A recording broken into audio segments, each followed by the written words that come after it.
I'd like to ask everybody to take their seats, please. We have quorum in the room.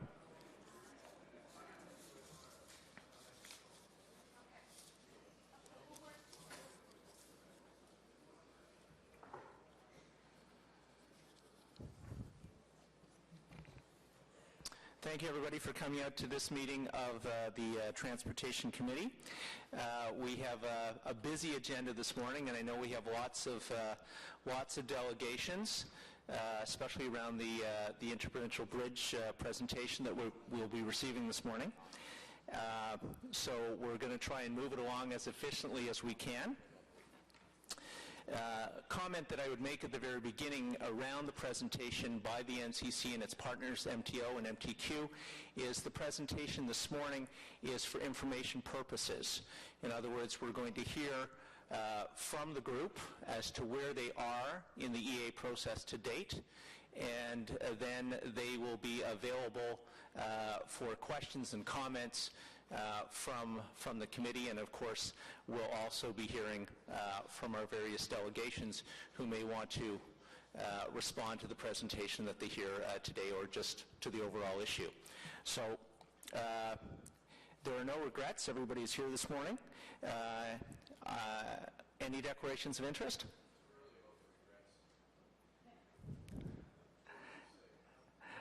It'll be a fine meeting, Rainer. I'm convinced. Seeing no declarations of interest, we'll confirm the minutes of April 3rd, 2012. And then we will move through the consent agenda. So as I say, we'll hold item number 1, being the Interprovincial Crossings Environmental Assessment Study Phase 2B presentation, as we are going to have a presentation, and we're also going to have delegations. Item number 2 is the status update. Transportation Committee inquiries and motions for periods ending the 21st of May 2013. Is this received? Thank you. Item number 3 is the 2012 Annual City Balance Scorecard. Again, is this accepted as well? Received? Thank you. Number 4 is the quarterly performance report to Council, January 1 to March 31st, 2013. Received? I had a question. Would you like to hold that one? Please. Okay.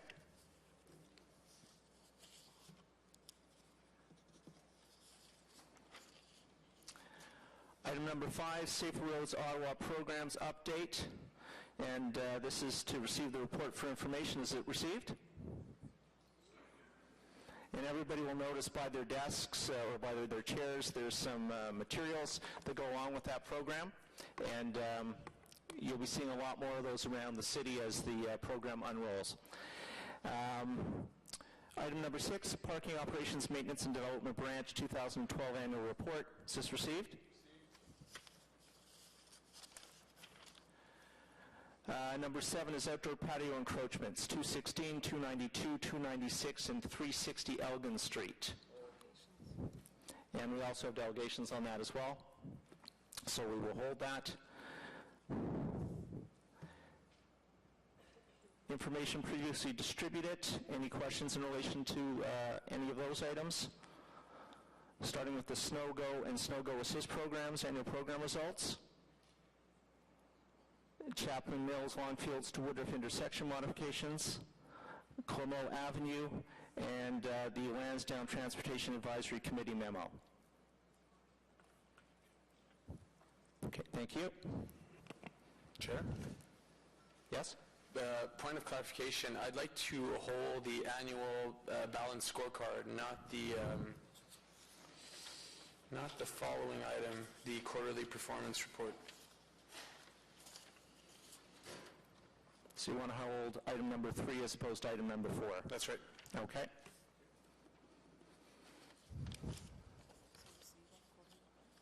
So we'll receive number 4 then, item number 4, the quarterly performance report. Thank you.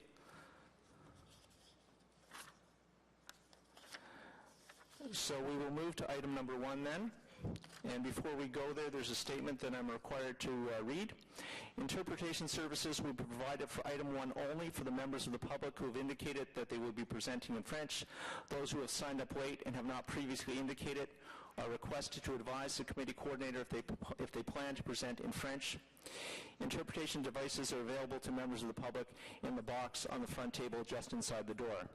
Des services d'interprétation seront fournis pour le point 1 seulement aux membres du public qui ont précisé qu'ils feront une présentation en français. Les demandes aux personnes qui se sont inscrites tardivement et qui n'ont rien indiqué de viser le coordinateur du comité si elles prévoient effectuer une présentation en français.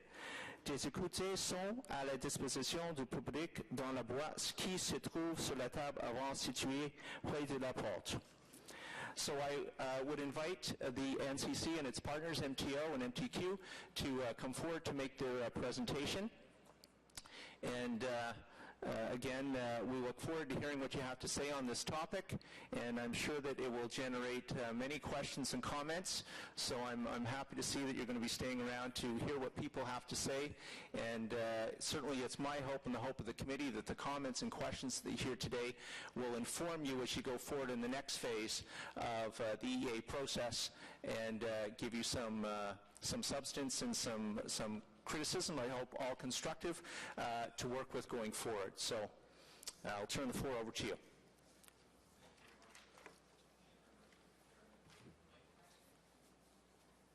Okay. Thank you very much, Mr. Chairman. By way of introduction, my name is Fred Gaspar, Director of Federal Approvals and Environment Management at the NCC, and I'm the project director responsible for this study. And similarly, I'd like to take this opportunity, if you may, to introduce my colleagues and our study partners who are here with us today. To my left, we have Mr. Dave Lindensmith, the Area Manager for the Ontario Transportation Ministry. We also have on our aussi Monsieur Jacques Henry, qui est le Directeur Régional pour le Ministère du Transport de Québec. And to my right, we've got Mr. André Leduc, who is the Project Manager for the joint venture Roche-Genevar, who is delivering the technical work program that forms the basis of this study. I would also like to recognize in particular the very strong assistance we've received from our technical partners on this study, the two cities, the city of Gatineau and as well from the city of Ottawa in particular, Ms. Vivi Chi and Cornel Muski, who are all very familiar to you, whose work has been indispensable in both reviewing technical reports and providing assistance and direction to the study. So with those few brief words of introduction, I'll turn it over to Andre to get into the study itself. Thank you. So we'll start for the meeting. The purpose of this meeting is really to review the evaluation process, the results, and also the sensitivity testing that was done on the evaluation. Also, we'll present a brief presentation of the technically recommended corridor and also the Fairness Auditor's report. So in the agenda, we'll start with the background and a description of the study area, then the evaluation methodologies and results, with the technically recommended corridor and, like I said, the Fairness Auditor report, and also round 3. We have a summary of the results of the round 3 public consultation up to date. So as a backgrounder of the study, like it was mentioned, the study is a project funded equally and directed by the Ministries of Transport of Ontario and Quebec, as well as the NCC. Since it began in 2006, the cities of Ottawa and Gatineau are providing technical support, and also the 5 organizations are part of the study team and the study steering committee. In phase 1, phase 1 of the study really verified the need and the justification for a new interprovincial crossing, and the assessment of several different solution technologies and corridors that could be envisaged. For phase 2A, which was done under the mandate to a separate consultant, a different consultant, prepared the scoping document, which was actually the instruction manual, if you want, to this current phase 2B. It was really to direct the Federal Environmental Assessment, the EA, and the study design report describing the activities to be undertaken in phase 2B. The current phase 2B, we have 4 rounds of consultation. The round one was done at the beginning of the study, was really to get the input from the public for their priorities and values concerning the project. Round two was done about a year ago. We presented the evaluation methodologies. Some technical reports were already produced, so we got the feedback on this, on the methodologies, the technical, and also a draft of the first rounds of functional design of the three alignments that were under study. Now we're at round three. We present the results of the evaluation, and also now we're under consultation until the end of June to really get the input on the results and mostly on to go forward with the preliminary design of the technically recommended corridor. And in round four, which should be approximately in the fall of this year, we will have another consultation session on the preliminary design itself in order to review also the EA study. The environmental assessment study will be complete, and to go forward with the environmental process itself.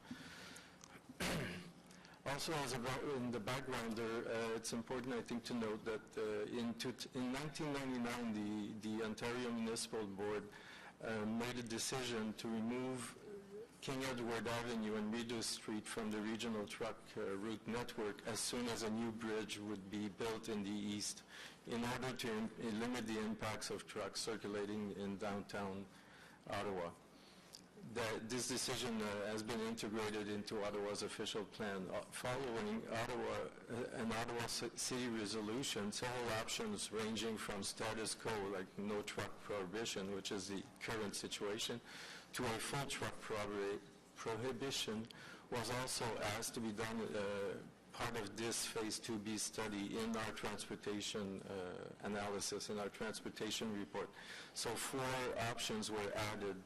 There were some from full prohibition of trucks in what we call the Kerwin corridor, King Edward, Rideau, Waller, Nicholas Streets, to intermediate regulation that could be local trucks only, either during a 24-hour period, all-day local truck restrictions, or nighttime or daytime restriction to complete restriction, like I mentioned. In 2009, the City of Gatineau adopted a resolution which expressed the City Council's opposition to transferring all truck traffic from McDonald-Cartier Bridge to the new corridor and asking the City of Ottawa to maintain the truck route designation on King Edward Avenue. The study area, maybe a little bit hard to see here, but in red on the left you have Corridor 5. These are the 3 corridors under study. Corridor 5 in red follows from north to south, from Outer Route 50 in Gatineau to Highway 417 and Ottawa Road 174 in Ottawa, follows Paramount Boulevard, the alignment of Paramount Boulevard, crosses the Ottawa River at the western tip of Kettle Island. This corridor is also known as the Kettle Island Corridor, and then follows the alignment of Aviation Parkway all the way to the interchange known as the split of the 174-417. Corridor 6, which is in yellow, is about halfway in the drawing there, a little bit hard to see, is called the Lower Duck Island Corridor. Follows from north to south, always from Outer Route 15 Gatineau through Lorraine Boulevard. Then would cross at the eastern tip of Lower Duck Island to go through the western limit of the Greenbelt up to an interchange, a new interchange at Ottawa at 174. That interchange would be located about halfway between the Montreal Road interchange and the Jeanne d'Arc one. And the third corridor, which is Corridor 7, also known as the Gatineau Airport Corridor, would go from Outer Route 50 in Gatineau, just east of Gatineau Airport, cross the McLaren Bay to cross the river diagonally in the southwest direction, to go also through more the eastern part of the Greenbelt to a new interchange located also halfway between Montreal Road and Jeanne d'Arc Boulevard interchanges. So after in the past year, we've done several technical studies. There were 22 technical reports that were done, varying from transportation to natural environment. And then in mid-April, we proceeded with the evaluation itself of the 3 corridors. 2 methods were proposed in Phase 2A. The proposed 2 methods, the first one was the pairwise comparison. It's also the primary weighted method. This is a very thorough method that's widely used in these types of projects. This is really a preference relationship method that we evaluate for each sub-factors. There were a total of 58 sub-factors that were retained for this phase of the study. The evaluation committee had to compare which sub-factor compared to another one, 2 by 2, was preferred. They thought was more important for them. This was done for the 58 sub-factor and also for factor groups. There were 8 factor groups ranging from transportation, natural environment, and so on, economic, cost. And from there, we did the same exercise. The evaluation committee also compared the factor groups between themselves. At the end result really gives us a weight of each factor groups and also from each sub-factors, weight in percentage. The second method uses the reasoned argument. Why a second method? It was really to make sure the evaluation process was as robust as possible. The second method was really for validation of the first one. This is called, the reasoned argument is actually it's more of a discussion method where in the second day we had all the experts at the evaluation committee presenting all the results for each sub-factors. And for each of them, the committee would argue or discuss which corridor they thought was the preferred, the least preferred, moderately preferred for each of the factors. Then we would go, when we would cover a group of factors that were part of a subgroup, they would also rank for that subgroup which one is preferred, least preferred, or moderately preferred, and so on. This was done to the level of the groups, the 8 factor groups, and at the end, the overall corridor for all groups, which would be the preferred corridor, overall preferred. So for the first method, this is the weighting that came out of the exercise, the first day of exercise of the pairwise comparison. As you can see, the most rated, the one with the biggest weight was the natural environment with 19%. In second came traffic and transportation with 17%, social environment with 16%, then land use and property with 15%, and so on. You can see the percentages. The least percentage was attributed to water use and resources. Out of these weights, an exercise was done out of the scores of each sub-factor. If a corridor scored better, had less negative impact than another, it would get its weight. For each sub-factor was done, it was also applied for each group of factors. This came to the end result of the corridor ranking that you see here on the screen, where the best ranked corridor was corridor 5 with a total point of 1.4. Corridor 7 came in second with 0.86, and corridor 6 came in third with 0.74. You can see that corridor 6 and 7 are quite close to each other, but they're almost half of the score of corridor 5. So it was clear that corridor 5 was the preferred corridor, technically preferred. This is just a high-level example of how points were attributed. The pairwise method, what it does is for each, like I mentioned, for each sub-factor, but what you see here is just at a factor group, at the 8-factor group, but this was done in more detail, in a much higher, much more detailed level. you can see a comparison of each corridor. Here you have corridor 5 versus corridor 6. On the left bar, you can see all the factor groups where corridor 5 scored better than corridor 6. On the right bar chart, you can see that there were 3 factor groups where corridor 6 scored better than corridor 5. So this was applied, like I said, for the 58 factors, sub-factors, then applied also to the subgroup, and then finally applied to the groups to come up to the result I just showed you before. You can see here, it's when you compare corridor 5 versus 7, you have almost the same result as 5 versus 6. You have 5 factor groups that are scored better for 5 than 7, and 3 were better for 7 than 5. When comparing 6 and 7 here, you can see that both of them are almost equal. There were 4 factor groups that 6 was better than 7, and 6 groups that 7 scored better than 6. Following this, to make sure that the pairwise method evaluation was really as robust as possible, we've done a sensitivity analysis. What we've done is we had 18 evaluation committee members, so we took the first result was based on an average of the 18 results we got, of the 18 members. Then we proceeded with the highest and the lowest score for each of the factor groups. So if a committee member did not think, like for example, you see on the top here, transport, in the table here you can see that transportation, the lowest weight it got was 0%. So someone in the committee didn't think transportation was important for any case. It was always the least important compared to all the other groups. So we've applied these factors for the lowest and the highest to see if it would change the end result.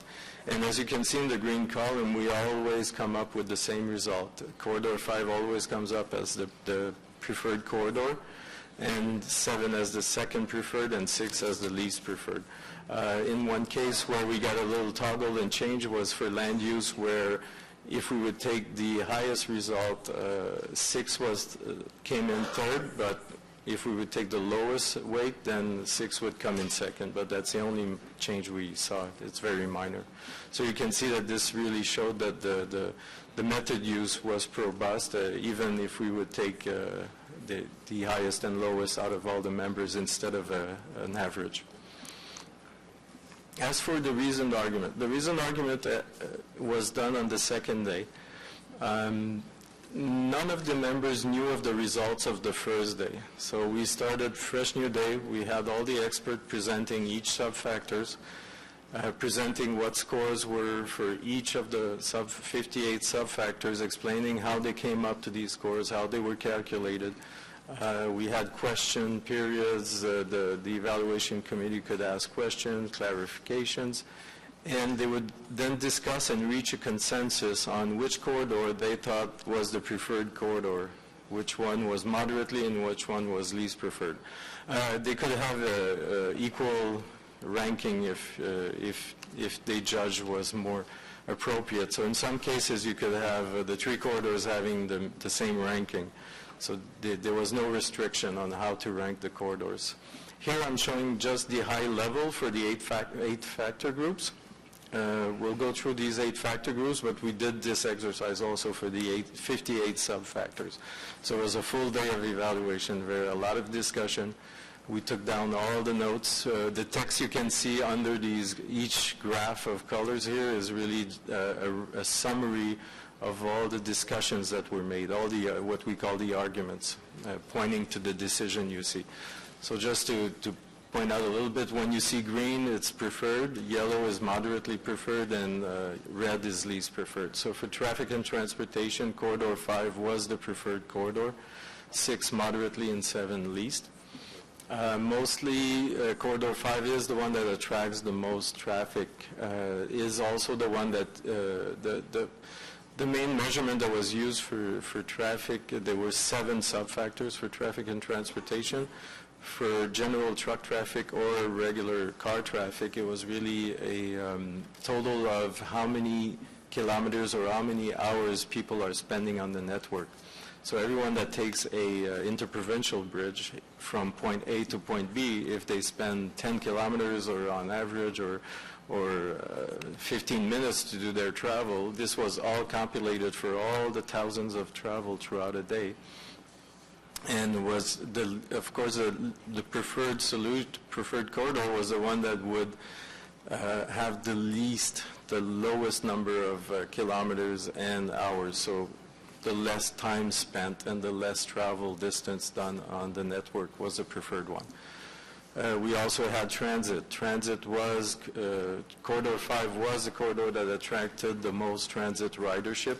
It is the one located most closer to the densely populated areas. It's the one closer to downtown. We also took into account future networks of Rapibus and LRT. So these were the strong points. Also for peds and cyclists, active transportation.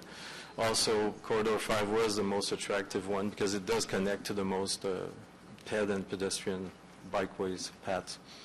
For natural environment, Corridor 5 was also preferred. Corridor 6 moderately and Corridor 7 least preferred. The main issue here was, or argument was really Corridor 5 does go through already disturbed areas. Most of it is on already built roadways. So the environment is the least disturbed along this corridor, while Corridor 7 does disrupt a lot of natural land. It does disrupt McLaurin Bay and also some agricultural lands on the Ottawa side along the NCC Greenbelt. For cultural environment, in this case, Corridor 5 was the least preferred. It does have more built heritage sites, more archaeological potential sites also, while Corridor 6 and 7 were considered equal as moderately preferred. It does have potential of archaeological sites, but at a least amount than Corridor 5. For social environment, the preferred corridor in this case was 7 because it does go through the least populated area. There's almost no residential areas where it passes, if none. Corridor 5 was rated moderately because it does have an impact along Pema, and there are residences also along aviation. And Corridor 6 was the least preferred because it has a direct impact on residences along Lorrain Boulevard. There's really expropriation needed on the east side. There's a lot of people that would be directly impacted by the corridor. Why Corridor 5 did not rate as least like 6 is really a question of there's no direct, there's no land acquisition or barely any land acquisition needed or expropriation needed along Corridor 5. For water use and resources, this factor was really judged very not too important because there's only one sub-factor, and this one is the Gatineau water treatment plant. There's an intake that is downstream from Corridor 5, so there could be a potential risk if ever there was a spill in the river, if a truck with hazardous material would happen to tip over and the drainage system of the bridge could not capture it, there is a risk. So Corridor 5 was considered moderately preferred, and 6 and 7, there's no risk because they are downstream of the intake, so they were considered preferred. Economic environment. Here we're looking at existing and potential jobs along the corridors. Existing because if we build this corridor, it does provide better access, and potential if there's any land that could be developed along the corridor. 5 was the preferred corridor.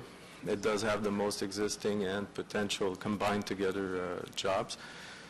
7 was moderately preferred because it's still quite good also, mostly with the area of Gatineau Airport, where there's potential for development in that area. And Corridor 6 was the least preferred because there are very few potential along that corridor. For land use and property, land use, one of the major factors here was really along Corridors 6 and 7, we do have some agricultural lands on the greenbelt that would be disrupted, like the roadway would go through some plots there that are actively cultivated. There's also along Lorraine Boulevard, also along Corridor 6, where the land use would be disrupted a lot because there's a lot of land acquisition, while Corridor 5 has barely any land acquisitions. And the last factor group, costs, this was based really on construction, maintenance cost. The Corridor 5 is the least expensive at around $1.16 billion, while Corridors 6 and 7 are almost equal at $1.4 billion, so they were considered least preferred compared to Corridor 5. That was considered preferred. So for highlights of the evaluation results, Corridor 5 was recommended from the evaluation committee because it performs very well for the most valued factor groups. Actually, it performs well it was preferred for traffic and transportation, natural environment, economic environment, land use and property, and cost. Corridor 5 also performed moderately for social environment and also for water use and resources, where it was moderately preferred. Corridor 6 was just judged least preferred by the evaluation committee because it performed moderately for some of the most valued factor groups like traffic, transportation, natural environment, but is least preferred also for land use and cost, and mostly social, with, like I mentioned, the direct impact of people being expropriated along Lorraine Boulevard. And Corridor 7 was also judged equally least preferred as Corridor 6 because it performed poorly for traffic and transportation, natural environment, land use and property, and costs. Although this corridor was preferred for social environment because there are no established communities along it, and water use and resources, the evaluation committee considered these were not as significant factor in this evaluation. So as for the technically recommended corridor, which is Corridor 5, you see here a cross-section at the bridge level. Important to note that these were the same cross-sections for all three alternatives. So we would have 2 lanes of traffic in each direction, plus 1 lane reserved for transit, probably a bus lane, and also some multi-use pathways on either sides in each direction as well. These are just visualization, very high-level visual effects of, you can see here it's on the Quebec side. The top view is more Montépéma, looking south. It would be just south of the Highway 50. Actually, the alignment would be shifted from the current alignment more west, and everywhere where you have residential properties on the east side, these properties currently have driveways directly on Montépéma. We've realigned the boulevard, the 6-lane boulevard, west, so we can provide some service roads so that these residences would have their own little quiet road to access in and out, and they would have signalized intersection at each end to be able to access Montépéma. The view on the bottom is really a view of there's no architectural features added here. It's just a very plain bridge showing elevations where piers would be located. And this is a view looking southeast. And what the trees you see on the left side is the western tip of Kettle Island. This is an example on the Ottawa side, along Aviation Parkway, looking south. So coming from the bridge, you looking towards Hemlock Road. Hemlock Road would be, if you look at the top right view there, it's the gray overpass you would see. It would go over the Aviation Parkway. Also, the alignment, important to note, all through the alignment on the Ottawa side, from the river to just south of Hemlock, we're going in a depression. The road goes a little bit under so that it clears the runway of Rockcliffe Airport. And also, there's no widening outside the current roadways. The widening is made towards the middle.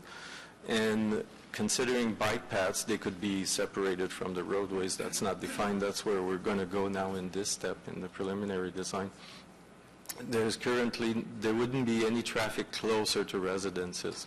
Even in a lot of cases where we've realigned the roadway, the traffic is even further away from residences, where it gives even more space to allow for any landscape features, any sound barriers. It could be natural berms, more trees. So it allows for more space also. Like I mentioned at the beginning, there was a fairness auditor that was retained by the study partners, and the fairness auditor reported on the openness, the fairness, the integrity, the transparency, and the impartiality of the process. We were working with the fairness auditor was always, we were reporting to him to make sure that we were really following the procedure as it was instructed in Phase 2A. If ever we had any corrections, he would let us know. And his conclusion, as you can see in the quotes here, is to the opinion of the fairness auditor that the evaluation process they observed was carried out in compliance with the methodology described in the evaluation methodology report, and the process was conducted in an equitable, credible, defendable, and traceable manner that was in the broad public interest.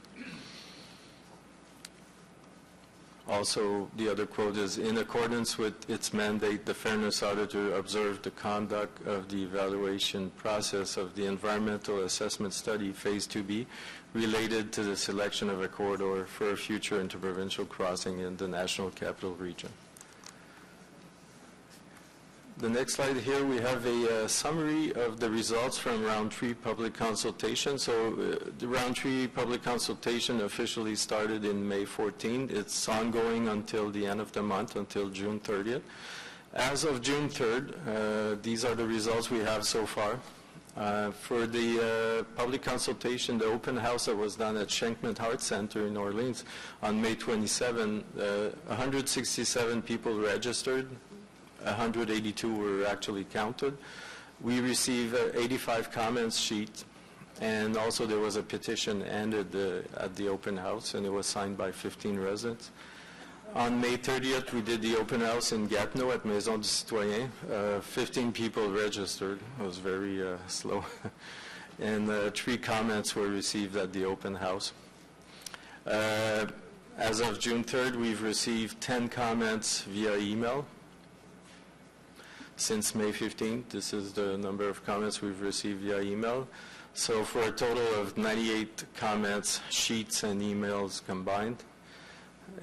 Comment sheets and emails for a total of 321 comments, because some of these sheets had several comments, of course.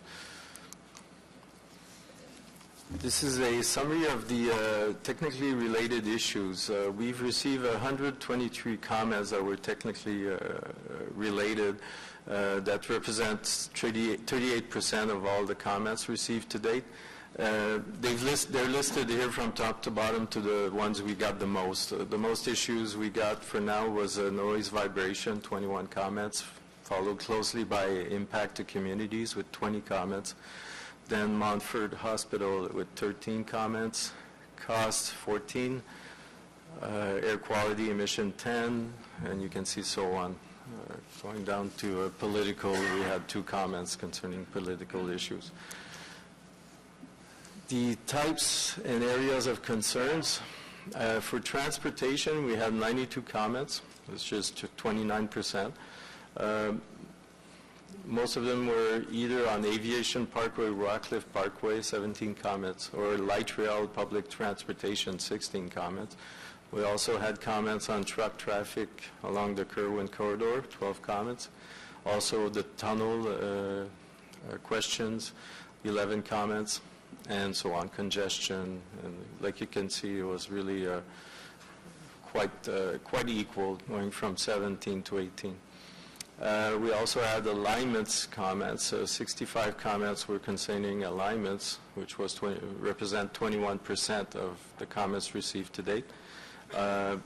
31 of these comments were, we do not support the Corridor 5. 13 comments were in support of Corridor 5, and 11 comments were no bridge. Natural environment had 17 comments, which is 5% of the comments, and the environmental assessment consultation process had 14 comments, and the methodology, the evaluation methodology had 10 comments. So the next steps of the study, the study steering committee will be early July 4th, which is the endorsement of the technically recommended corridor, which we also call decision point 1. If Corridor 5 is endorsed at this decision, then we go on with the preliminary design of the recommended corridor and also the environmental assessment study. Round 4 should be in the fall 2013. Round 4 will be another consultation round on the preliminary design of the technically recommended corridor and on the environmental assessment report itself.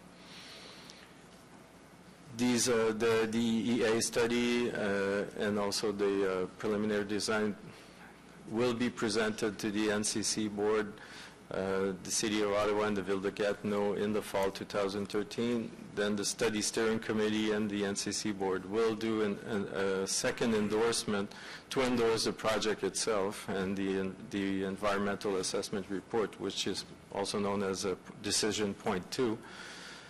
And this is planned to be happening in the winter 2013. And then we proceed and seek environmental authorities approvals for the project by fall 2014. And this is conclusion.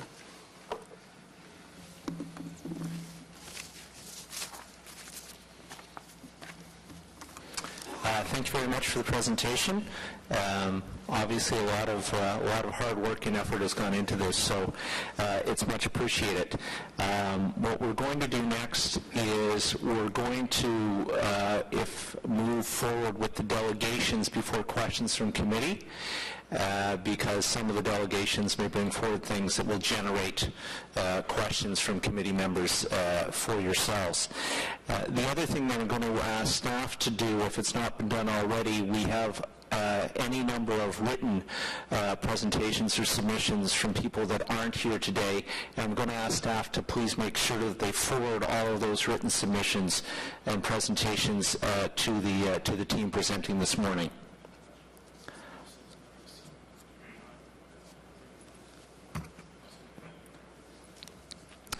So we're going to start with the first delegation then, and I'm going to call Lori Ashton Smith for a 5-minute presentation.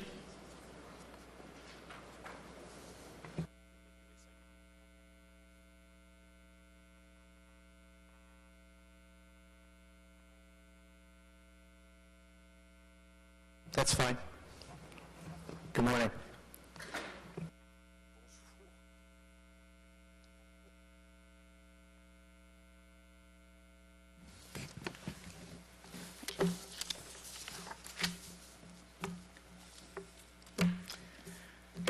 Good morning. For the next 5 minutes, I'm going to explain why the Kettle Island crossing doesn't make sense and why the City of Ottawa should reject the study recommendation. This billion-dollar bridge doesn't make sense for downtown, or the people living near the Kettle Island corridor, or commuters living anywhere east of the corridor, in Beacon Hill, Rothwell Heights, Blackburn Hamlet, Orleans, and beyond. In fact, it doesn't make sense for any community in Ottawa from an economic, transportation, or public policy perspective. Governments, consultants, and concerned members of the public have been spending millions of dollars and thousands of hours studying the Kettle Island crossing since 2006. And after all that, we've learned 5 important facts. First, it won't solve the downtown truck problem. We all acknowledge that problem is dire and needs an urgent solution, but this bridge isn't it. That's because less than a third of the trucks will use the new bridge. Most truck drivers will prefer the shorter route through downtown. And even if they are banned from King Edward, 70% of trucks will continue to cross through downtown using the Chaudière Bridge. That's not a solution. Second, it will spread the truck problem to other communities, creating additional health and safety risks. Tens of thousands of residents in multiple neighborhoods will be impacted, as well as many who drive, walk, and cycle through the corridor every day. Children at Our Lady of Mount Carmel School will spend recess just steps away from idling 18-wheelers. Simply put, truck routes and densely populated communities don't mix, downtown or anywhere else. Third, we've learned we don't need a new bridge for commuters. We have enough capacity on existing bridges for years to come. In fact, the number of vehicles crossing the bridges in the peak morning hours has decreased since 2005. The region's planned investments in rapid transit should result in even fewer cars on the bridges. Fourth, not only is a new bridge unnecessary for commuters, but it will discourage transit, decreasing the return on those transit investments. At the same time, frustration will escalate for those who do commute, with growing rush hour gridlock on arterial roads and intersections in and around the corridor. On a grade of A to F, the performance of key intersections will decline to D, E, or F at peak periods. Impatient drivers will inevitably seek new routes through residential side streets that were never designed to handle the volume, creating new safety hazards. Finally, we learned that a Kettle Island crossing will mean the permanent destruction of a scenic parkway that welcomes visitors to our great city. The Aviation and Rockcliffe Parkways are integral elements of the Ottawa River Corridor that connects visitors and residents alike to nature and to Parliament Hill. The proposed expressway would make a mockery of the notion that parkways are treasured cultural and natural assets. So with all we've learned, why would anyone even think of spending more than $1 billion on this bridge? Why would we spend $1 billion not to fix the downtown truck problem, to damage communities, and to destroy scarce urban natural areas, all for a bridge we don't even need? That's $1 billion we won't have to spend on LRT, reduce sewage outflows, replace our aging infrastructure, or build a truck tunnel. That's $1 billion we won't have to advance the real priorities of the residents of this region who expect elected officials to make decisions that reflect their values, like the preservation of green space, smart growth, sustainable development, and the fostering of healthy, active communities. This proposed solution, that is no solution at all, does not and will never reflect those values. The thing is, we knew almost all of this 5 years ago. We've lost 5 years of precious time studying a bridge that is so fatally flawed that it will never be the answer to the problem, because the NCC and its consultants stubbornly keep asking the wrong question. Where shall we build the bridge? We believe the time has come to ask the right question. What is a real, permanent solution to the downtown truck problem? Other world-class cities have buried their trucks or routed them around the perimeter of the urban population. We think both these ideas have merit and are worth exploring. But the right solution to the truck problem can't be undertaken or even understood until we stop expending our collective time, energy, and money studying the wrong answer. So this is your opportunity to send a message to the residents of Lowertown that the city takes the truck problem seriously and that you're doing something about it. Instead of wasting another minute and money waiting for more bridge studies to be done, only to reject a bridge in the end because it doesn't make any sense. This is also an opportunity to send a message to the people of Ottawa that you intend to be prudent with their tax dollars and mindful of their civic priorities and values. That's why we are asking the city to reject the study recommendation now and let us all get to work on finding an innovative, timely solution to the downtown truck problem. Thank you.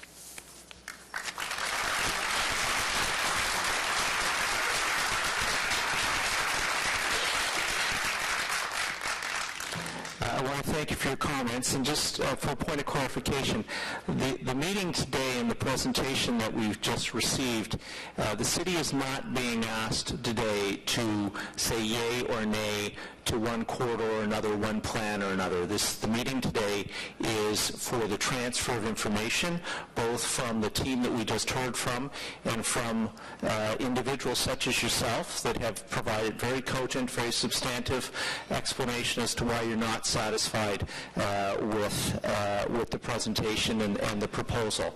But the intent of the meeting today is we're not having a vote on yes or no to this particular proposal. I will be bringing a motion forward later in the meeting, which will be inviting this group to come back again in the fall when the EA is finished.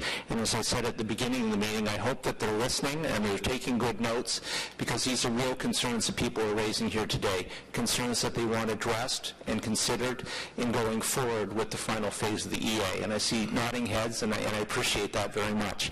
The next speaker is going to be John Verbas from Action Sandy Hill for 5 minutes. Oh, I'm sorry.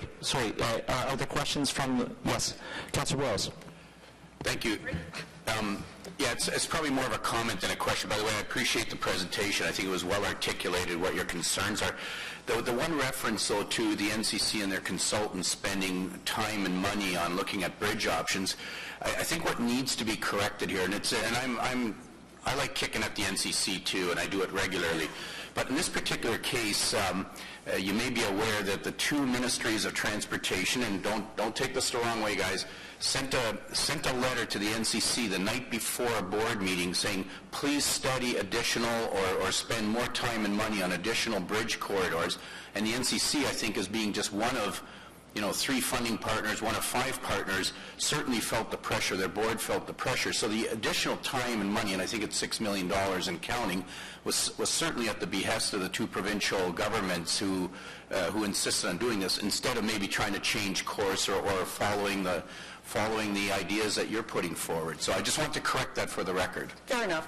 It should be expanded to say the study partners, perhaps. Okay, and then that could be all of us. Fair enough. Thank you.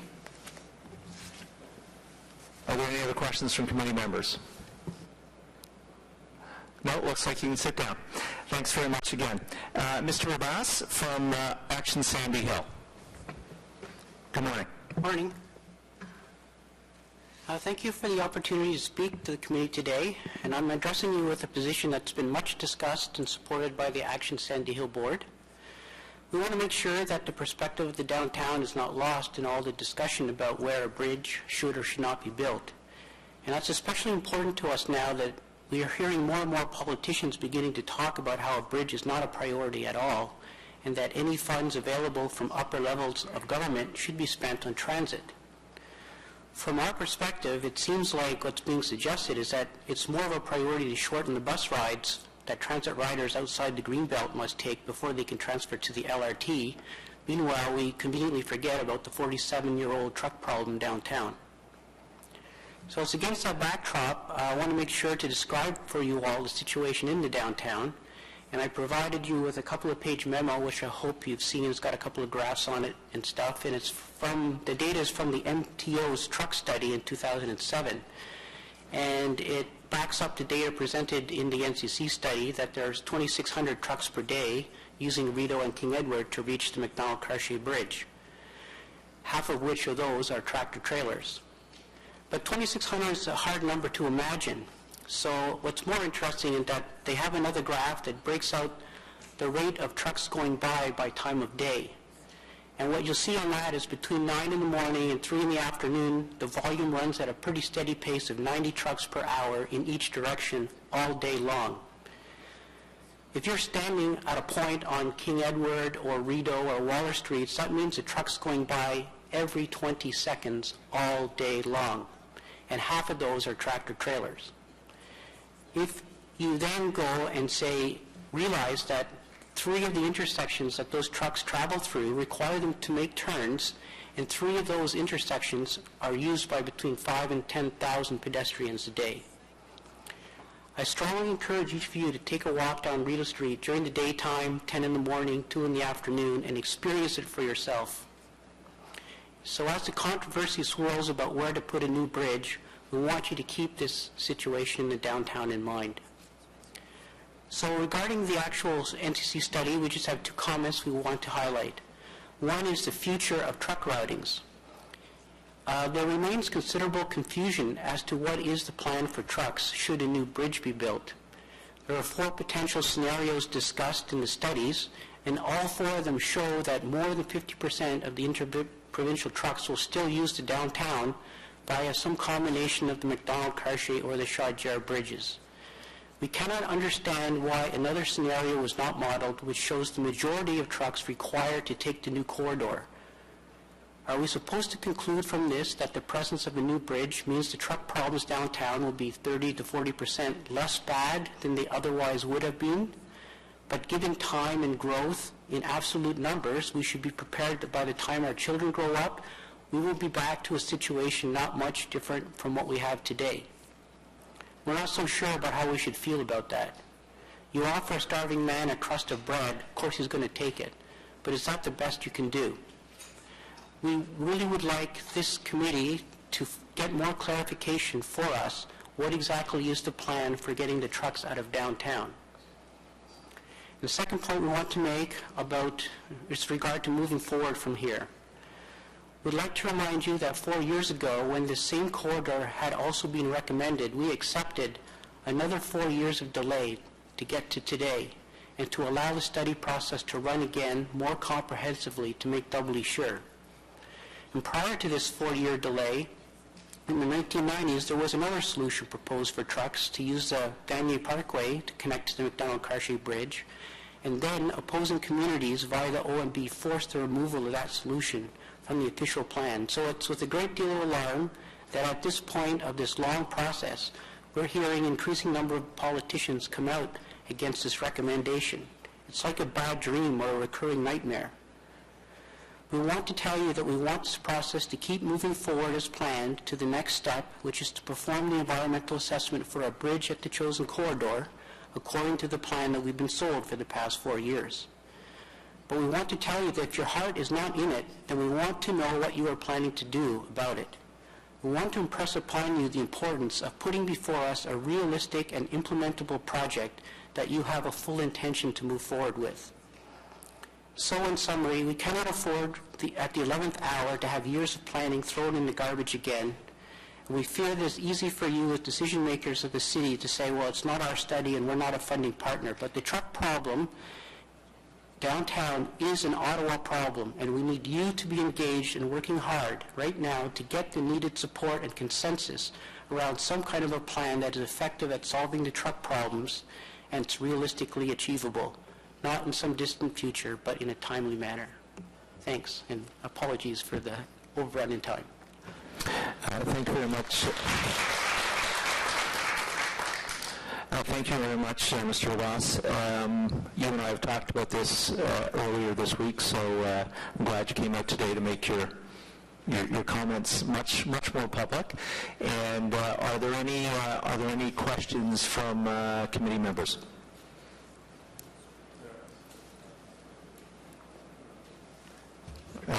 Councillor Floyd?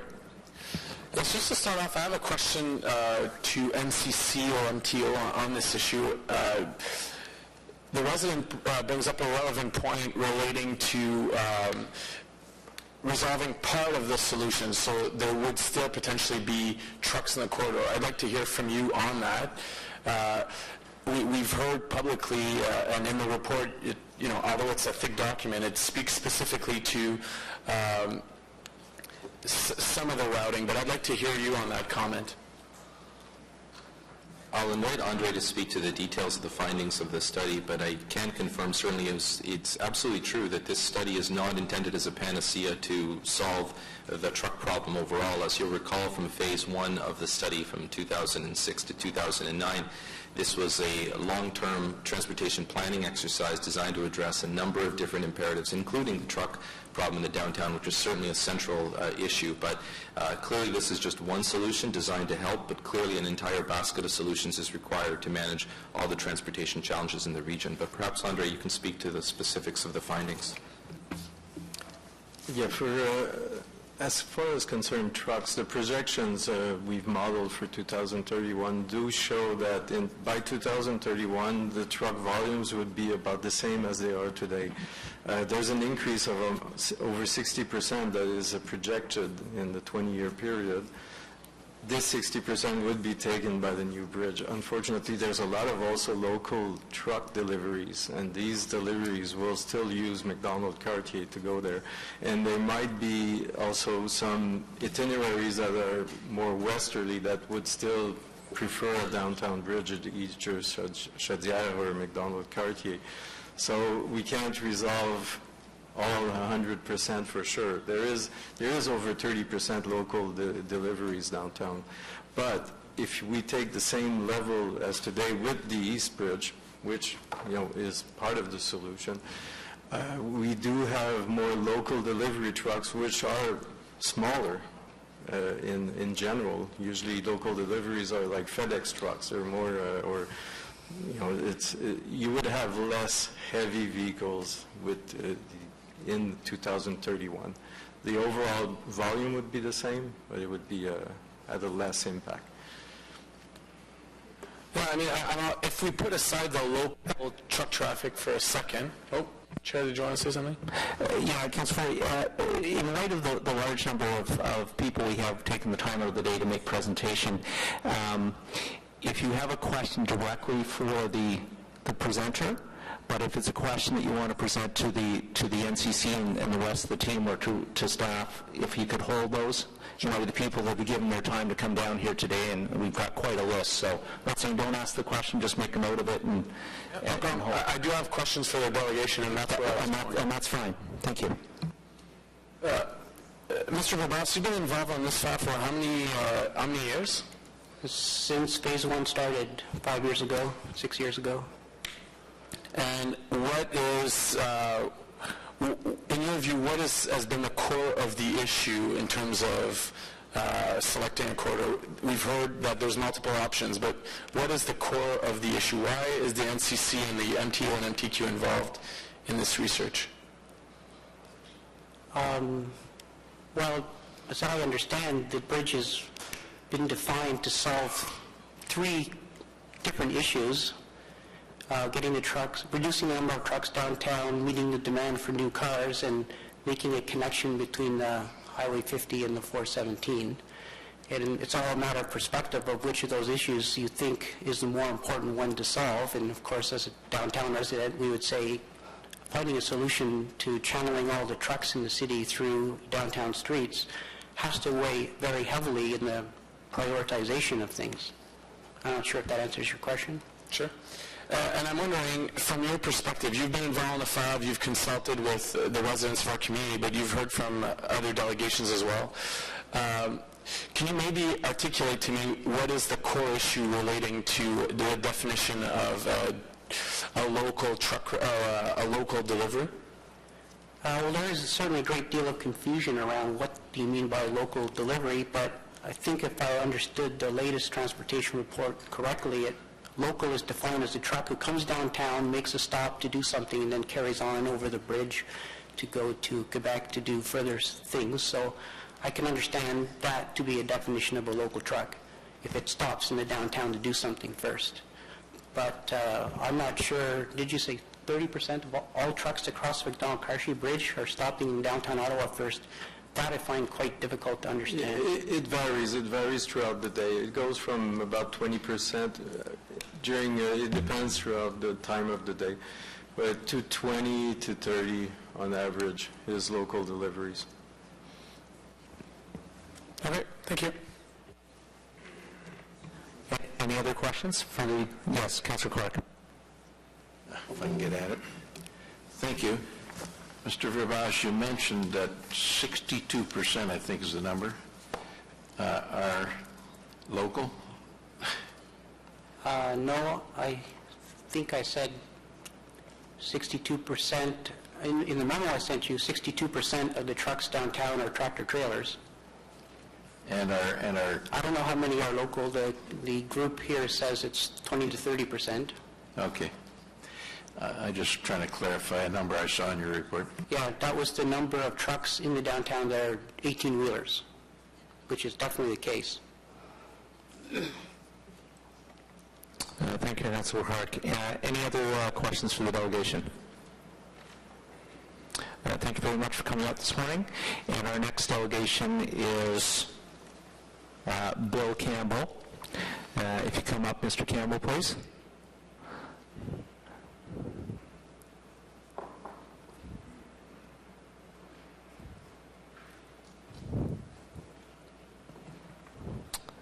Good morning, sir. Good morning. It was 4.5 years ago, January 2009, when I was sitting in almost exactly the same chair. A lot of the same actors around. It was a full council, I believe, at that time. The audience was much the same. Same agenda, same arguments. My presentation to support at that time to support the Kettle Island crossing was challenged by Councilor Lejeune. But the question, why should I want to move the downtown problem to another neighborhood? The day before, I had driven the Aviation Parkway, and on that basis, you could easily see that there was absolutely no comparison with what would happen on the Aviation Corridor compared to what was going on downtown in the Rideau-King Edward Corridor. However, I hadn't done my homework, so I decided I'd better get some facts on this. And the facts, and I'll go through them briefly for those who don't have them. Comparing the downtown route versus the Aviation Parkway proposal. Number of traffic lights, downtown route 11. Number on the Aviation Parkway 2. Number of pedestrian crossings, downtown 15, Aviation Parkway 4. Right-angled intersections, which are very difficult for these transport trucks, and every once in a while they do tip over. We have 2 downtown or 4, depending if they use the Cumberland option. Aviation Parkway, 0 right-hand turns. Number of pedestrians crossing King Edward Rideau intersection daily, 5,960. Aviation Parkway in Ogilvie, 103. Aviation Parkway, Montreal Road, 788. And on the downtown corridor, there are 12 other crossings for which there are no numbers provided. You could probably double the 6,000. Number of pedestrian fatalities between the 1st of January 2005 to the end of December 2009, downtown core 4. Aviation Parkway 0. Number of pedestrian injuries, downtown core 67. Aviation Parkway 2. The number of those injuries that were serious for the downtown core, of the 67, 16 were serious injuries. So the point is that the problem downtown is not the problem you're moving to the Aviation Parkway. It's not the same problem at all. It just doesn't hold water. But the Manor Park lobby ignores these facts. Their not in my backyard attitude is very bad for the Ottawa community as a whole. They got their way for a second assessment study. So we added 4.5 years to this whole process of trying to get a solution. So they stalled for 4.5 years now. As I predicted, they will not accept the report again, even though it's even more convincing now that the Kettle Island crossing is the right one to do. So what has changed in the last 4.5 years since I sat here before? We've spent several $1 million more to study the problem and come up with the same answer. Put the crossing at Kettle Island. We've last 4.5 years getting the trucks over to downtown. Big change. Mr. Claridge, or Mr. Malhotra, is now building condos at Rideau, Waller, Cumberland at a great rate. We now have added 500 additional housing units, and there's another building under construction just across the street that will add several hundred more.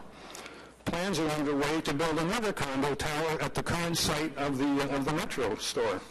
Result, a very high density of population in a very restricted space. Trucks making those turns, they sometimes spill the roads. And one of these days, it's not if, I think it would be when, one of these trucks carrying fuel or chemicals is going to make a spill there. You will have an absolute catastrophe. I can't even imagine it. Light rail now has the buzz. Our politicians are now jumping on the bandwagon and saying we don't need a bridge. We can use the money for light rail. This is an easy way out for taking the eye off the interprovincial crossing ball that has been worked on for years. I call it helter-skelter leadership, i.e. hurried and confused. The residents of downtown Ottawa at this point have no political support to get the bridge built now. Our MP, Maria Belanger, and our MPP, Melvin Mayer, are both strongly opposed to Kettle Island. Even our councillor does not unequivocally support Kettle Island. Ladies and gentlemen, Ottawa needs this bridge now. I want Ottawa City Council to strongly support the NCC Kettle Island Crossing proposal so the bridge can proceed. If this proposal is rejected again, the downtown truck problem will not be addressed again in the foreseeable future. There just will be no appetite to go and do another study. Mr. Campbell, I'm going to ask you to wrap up, please. You will share the accountability for the resulting unforeseen consequences of your failure to lead on this file. We want the bridge now. Don't leave your seat, sir. There may be questions from committee members for you. Does anybody have a question for the presenter? Yes, Councilor Chernyshenko. Thank you very much, sir. I certainly understand your concern and your passion, and I suppose I'll excuse some of your rhetoric as a result, because I do understand what having this steady stream of trucks through likely your neighborhood. I didn't catch exactly where you live, but in a sense that's not relevant. For people who live along the Kerwin corridor, I certainly understand the problem, and I believe that I can speak for most, if not all, of my councillors that we need a resolution to the truck problem, and that our challenge here now is not to transfer a bigger problem into another community as a resolution to the truck problem. I know I should be asking you questions and not debating you here. So my question really is about, you gave me some statistics about number of pedestrian crossings and intersections, etc. I don't know the answer to this question. You may not either, but I will ask, do you know on the Quebec side, Montépément, what the number of intersections and crossings on that side would be? Because I think it's really important. I'm very familiar with Highway 50. I use it regularly to go at the Quebec side, and I know that taking the highway and then crossing over to the Ontario side, there are no lights and no crossings, but I believe Montépément may have something equivalent to perhaps not quite as many, but something equivalent to the Kerwin corridor. We would be transferring that onto the Gatineau side. Did you have the opportunity to do that count or visit there? I cannot speak to what's happening on the Quebec side. In the Phase 1 study was completed, I made a very strong recommendation to the NCC that the proposal, the assessment study that was just completed, that they should analyze the downtown route, the current route, as a base case, so that you can compare what's going on there today with what would happen at one of the new corridors. And this was not accepted for some reason. So I don't know what that would be. Okay, thank you. I suspect you didn't have the chance or hadn't done that. I think when the opportunity comes, when we are speaking directly to the consultants here and the NCC, I will be asking the question then whether they have those numbers, because I think it's very important that we have the total comparison of the two routes, including the Quebec side. I agree. Thank you. Are there any other questions from the committee members? Thank you very much for your presentation, Mr. Campbell. And we'll now call upon Alain Michel Sukula and Michelle Tremblay from the Montfort Hospital.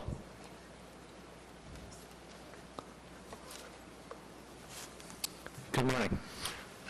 Good morning, and thank you for the opportunity. I'm the chairman of the board of Montfort Hospital. The comments will be in French, the closing comments will be in English. L'hôpital Montfort a pris connaissance des rapports de la phase 2B de l'étude environnementale des liaisons interprovinciales. Des représentants de l'hôpital ont aussi participé de bonne foi aux réunions du groupe consultatif des intervenants institutionnels et corporatifs qui seraient concernés par le corridor numéro 5. En février 2012, nous avons fait part à la firme Roche-Génivard de nos préoccupations et de nos inquiétudes. Malheureusement, les nombreux rapports n'adressent pas ces inquiétudes. The reports have failed to deal with this attenuation measures have not been discussed in the report. Institutions in Eastern Ontario, we have over 1,500 employees, 300 medical practitioners, 300 volunteers. We served over 55,000 emergency interventions last year, and we also assisted in the birth of over 3,000 new Ottawa citizen taxpayers. En plus de fournir des services d'urgence. In addition to providing emergency care and to daycare services, we also have a long-term care facility, 128 residents that are there permanently. In addition, we also provide healthcare services for Canadian Forces. Montfort is at the intersection of Montreal and Aviation Parkway. This is the recommended route for access to a future interprovincial bridge. The hospital board thinks that building an access route to the bridge by enlarging or widening rather the current Aviation Parkway will have major negative effects on people at the hospital using the hospital. A 6-lane highway will increase increased problems for access to emergency services, especially during rush hour. The report fails to mention this. No analysis has been done to allow us to have confidence that the risk of accidents and congestion, which could lead to catastrophic delays to access to our services, have been considered. Therefore, the Montfort Hospital does not support corridor number 5 for the building of a future interprovincial bridge. Concept of a 6-lane interprovincial highway servicing thousands of cars, thousands of large trucks within 25 feet of a billion-dollar health institution doesn't hold water. Thank you.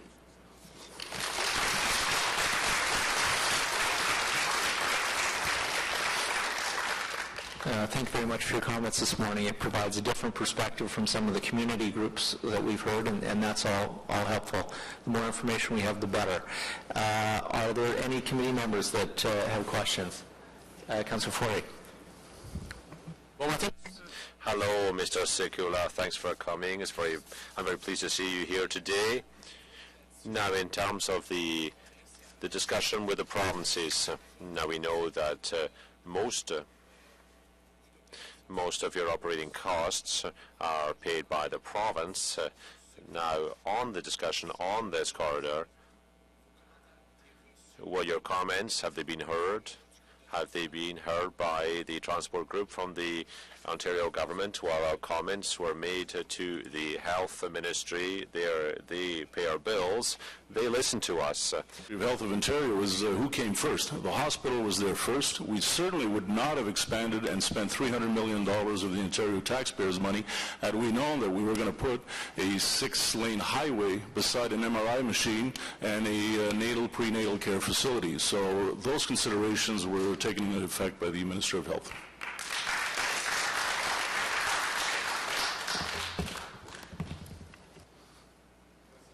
Any other committee members with questions? Councillor Clark.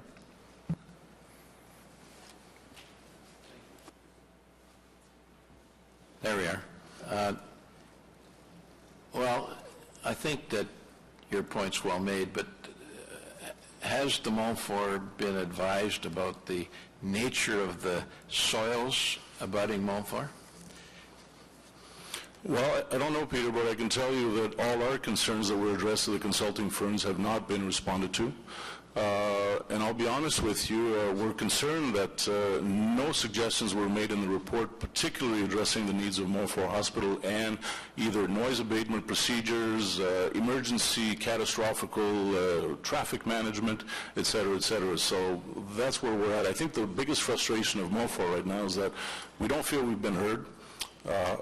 We don't feel the issues we brought up have been addressed, and we certainly didn't see in the final reports of the 2B reports any of those issues addressed. And you know, Peter, it's not a question of not in my backyard. In our case, it's literally in our front yard. Now, I look at this, and I understand from reports that there are sensitive clays all the way through there. And if the noise abatement involves going down 20 meters or whatever it is to build a trench, I don't think it's necessarily, might even undermine the entire hospital. I can't answer you, Peter. I am not a clay expert. Trust me on this. Well, but I am a common do sense. have them. I am a common sense expert, and you've got a $6 million MRI machine that will be 50 feet from a major thoroughway. Think about that. Thank you. Thank you, Councillor Clark. Councillor Blois. Thank you, Mr. Chair. Let me just start by saying I think it's a wonderful institution, certainly my hospital of choice if I need and when I need medical treatment. I am a little surprised when you talk about your expansion, the expansion initiatives that have been undertaken and, $300 million invested, which I think is a worthwhile investment for, certainly for the East End. But you're indicating that this is almost like coming as a surprise to you that Corridor 5 could be chosen. For 40 years, that has been on the books. It's in our official plan. It was in the Transportation Master Plan at some point. No final decision has ever been made on it, but certainly that was the signs were pointing that way. So I find there's a little bit of a paradox here about saying, how could this even be considered when the hospital makes decisions to invest money that gets closer and closer, encroaches on that corridor? It's an interesting question. You can understand that after 40 years, we would assume this was a dead project and we had to move forward. Planning for the next 20 years based on a 40-year non-decision is kind of difficult for us to make. So we went on best assumptions and best confirmations at the particular time. I think I've used that line a few times, so... Just on the issue of... and I do thank you for being a client of the hospital, and we hope not to see you too often. I'm trying to keep in... Well, I don't want to be there very often either. Even if we talk about clay, some of us have feet of clay around here, but that's on another matter. Just on the MRI machine, and I don't want to get back to the consultants, but my understanding is as you start looking at mitigations, those are the kinds of issues that you need to address before you can do anything, and I thought there had been discussions with the hospital on this. I don't know if the consultants want to respond or if you would like to respond to that. Well, to my best knowledge, we have not had in-depth discussions on mitigation. We have made our comments and our concerns formally voiced in the year 2012. Okay, thank you. Thank you. Seeing no further questions, thank you very much for your presentation. And we will now call upon Don Orishman. And I'm going to remind the audience and, frankly, some of my colleagues that we generally do not cheer and clap in council chambers. So if people could refrain, that would be much appreciated. Thank you.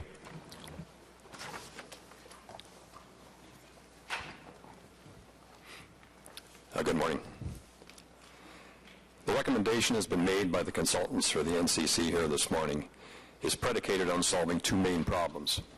One, the presence of heavy truck traffic in the downtown core of Ottawa, and two, a deficiency in capacity to accommodate morning rush hour traffic on the existing interprovincial bridges. I believe that the consultant's recommendation does not solve these two problems, and let me explain. Firstly, everyone in Ottawa agrees that having heavy trucks interfacing with pedestrians, cyclists, and local traffic in a residential commercial area is a major problem. But if 3,500 trucks per day passing through the downtown core is a major problem now, then why is having 4,200 trucks per day passing through the downtown core in 2031 considered a solution? That's the number of trucks that the consultants are projecting for 2031. Why is adding 1,600 trucks per day to another built-up residential area considered a solution? Now, I did have a slide showing a table of the truck volumes that the consultant is proposing. I don't see it up there. And I have my reading glasses on. Oh, I'm sorry, there it is. I think you can see in the fourth column, there's the total number of trucks for each, for the downtown core. And you can see, I think, in both cases, in the truck prohibition case or in no truck prohibition case, that the numbers are approaching 4,200 trucks per day. So the only difference between these two scenarios presented is how the traffic is distributed between the McDonald-Cartier Bridge and the Chaudière Bridge. Obviously, the consultant's recommendation offers no solution to the truck problem in the downtown core. Secondly, there is no bridge capacity problem. The 5 existing bridges have sufficient capacity to accommodate commuter traffic for the next 40 years. I've submitted an analysis of the bridge capacity issue, which all committee members should have and can refer to for details. What creates commuter demand anywhere is employment. What creates interprovincial commuter demand from Gatineau to Ottawa is employment in Ottawa. Hence, a growth in commuter traffic demand should parallel growth in Ottawa employment. The Ottawa official plan predicts employment growth of 1.1% per year. The consultant has used an exaggerated growth rate of 3% per year for projecting the future commuter traffic demand, almost 3 times the growth in employment. Had the consultant used the employment growth rate to predict future traffic demand, he would have determined that there is sufficient capacity on the existing bridges until 2051. In fact, one could make a good argument that the growth rate in employment in Ottawa could even overestimate the growth in interprovincial traffic because of demographics. There's a growing trend for teleworking, thus reducing the need for commuting. There's a growing trend for home-based employment, reducing the need to commute. There's a growing trend for commuter trips to stay within each region, and this is evidenced that in the 2011 Trans OD survey. The City of Gatineau is encouraging live, work, play development, thus reducing the need for external commuting. And the City of Gatineau has a policy to encourage an increase in the percentage of employment within the Gatineau region. As corroboration, the recently completed interprovincial transit study done for the NCC states there is adequate surface capacity on the existing 5 core area bridges to accommodate the forecast interprovincial transit and traffic demand. So, the consultant recommends spending $1.2 billion on one hand to solve a problem with bridge capacity that doesn't exist, and on the other hand fails to solve a major problem that does exist, truck traffic. I don't see any benefit in that. I urge the city to reject the recommendation for a new bridge at Kettle Island and encourage the city to seek a viable solution to the trucks in the downtown core. Solve the problem, don't spread it. On a final observation, the consultants are transportation engineers. The study team is made up mostly of transportation engineers. The focus of transportation engineers is the planning, designing, and building of roads and bridges. If the consultants and study team had been led by urban planners and environmentalists, the recommendation here this morning would be different. Thank you. Thank you very much, sir. Are there any questions for the presenter this morning? Seeing none, thank you once again for coming down this morning. Thank you. And I'd like to call up Sheila McLean, please.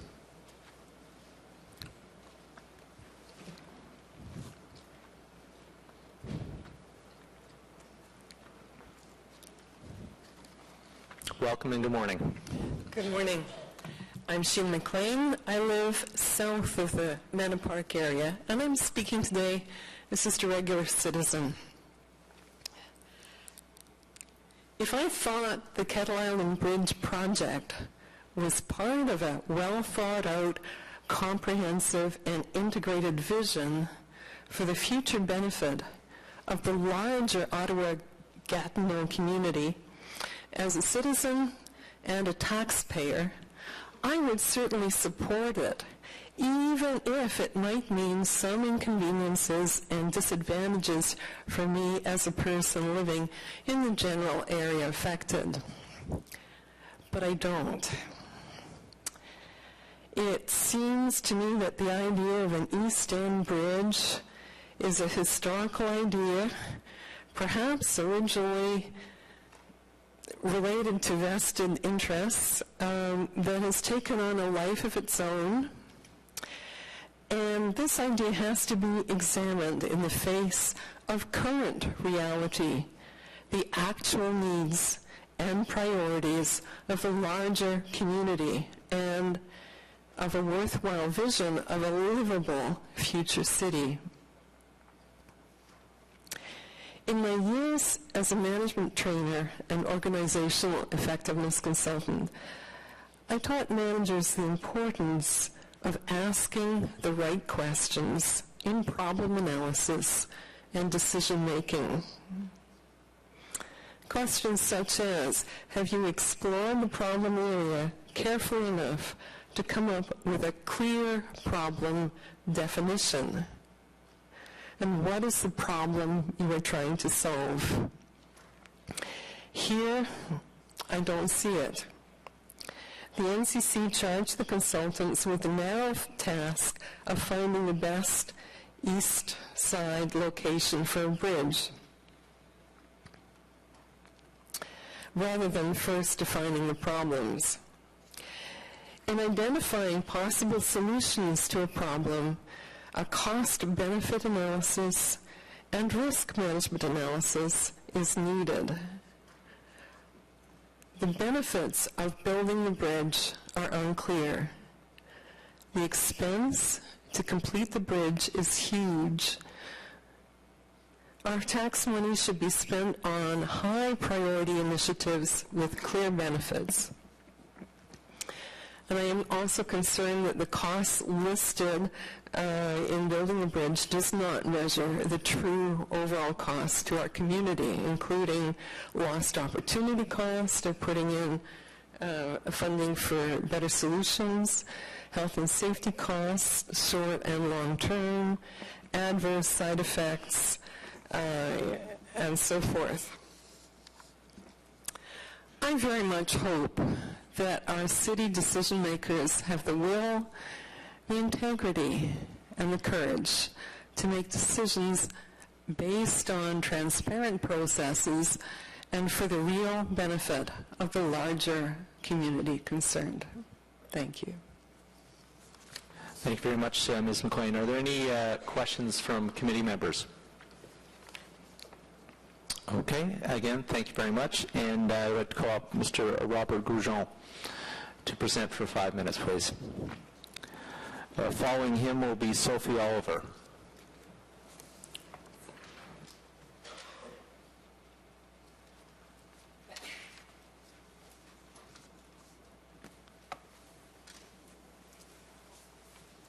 Bonjour, good morning. My presentation, in fact, will last much less than 5 minutes. The issue. I do not see a clear and bold visionary path for the National Capital Region because the transportation of people and goods is an obstacle rather than a means to an end. A vibrant and green national capital, a place of harmony and prosperity with wondrous spaces for growth. A costly Kettle Island Bridge would be divisive, noxious for too many, would not adequately solve the Curwen Corridor interprovincial truck problem, and would only exacerbate Ottawa rush hour congestion, particularly around the 174-417 split, henceforth the knot. A combo congestion impact will likely occur with the adjacent Rockcliffe-based development, a promising new model community to be built in a long-established inner Greenbelt area. Turn Kennel into an opportunity to abandon a 1950s solution and to embrace a 21st century smart growth where common green transportation and community well-being prevail in planning and deed. Wisely invest increasingly limited funds in solutions and priorities, not partial fixes embedded with new costly problems. The proposal, I submit for your consideration, a transportation vision for the cities of Ottawa and Gatineau. The vision, a green and prosperous national capital region, smartly moving people and goods. Key features, for the quick and green movement of people, an interprovincial LRT system in the core linked to Ottawa's LRT, extended to its suburban communities in the east, west, and south, and to Gatineau's expanded Rapibus. For safe movement of goods and for the promotion of interprovincial commerce, a truck and tunnel off a renewed and refreshed McDonald-Cartier Bridge. For future consideration, if warranted, an outer National Capital Region ring road with stealth crossings integrated into a green landscape. The outcome, a vibrant and safe core, seamlessly connected to thriving and peaceful residential and rural areas. Be great for future generations. We can't afford to be less. Merci. Thank you. Thank you very much, sir. Are there any questions for Mr. Goujon? Okay, thank you again. And Sophie Oliver, if you could come up to the mic, please. And your presentation will be followed by that of Andrew Waterfield. Good morning. Hi, good morning.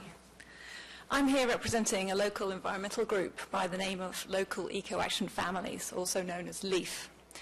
We've been around for almost 5 years now, and although we're a small group, we have big dreams for our neighbourhoods and our city, all centred on the concept of sustainability. We've been focusing on advocating behaviours that reduce the environmental impact and the carbon footprint of day-to-day life. We're happy to be one of a myriad of local groups and organisations working to make Ottawa a greener, healthier, more sustainable city.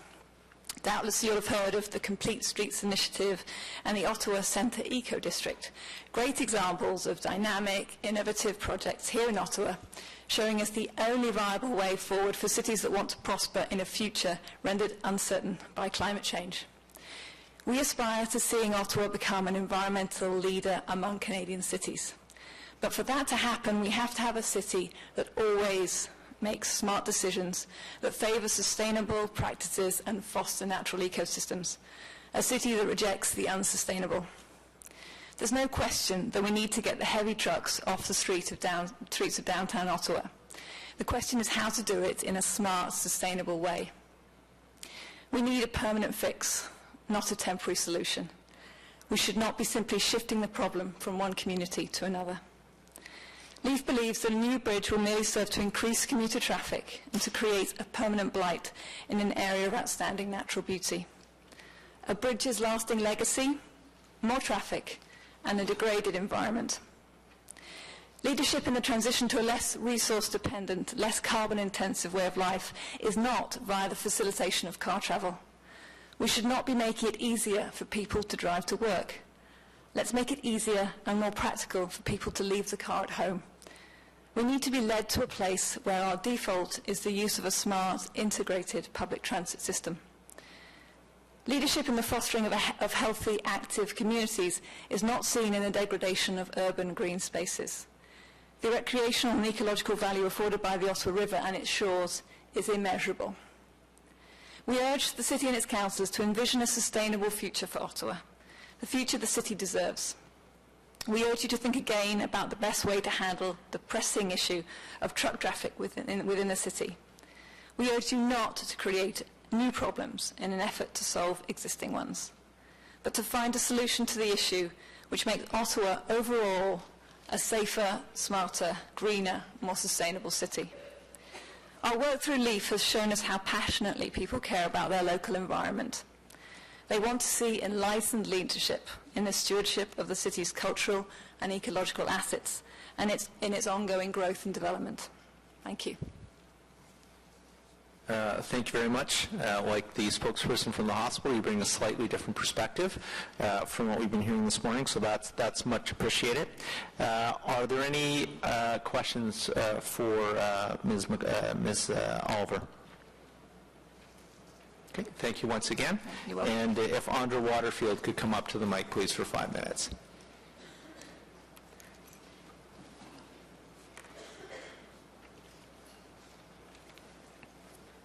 Good morning. Good morning. Thank you for letting me speak today. I, too, is someone who spoke January 2009 regarding this problem, so I'm here again today, so I hope people will listen. The National Capital Commission's Interprovincial Crossings Environmental Assessment Study conclusion that the Kettle Island Corridor is a preferred site for an interprovincial bridge is a 1950s, 1960s solution for our city, and I think it's important to note to the best of my understanding, this environmental study was conducted with no legislated environmental protection in Ontario. And I think it's really important to note that, so it is not a big surprise that we do have a 1950s, 1960s solution. It was with a similar mindset in the 60s that heavy trucks were allowed on King Edward Avenue in the first place. We've had over 40 years to see how heavy truck traffic destroys lives, devastates communities and neighborhoods. Now the study has concluded that building a bridge at Kettle Island will not remove all the trucks from the downtown core. It will, however, spread the heavy trucks and accompany commuter traffic through other established residential communities in Ottawa and Gatineau. And let's face it, you can build a corridor through Aviation Parkway. That does not mean that those commuter cars and those heavy trucks are going to stay there. They're going to be pouring through Hemlock, down Beechwood, along St. Patrick, then through Vanier, along Montreal Road, corridors that were never intended to have that level or that much traffic on them. It is the longest corridor with over 100,000 residents along its path, with, as we already know, the Montfort Hospital, plus numerous schools along the corridor. It also, on the Gatineau and Ottawa side, has the most level crossings and intersections of any bridge option that was studied. So you will yet again have heavy trucks, cars, and pedestrians all mixing at level intersections with the potential for continued devastating consequences. Our city needs a 21st century approach to solve this 1950s, 60s problem. Removing heavy trucks from King Edward should occur without sacrificing other established residential communities and neighborhoods. Legislated Ontario environmental protection should be mandatory in all studies conducted, and I would like to ask the consultants why it wasn't part of this, and options such as an interprovincial tunnel or an interprovincial crossing removed from established residents and communities. I'd like to know what happened to the city's original ring road concept should be considered. Thank you. Thank you very much. Are there any questions for Ms. Waterfield? Thank you for your time, and I'd like to call up Louis Caron, please, from Sustainable Solutions.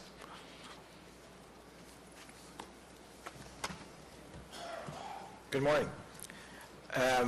I'm going to limit my comments to make a presentation on a tunnel in Miami.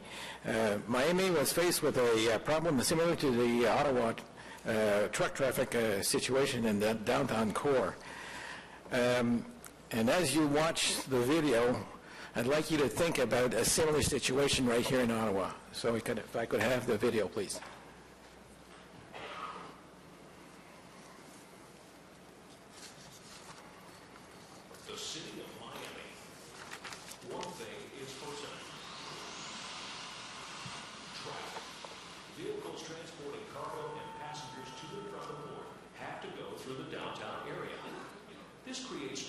Congestion in Miami's central business district, increases air pollution, increases emergency response times to the port, and makes driving more difficult. It slows down the movement of cargo and passengers, making the process less efficient. It also creates potential dangers to pedestrians by routing trucks and buses through the downtown area. The Port of Miami is located on Dodge Island and is separated from the Miami mainland by the Intracoastal Waterway. Vehicles must cross a 6-lane high-level bridge which connects Fort Boulevard on Dodge Island to the Miami Central Business District. On the routes traveled to reach the port through downtown, as much as 1 out of 10 vehicles is a truck or bus. Realizing the need for a better solution, the Florida Department of Transportation District 6 conducted a project development and environment study to look for ways to improve the link between the Port of Miami and the interstate highway system. A tunnel alternative would enable the rerouting of port traffic from the downtown business district area to a better route via the port tunnel. The proposed 4-lane tunnel crosses under the main channel of Miami Harbor from Watson Island and connects to Port Boulevard on Dodge Island, a distance of approximately 1 mile. Here is a computer simulation of how this alternative would work. The MacArthur Causeway Bridge would be widened to provide 1 additional lane in each direction.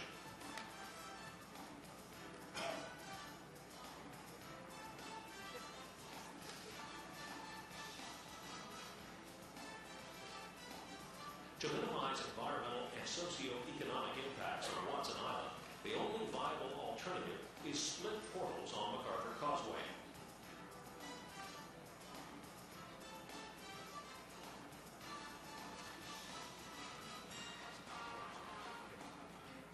Four travel lanes, 2 in each direction, would extend from Watson Island to Dodge Island beneath the main channel.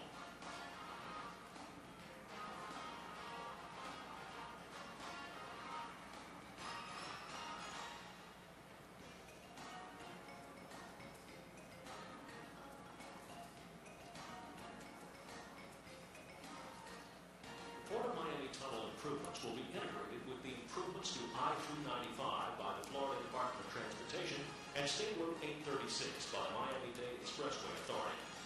The tunnel is part of the overall strategy for improvements to I-395, and it is important regardless of other final alternatives chosen. All these improvements would enhance access to these areas for vehicles, tourists, and residents, and speed up travel time to and from the port. Saving time means saving money for truck operators, and they will save even more in the future by using the proposed tunnel. Although this project is being spearheaded by the Florida Department of Transportation, it will only move forward and become a reality with input and financial assistance from the City of Miami, the Port of Miami, Miami-Dade County, the Miami-Dade Expressway Authority, the public, as well as other affected and interested parties. It will ensure that South Florida and Miami remain attractive to both businesses and visitors for years to come.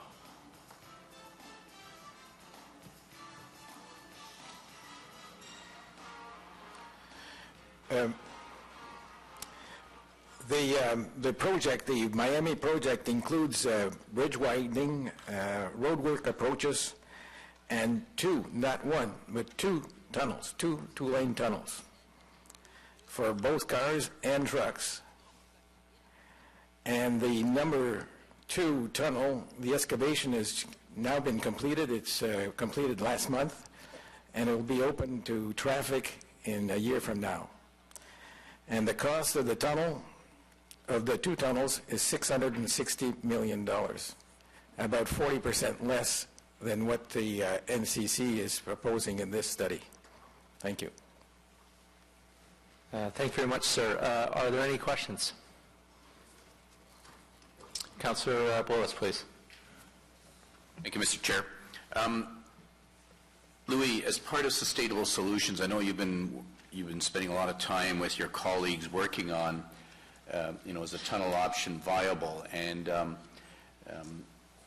we've looked at this technical memorandum that I think the consultants had updated with respect to a tunnel. Tunnels it's a little bit of apples and oranges here because no tunnels are the same. So this example you're bringing forward from Miami, how do you think it's relevant to the item before us and the issue before us? Well, the two-page memorandum that you're referring to was written in 2008, I believe, and it was updated in 2013. It's not a comprehensive study. It's basically opinions about whether it would accommodate extra traffic or car traffic, and it doesn't accommodate the trucks completely. So what we're looking for is a comprehensive, complete study of the tunnel option. Now, you referred to the cost, this particular tunnel here, and I didn't catch what the length of it was, but you're saying that the cost of that tunnel, which is actually a four-lane tunnel, and I'm actually familiar with the port. I didn't realize they were building that they were actually connecting it with a tunnel, and I had noted some of the downtown complications because of the interstate not connecting. But the cost you're referring to here, I guess what you're trying to tell us how it's favorable compared to a $1.1 billion plus price tag on what's being proposed. Is that the... Yes. The idea of a downtown tunnel here in Ottawa is about 1.8 kilometer long. Okay. So if you do the math between the U.S. or Miami building two tunnels for $660 million for a 1.6 kilometer length, you're looking at approximately the same price. So half of 660 is obviously 330 million. That's in the U.S. Now, we haven't done, we're not engineers, so we're not doing a price comparison. But this gives you the order of magnitude between the two projects. But we're not in a position to really go beyond that because the geology, not familiar with either one, what kind of formations are underneath. One's underneath a city, one's underneath a channel. But I think your point is it does merit more consideration than what it's been given so far. That's correct. Yes. Okay, thank you. And Councillor Tierney. Great. Thank you, Mr. Chair. I feel like I've jumped into a time machine, and it's not just because of the disco music in that video. It's because, Louis, you've been championing this for quite a while. I remember 4 years ago, before I was even elected, being at a community association meeting where people were quite fired up about the possibility of a bridge within the Beacon Hill area at the time, and you brought forward this tunnel vision. I'm very happy to see that it's starting to get some legs now, which is good news. But that being said, have you spoken to our provincial counterparts, the ones that are actually going to be funding this bridge, about this possibility of a tunnel? We've requested a meeting with the Minister, Mayor, but we haven't had an answer yet that I know of. And it sounds like there's definitely some momentum around this one. I just want to be clear, with the tunnel, are you talking about it going underneath the Sandy Hill area and popping out at the base of the bridge crossing, or are you talking about a complete tunnel underneath the waterway?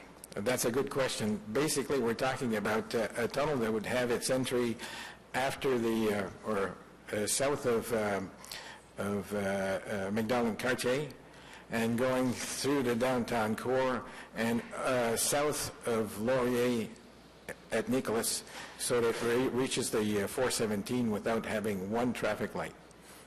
Avoiding all the twists in terms of trucks right now running over people. That's great. Thank you very much for your efforts on this, and even though I know this isn't the appropriate forum to tie this one in, at least to bring it to the forefront. Thank you. Thank you, Councillor. And Councillor Flory, please. Oui, merci, M. Caron. Moi, j'aimerais juste... Thank you, Mr. Caron. I just would like to comment. The alignment you just shared with us is an interesting one, because everyone else that's at the table, the NCC, the MTQ, is not really relevant. It's an MTO issue in this case. So the approvals would be much different than what's in front of us today. I'll just leave it at that, because that will stem some of my further questions. But the proposal that you just shared with us, the McDonald-Cartier Bridge tunnel to Nicholas, would require only MTO approval. Is that correct? That's correct. Thank you.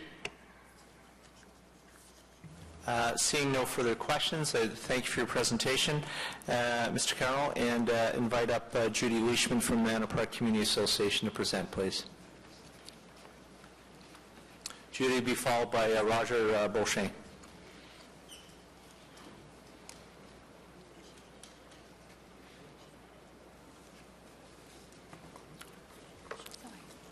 Good morning. Good morning. At the end of Phase 1 of the Interprovincial Crossing Study, Ontario and Quebec requested that the NCC direct the study team to do further analysis of the impacts of a new bridge on communities, economic development, and transit. The consultants for Phase 1 were again selected by the NCC for Phase 2B. It was the hope of the Manor Park community that a second look would make it obvious that Kettle Island, the most highly populated corridor just 3 kilometers from McDonald-Cartier Bridge, was not the right place to put a 6-lane truck route. In fact, Phase 2B did conclude that Corridor 5 is the worst for community impacts because it has the largest number of people, but selected it as the preferred corridor anyway. Residents are also the closest to the corridor of the 3 options studied.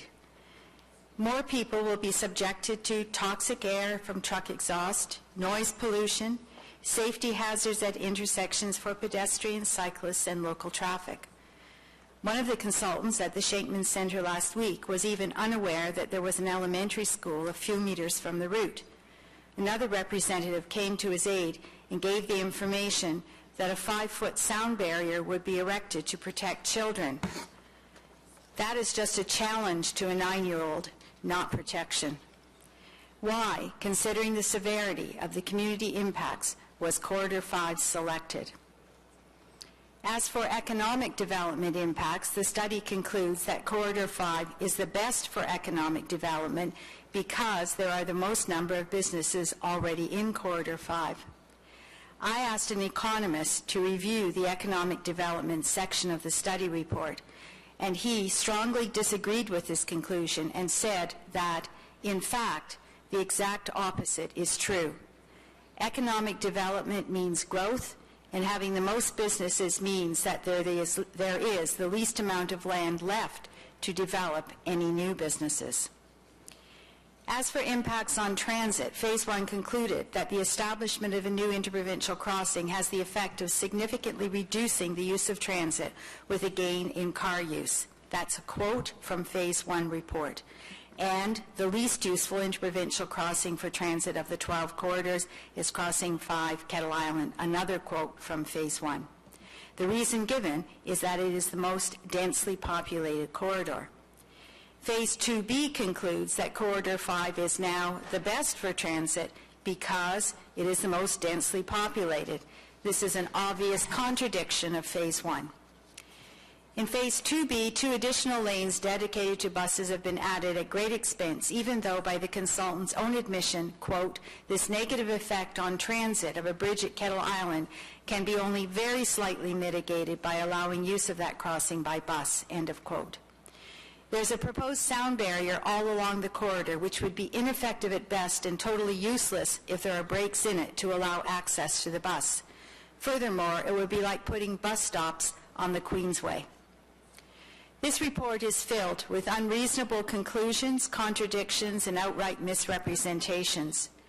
During the Phase 1 presentation to Transportation Committee, the consultants showed a slide, which I have a copy of here, quoting part of the 1999 OMB decision, which said, the decision that is, quote, I find that any new adopted corridor must be designated as a trucking route, and once this is in place, I see no reason to place an arbitrary ban on trucks on King Edward.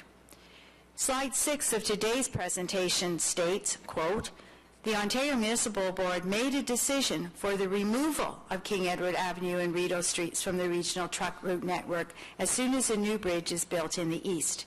This is obviously not true, and yet another example of the lack of credibility of this report. It is only the 5-minute time limit that restricts me from listing more examples, such as the fallacy of the interconnectivity argument when we already have 5 bridges in the city core. It's the suburbs that need connecting. Why continue to pour all the traffic into the core? Manor Park Community Association has always maintained that trucks on the Kerwin corridor are a health and safety hazard, and a real solution must be found. But the solution never has been and is not now to simply spread the problem to other communities. I urge you at the appropriate time to reject this recommendation and clear the way for a study to find a real solution, a solution that is in the best interests of all the residents of Ottawa, rather than accepting an unreasonable Field of Dreams bridge recommendation imposed by the NCC, which would create negative impacts on communities, economic development, and transit in Ottawa. Thank you. Thank you very much. Are there any questions for the delegation? Councillor Blois. Thank you. You've been at this for a long time. You probably have more 23 years. 23 years. I was going to say 33, but it feels like it. Feels even longer than that. And I mean, you probably know your ins and outs in this one better than most people. Now, you're rejecting the recommendation, which I can understand, but my opinion is there's no perfect solution out there, no matter what. Do you have a preferred solution or corridor that you think would work, or? Well, the presentation that my husband gave you proved that there was no need for a new bridge for commuters for the next 40 years. And so that's not a problem that has to be solved. And I support the investigation through a comprehensive study of a bridge that would take trucks under the downtown and out of the core. Okay, thank you. Thank you very much. Any other questions for the delegation? Thanks for coming down this morning. Mr. Beauchamp, please.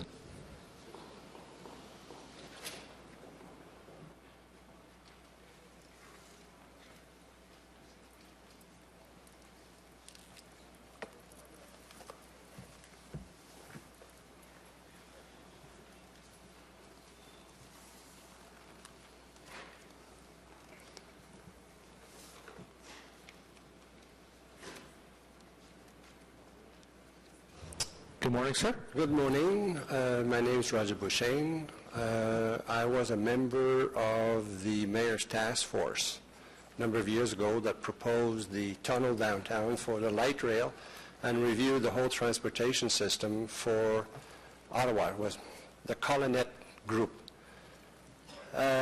We also wrote a section on truck traffic and a future bridge, which I believe you all been given a copy.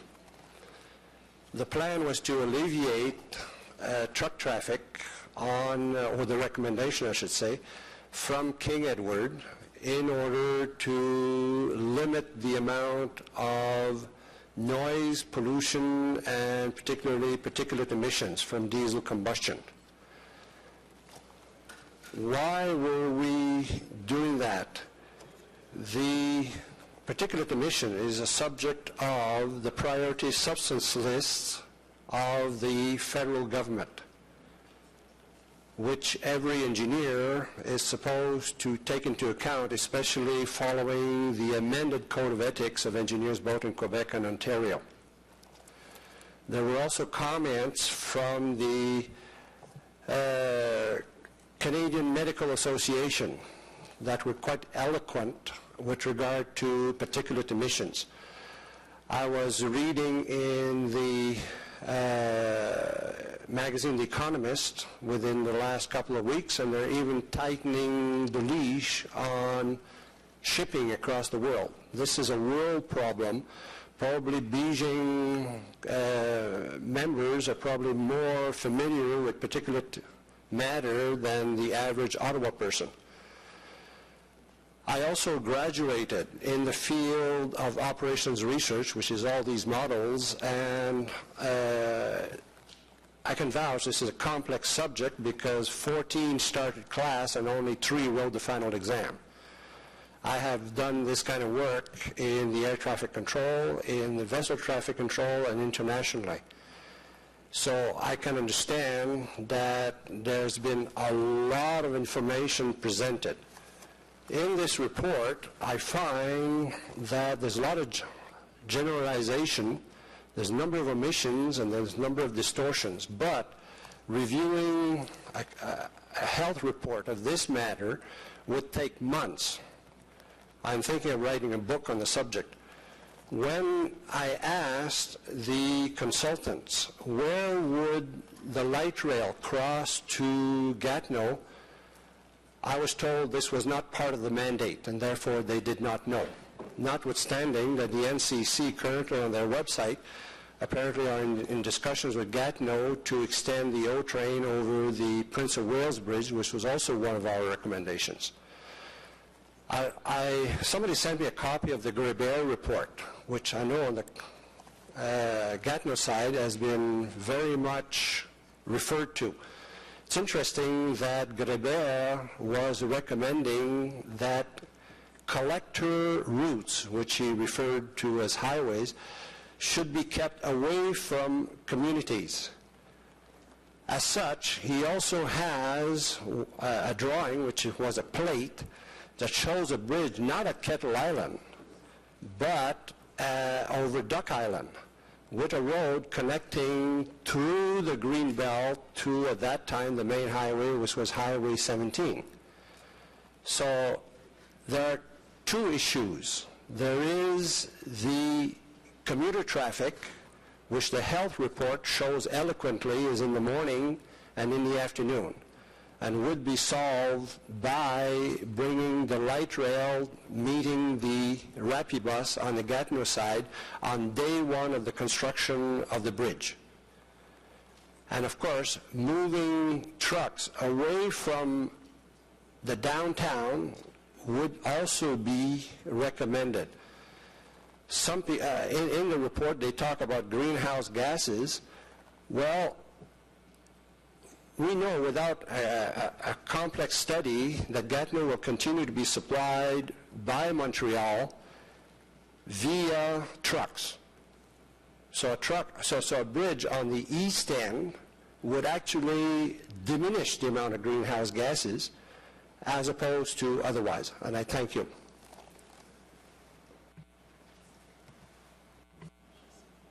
Thank you very much, sir. Are there any questions? Councillor Clark.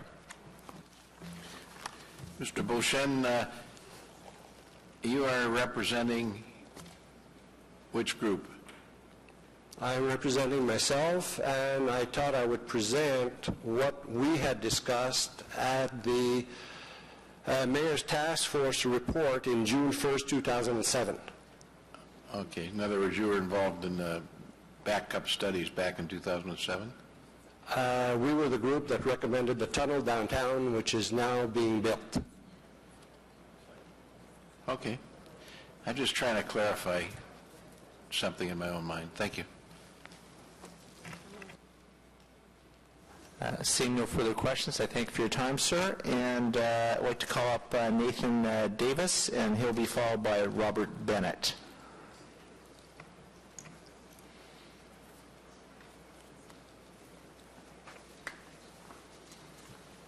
Morning, sir. Hi there. My name is Nathan Davis. I'm co-chair of the King Edward Avenue Task Force. That's who I'm speaking on behalf of today. The NCC has found the Kettle Island corridor most suitable for the location of a new interprovincial bridge. Residents of Ottawa, including eastern communities, agree and acknowledge the presence of trucks in Ottawa's downtown core is unacceptable. This selection brings our community closer to a solution to the dangerous and development-stifling conditions that has plagued our community for the last 47 years. There is significant misinformation and misunderstanding circulating with respect to the corridor recommendation process that must be corrected. First, I echo what the NCC reported earlier. Ottawa Transportation Committee voted in favor of the Kettle Island corridor on June 20th, 2007. Ottawa City Council voted in favor of the Kettle Island corridor on June 27th, 2007. In 1999, the Ontario Municipal Board ordered Ottawa to place the removal of King Edward and other downtown streets as an interprovincial truck route in its official plan, as it was unfit for this purpose. 14 years later, trucks continue to contaminate this area. Ottawa did incorporate the Ontario Municipal Board order into its official plan and the Transportation Master Plan.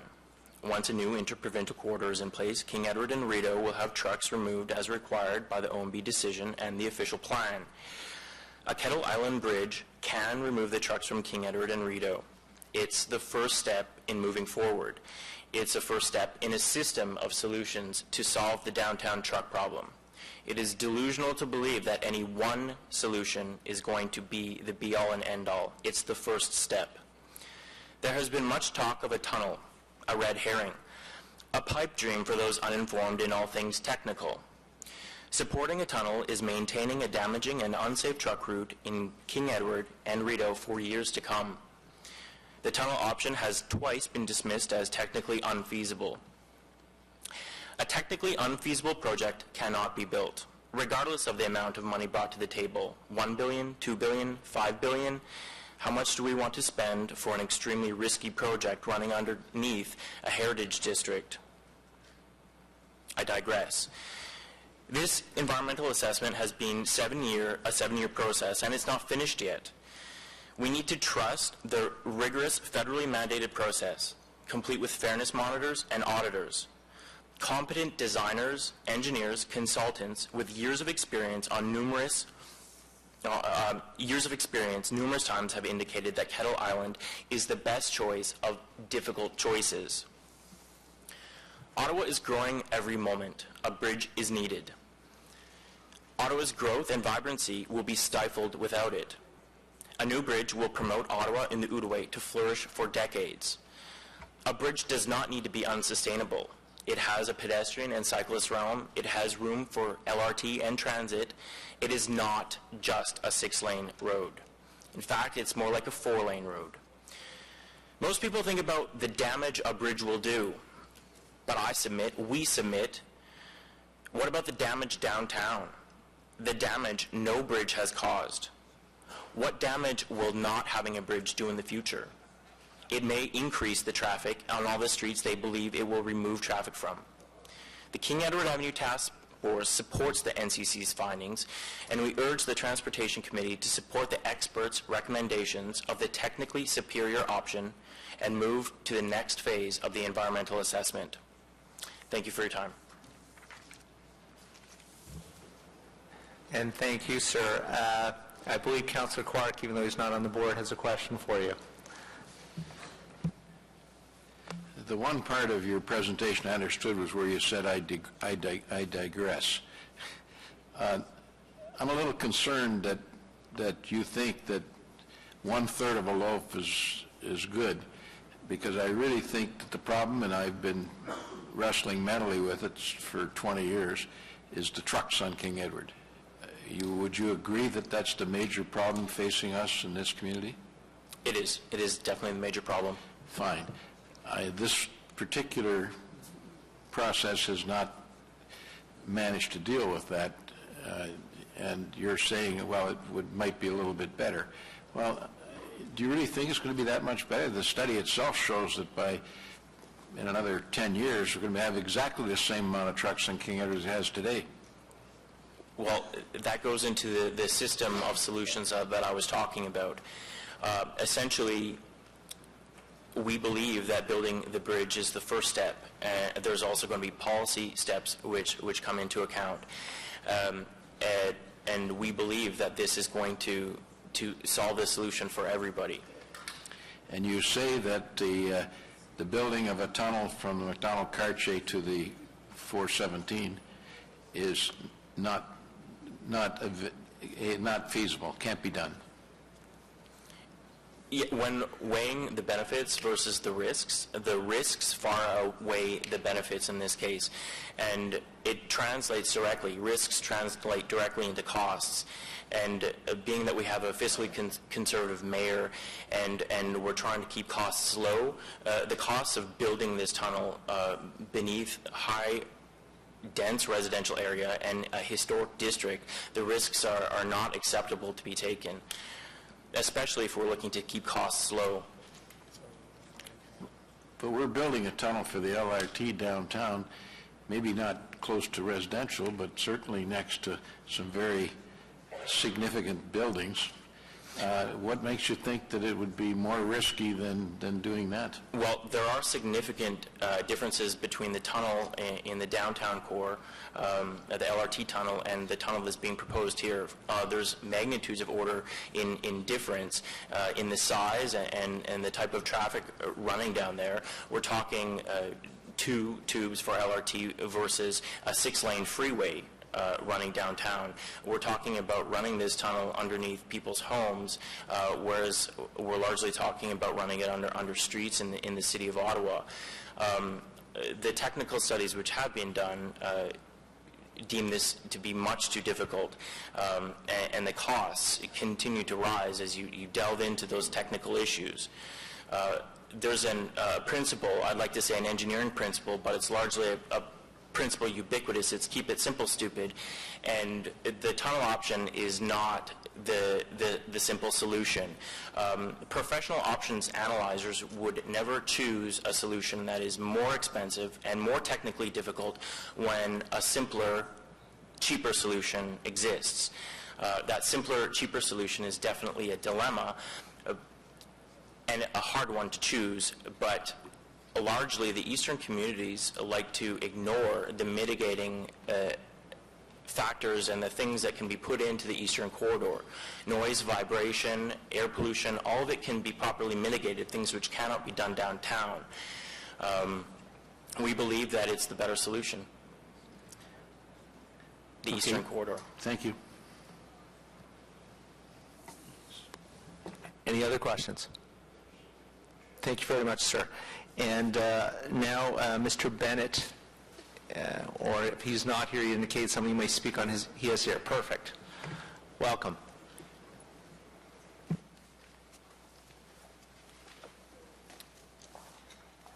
Thank you for the opportunity to speak to the Transportation Committee. Yesterday evening, as we were talking over our back fence, their 4-year-old daughter rushed up calling her best friend stupid. She was told not to use that word and asked how we would have treated our children. I explained that the people she knew were not stupid, but at times they could do or say stupid things. And that about sums up my feeling on the process and results leading to this meeting. Clearly, the persons who have reached the conclusion about the bridge crossing are quite competent, sincere people. The proposed fix does not resolve the critical issue of heavy transport on King Edward. It imposes the same condition on another area in our city and on a major residential line route in Gatineau. In Ottawa, Aviation Parkway is a dead-end system, a road to nowhere, placing traffic into Ontario on already overloaded highways with no ways of diverting it to other routes. That must class as stupidity. There are 2 elegant, completely practicable solutions in spite of my predecessor's comments, but here I wring my hands in despair. Though we are among the richest cities in one of the richest countries in the world, we are told they are more costly. The first is a tunnel from 417 to the McDonald-Cartier Bridge. That would solve Ottawa's heavy truck problem without any burden on Gatineau. Heavy traffic would be put where it should be as it enters Quebec, directly on their major divided highway network. Any major European city would have immediately moved to the tunnel approach in response to the new Edinburgh activism. We still can. The second is Duck Island Crossing. Remember the comment originated with Sir Edmund Blake. Those who ignore history are bound or doomed to repeat it. Here is a history lesson. Image 1 is from the 1950 Griever Report, the intersection of Lyon and Wellington, circa 1980. Clearly, we have come a long way since then by adopting his proposals. But the changes enhancing the downtown precinct have messed up that precinct with heavy traffic by not doing the things he said were necessary consequences of changes. Image 2 is a copy of Grievel's proposal for an eastern gateway. It reads, hereunder we refer only to proposals of major importance. From the present Montreal Highway, a connection having the character of a parkway should be established, following the western boundary of the Rockcliffe Airport and reaching the Rockcliffe Park driveway near the Federal District Commission Park. This would provide for tourists from Quebec and Montreal an attractive and even grandiose entrance to the capital through Rockcliffe and Lepain Park. Aviation Parkway cannot be accessed from nor exited to the west, as Griever intended. So much for the NCC planner, who stated that it was intended as the link to an interprovincial bridge. Griever did not leave the area with a void on dealing with heavy interprovincial traffic. Image 3 is a copy of his foresighted approach.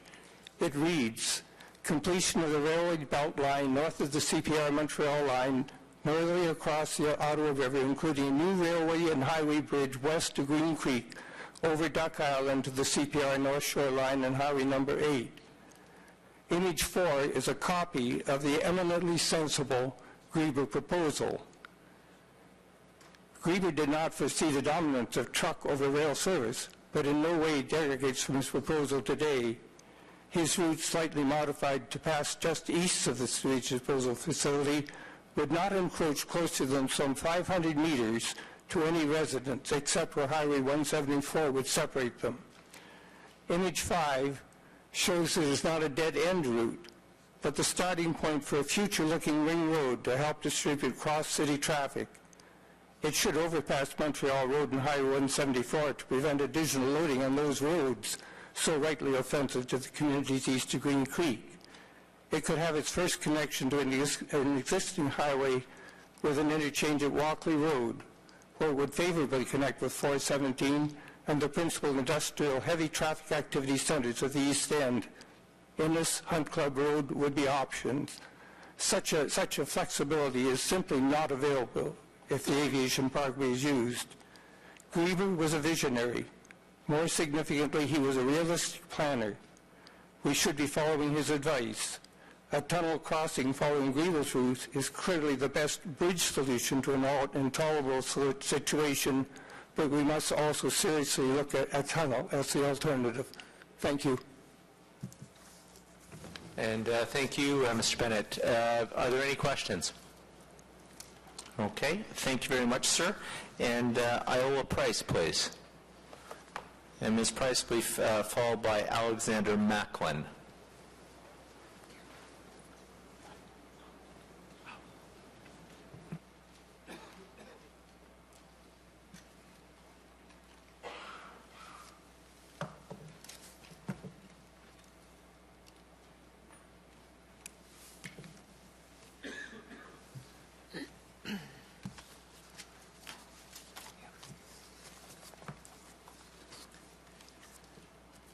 I'm here to speak to the value of the NCC parkways to Ottawa and to extol the virtues of the wooded areas along two of them.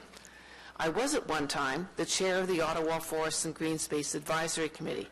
As such, I was a member of two committees overseeing and reviewing the work of the contractors conducting the Urban Natural Areas Study. I came to appreciate the little forested jewels that we have in our city. They may not be large or ecologically significant at the national scale, but they are significant to Ottawa. You're all aware that the emerald ash borer is killing our street trees. Although not unscathed, our woodlots remain as functioning lungs for the city. They have tree species not found in abundance in the majority of our streets. They should be preserved, not made smaller by road widening. Corridor 5 contains 7 regionally significant wooded areas that are designated urban natural areas, among them Montfort Hospital Woods, Air Base Woods, and Aviation Parkway North. Ottawa's official plan notes that these urban natural areas preserve natural features managed for conservation or leisure use. I don't see 6-lane truck routes mentioned. The major open space designation uses recreational pathways. Compatible with 18-wheelers? I don't think so. These remaining forest patches are havens for wildlife and plants and are oases for people to enjoy. They help the city breathe and people to relax. The Montfort Hospital Woods and Aviation Parkway North are now bisected by the Aviation Parkway. The addition of extra lanes to accommodate the cars and trucks, the latter providing a steady diet of particulate matter, will impact these sites. These 2 woods are well known to Ottawa residents, and further damaging from lane widening should not happen.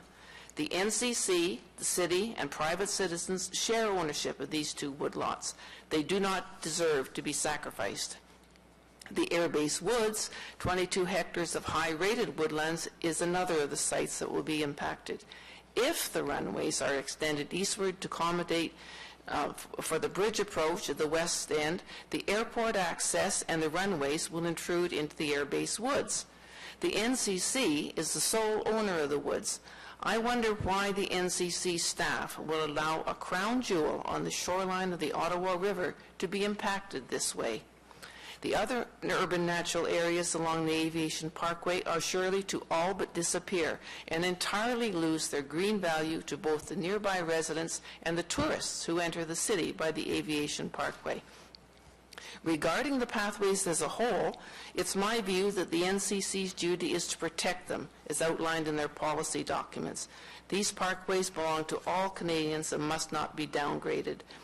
In the 2004 NCC document, the definition and assessment of cultural landscapes of heritage value on NCC lands, the importance of the historic Aviation Parkway and of the Ottawa River Parkways is described.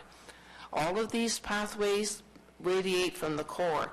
The interconnections of the parkway and driveway system ensure an ultimate connection to the Parliament Hill, passing 24 Sussex and Rideau Hall, not to mention many other national institutions located on the Aviation and Rockcliffe Parkways. Is this interconnection of scenic heritage roads to the core area not important? I think it is. The document further describes the cultural landscape of the parkway system, including the Aviation Parkway, as carrying a national or federal identity. It carries it out in the surrounding civic or local landscape. It's not a regional identity, not a municipal identity, and certainly not a truck route. The heritage driveway and parkway system must not become a mundane part of the urban grid.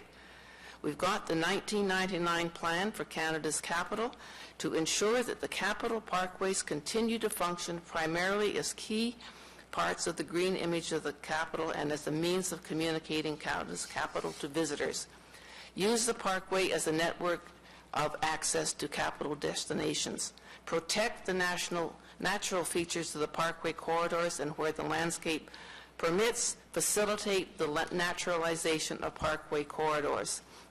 An increase in noise does not satisfy the naturalization criterion.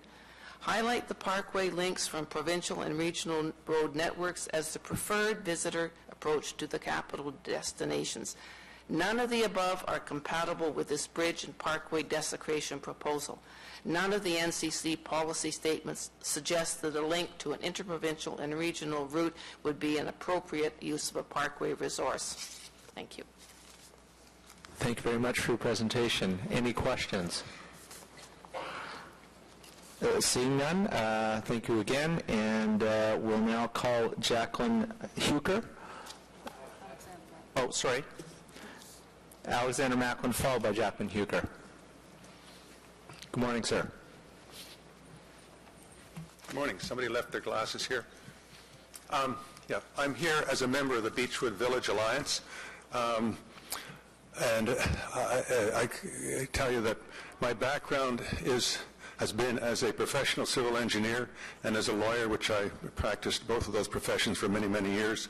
So I come to this hearing with a little bit of, if you will, expertise and background. And quite frankly, I'm really quite surprised at the limited mandate that was given to the consultants to consider alternatives to dealing with the truck problem, quite frankly, and I'm very, very disappointed with their result.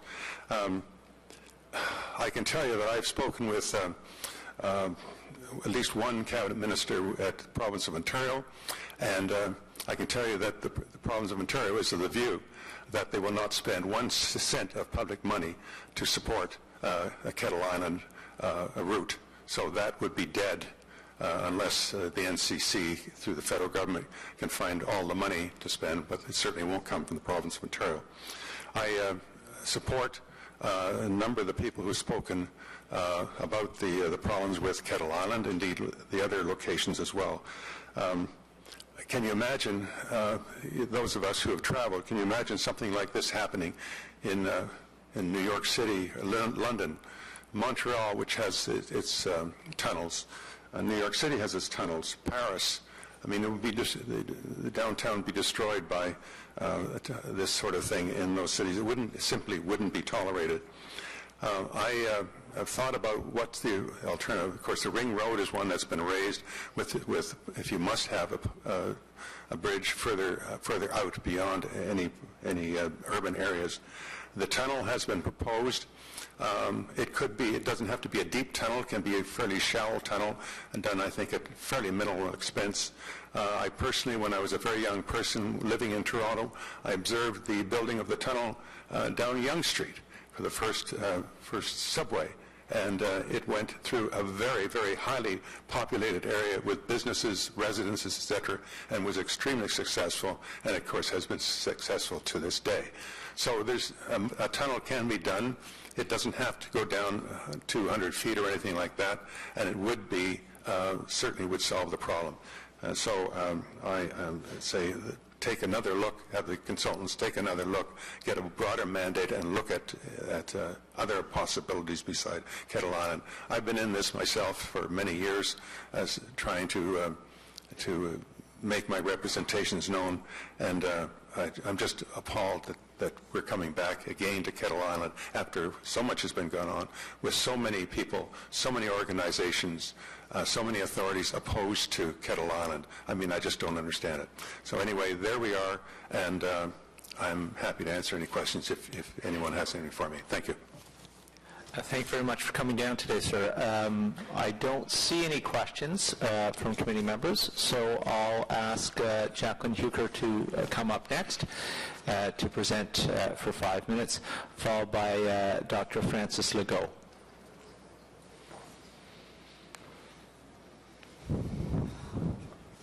Good afternoon. Good afternoon. My name is Jacqueline Hucker, by the way, and I live on Daly Avenue in Sandy Hill. I won't take 5 minutes of your time. Most of the arguments have been made. I am concerned about the impact of the trucks on King Edward.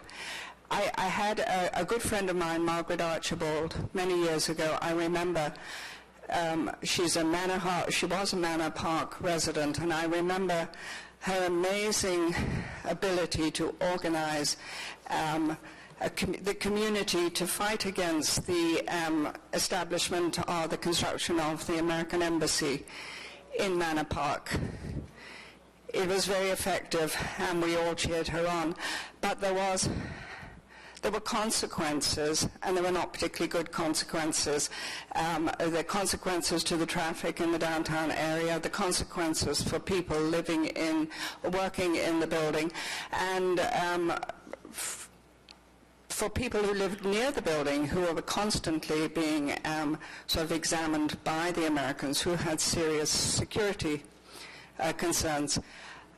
I look at King Edward, I look at the people who live in Lower Town, I look at the impact, the degradation of their lives in terms of the environment and in terms of the noise pollution, in terms of the general dilapidated conditions of many of the housing there. It would have been wonderful if Lower Town had the lobbying power of Manor Park and of the environmentalists. It is really terrible to live. I don't live there. I don't have the same impact. I have a minor impact, but there are schools, there are kindergartens, there are people that are not particularly economically well off and who cannot, for example, afford air conditioning. You'd only have to look at the houses around the area there to see that their lives are seriously impacted by all the traffic on King Edward. So I'm here just simply to urge the Transportation Council committee members and the committee, the council in general, to please take into account the impact of these Ottawa citizens who live in the center of our capital city. I mean, their lives are severely impacted, and we don't hear a great deal about that. And the downtown area is an absolute disgrace for a capital city. And whatever the solution is, I do suspect that if the Lower Town had had the lobbying clout of the environmentalists, which I totally support, and Manor Park, which I totally understand, I don't think the situation would exist today. I think something would have happened a long time ago, 5 years ago. I urge councillors to think about that. Thank you. They are citizens of this city. Thank you very much for coming down here today to make your presentation. I don't see any questions, and I believe that our next speaker is, as I said, Dr. Francis Legault, followed by David Jeans. Good morning. Good afternoon. Yes, it's now good afternoon, so I'll be brief. I'm a nursing professor, and I'm a Manor Park resident. I've been there 12 years. I just wanted to highlight, for those of you that don't know, a little bit about the community, the problems we have currently, and I won't repeat anything that's already been said. Manor Park, for those of you that don't know, is a post-war community. Most of those homes were built in the 1950s, 1960s. I'll talk specifically about the corridor, Hemlock, Beechwood, and St. Patrick, which is actually one street. Along there you have Beechwood Cemetery, we have fire departments, we have emergency vehicles, we have the Manor Park Public School. The community is families, small children, and a lot of seniors where people frequently bike, walk, and are fortunate enough to use the Ottawa River Parkway and the bike paths along the Ottawa River and Aviation Parkway. So it's a wonderful, quiet, healthy, clean air community. My background is in community health, has been for many years, primary health care, global health, and palliative care. So I really value living in Ottawa and living in a clean air community and not having to deal with pollution. That's one of the reasons I live where I do. The traffic along that corridor, Beechwood Hemlock, is appalling. In the last week, just traveling off rush hour around noontime, I had to divert through Vanier because I couldn't make it from St. Laurent Boulevard to Vanier Parkway. One day it took me half an hour. So currently I avoid that area for driving unless I want to travel to businesses on that route. New condos are being developed. There is no way that route can accommodate any increased traffic. Right now, we have bridge traffic coming up St. Laurent turning westbound to get onto King Edward. So if there are any changes having another bridge, we're going to see double that traffic going in both directions for different access. As well, the Ottawa River Park, the Rockcliffe Parkway has just been renovated, if any of you haven't seen it. They decreased the lane size to accommodate a very large pathway, which is beautiful for cycling and walking. And the 2 lanes that are remaining, I hope they're going to be paved, with a line down the center because they're very narrow, but that as well cannot accommodate any increased traffic. So that just gives you a snapshot of the community. In terms of recommendations, or before I go there, the bridge, the alternate, the 3 bridge options would move that problems from downtown into other communities. So I don't see that as a viable option for any of the areas. I would encourage the panel to look at other options. I've just this winter drove from Ottawa down to Florida. Every major city has ring roads east and west, and to bypass those cities, and it's very easy to do on the highways. So I see that. I don't know about the tunnels, if that's viable, but there really does need to be other options. And if I have a minute, I'm not watching the time. The police RCMP headquarters and the horses are there. The stables on Rockcliffe Parkway as well, and the tour buses come from the Governor General's all along Sussex through that community. So that's just a picture of the community, which is not in the assessment. Oh, and to close, I just wanted to comment on the slide on page 15, where cultural environment, social environment, and water use and resources were certainly not preferred, but they were not considered important factors in highlighting the Kettle Island Bridge as the number 1 choice. Thank you. It's my first submission, but I don't think it'll be my last. Thank you. Thank you. You did well. Are there any questions at all? Seeing none, I'll ask David Jeans to come up, and he will be followed by what we have as our final delegation, Charles Siegel. If there's anybody out in the audience that wishes to make a presentation to the committee, now is the time to fill out one of the forms at the front. And if not, then these will be our last two speakers. Good morning, David. Thank you, Chair. I hoped I was going to have the last word, but anyway, I haven't been, you will, and I'll look forward to hearing. I haven't been involved quite as long as Mrs. Leishman, but certainly 20 years since the Jackpat Bridge study in 1993. I've been involved in every interprovincial bridge consultation, as well as every major transit study and the major studies on King Edward Avenue, and in particular the Gatineau Rapibus study. So I just want to say that what you have before you is a technically recommended corridor, which flowed from the studies that have been done and the terms of reference for this consultant activity. And to some extent, the recommendation you have before you was inevitable. That doesn't really address whether this bridge or any bridge should be built.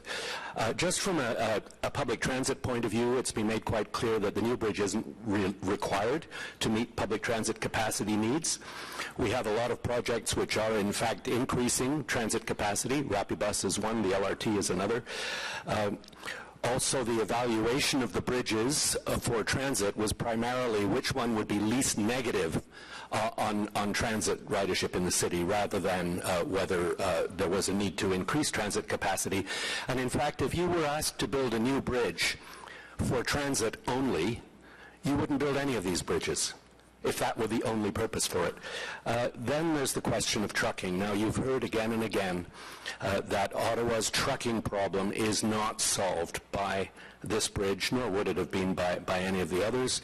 At the best, with a trucking ban on King Edward, you'd merely have a transfer of the downtown traffic to the Chaudière corridor, and there'd be just as much traffic fighting its way through downtown, but by slightly different routes.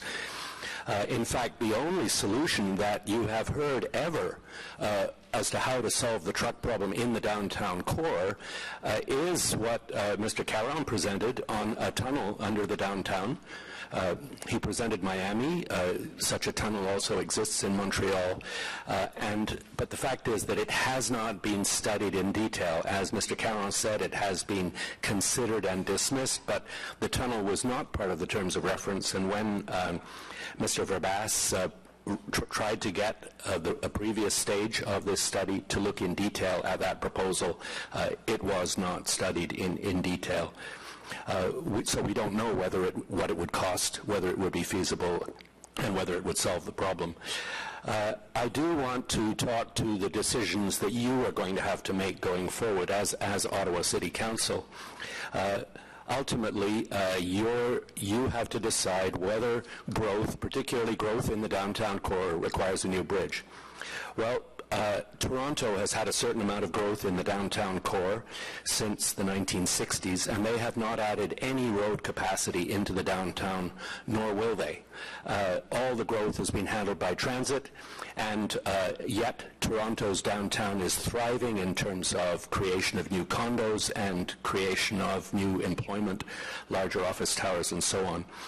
We have condos and new or replacement office buildings going into the downtown core. I don't think it's the role of the city or any government to encourage an increase in the automodal share across the Ottawa River in relation to this growth, nor is it necessary, because on the Ottawa side, the LRT, and crossing the river, the combination of OC Transpo and Gatineau Rapidbus can handle the interprovincial commuting requirements of all that downtown growth.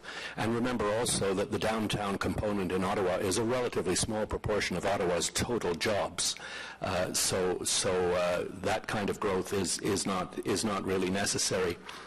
I do want to say that you aren't paying enough attention to interprovincial transit, Ottawa City Council. Myself and David Gladstone had to argue with the NCC for a long time to actually get the funds allocated in 2005 to make the interprovincial study happen. In 2003, Ottawa had removed the interprovincial component from the terms of reference of the rapid transit expansion study, saying that it would be covered by the interprovincial study. And now we finally have the results of the interprovincial study. Your fellow committee, the Transit Commission, isn't even interested in hearing it presented by the consultants, and its findings have been dismissed, even though it was your only study on the needs of interprovincial transit, as decided by Ottawa City Council back in 2003. And you paid, well, you paid some of it. The $300,000 that was allocated by the federal government was specifically... Mr. Jeans, can you wrap up, please? I certainly can. So what I'm saying is you need to focus on transit, and you need to focus on getting the trucks off King Edward Avenue, and none of the corridors, including the recommended corridor, will do that, so you have a problem. Thank you. Again, please refrain from clapping. Are there any questions for Mr. Jeans? Councillor Blouse. Two questions. I was going to ask one, but two questions. So the study that these folks here did, and they were limited in their scope and the terms of reference, in terms of the study they did, though, which one of the options has the optimum transit use? None of them have optimum transit use. It was least negative impact on existing transit. Now, you made a comment... You wouldn't build any of them if you wanted to increase transit capacity or ridership. Okay. You made a comment that, and I'm interested in this, that our transit plans, interprovincial transit plans, don't have the capacity to deal with transit growth from Gatineau to Ottawa, Ottawa to Gatineau. No, they do. There is no interprovincial transit capacity problem, and we have new capacity coming on stream, but there's more that we could do. Okay, I thought because on the existing bridges. Okay, I misunderstood. Thank you. Thank you, Councillor. Any other questions for Mr. Jeans? Seeing none, I will call our last delegation on this subject for today, Mr. Siegel.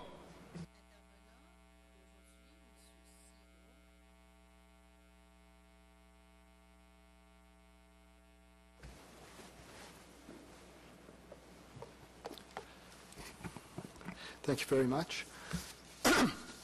I thought I'd take a moment just to address Councillor Fleury's, I believe it was Councillor Fleury's question about the number of signalized intersections in the Kettle Island corridor, in the technically preferred alignment. There are 5, to my count, on the Ottawa side and 7 on the Gatineau side. In other words, 3 extra ones, 3 new ones on the Ottawa side. It's also significant to note that the signalized intersections and topography have not been taken into account in the noise and vibration studies, and I believe not either in the air pollution and fuel consumption studies. And these are very significant factors for large vehicles. Now, that was not my idea, my original plan for presentation, so I'll proceed. I have a technical issue, a technical question, and also a fairness question. Since the beginning of the year, we've been flooded with technical reports and memos that attempt to justify the choice of the Kettle Island corridor as the route for the interprovincial crossing. Most of these we got from March through May, and we just got one yesterday, I believe, just before your meeting. Now, for those of us who can't spend all our time reading and analyzing the reports, this is pretty difficult, and I think that that's a question that should be taken up by fairness, the fairness auditor. We don't have 6 million plus to analyze those studies. And the problem is that as soon as we even begin to look at the studies, the materials that are posted, we find very serious errors, inconsistencies, and omissions. Now, I'm a geographer. I was trained in geography. I worked 30 years as a geographic information systems specialist and geographic analysis specialist. So one of the first things that I looked at was the accuracy of the maps that were presented to us, the public. And my first concern when I looked at them was the map scales. So what I did was I confirmed that there was a gross error by simply measuring some simple straight line distances on the consultant's maps for Corridor 5 on the Ottawa side. I measured the distance between the Aviation Parkway Ogilvie intersection and the Aviation Parkway Montreal Road intersection, which is approximately 2 kilometers if you use a GIS system, if you use Google Maps, if you use a paper map, a normal paper map. However, looking at the maps provided to us and using their scales, this was both in the PDF file that was put up on the site. This is for the technically preferred alignment for Corridor 5, Ottawa side. I measured, and I measured it a number of times because I couldn't believe it could be so wrong. I get a measure of 8 1/4 kilometers between those two intersections. This is an error of slightly over 400%, meaning, for instance, that if on those maps you measured a distance of 100 meters to, say, the hospital wing, the actual distance would be 25 meters. Now, I have a question for the engineers involved here. Mr. Leduc? Excuse me, sir. You can make presentation, but under the rules, you can't ask questions. I'll make it as a rhetorical question then. And I'm sure Councillor Bloss will pick up on it. He generally does. Yes.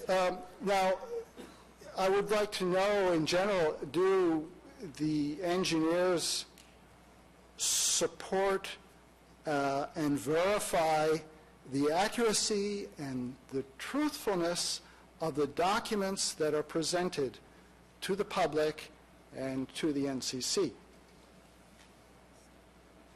That is my question, and that is the end of my presentation. Thank you. Thank you, sir. I see that, as I predicted, Councillor Bloss has a question for you.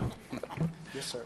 You read my mind. So let me pose the Siegel rhetorical question in terms of as the authors of the report, you sign off, and you sign off as to its veracity, authenticity, etc. Is that correct? Yes. So there's your answer, sir. Thank you. I'll let you all... Thank you, Councillor. Are there any other questions? Seeing none, that's our last delegation on this item. What I would like to propose, unless there is a lot of disagreement, that we take a brief 45-minute break for lunch, and then we pick up with questions from committee to the presentation team, and then we'll follow that up with the remaining items on the agenda. Is that acceptable? All right, we'll see everybody back here at 1:15.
All right, I'd like to welcome everybody back to the Transportation Committee meeting.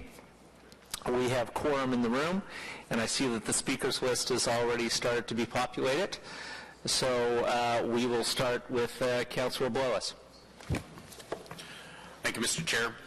I do have a number of questions, and most of them I think will dwell on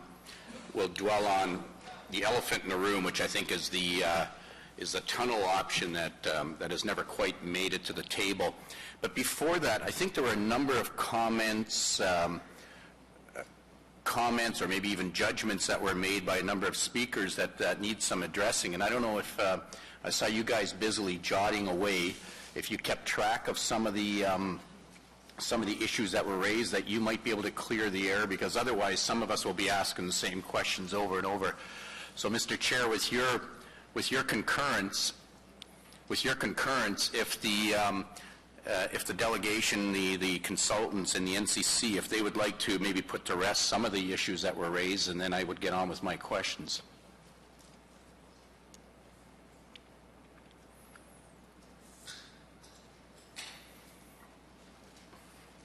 There's silence in the room. I think we're waiting for you to nod yes or no. You've asked a good question, and I have no trouble if the panel is prepared to answer it. Well, then I'll pass it over to you if you maybe you want to get started with responding to some of the concerns that were raised, that I think that maybe you can clear the air, and then I'll get on to my questions.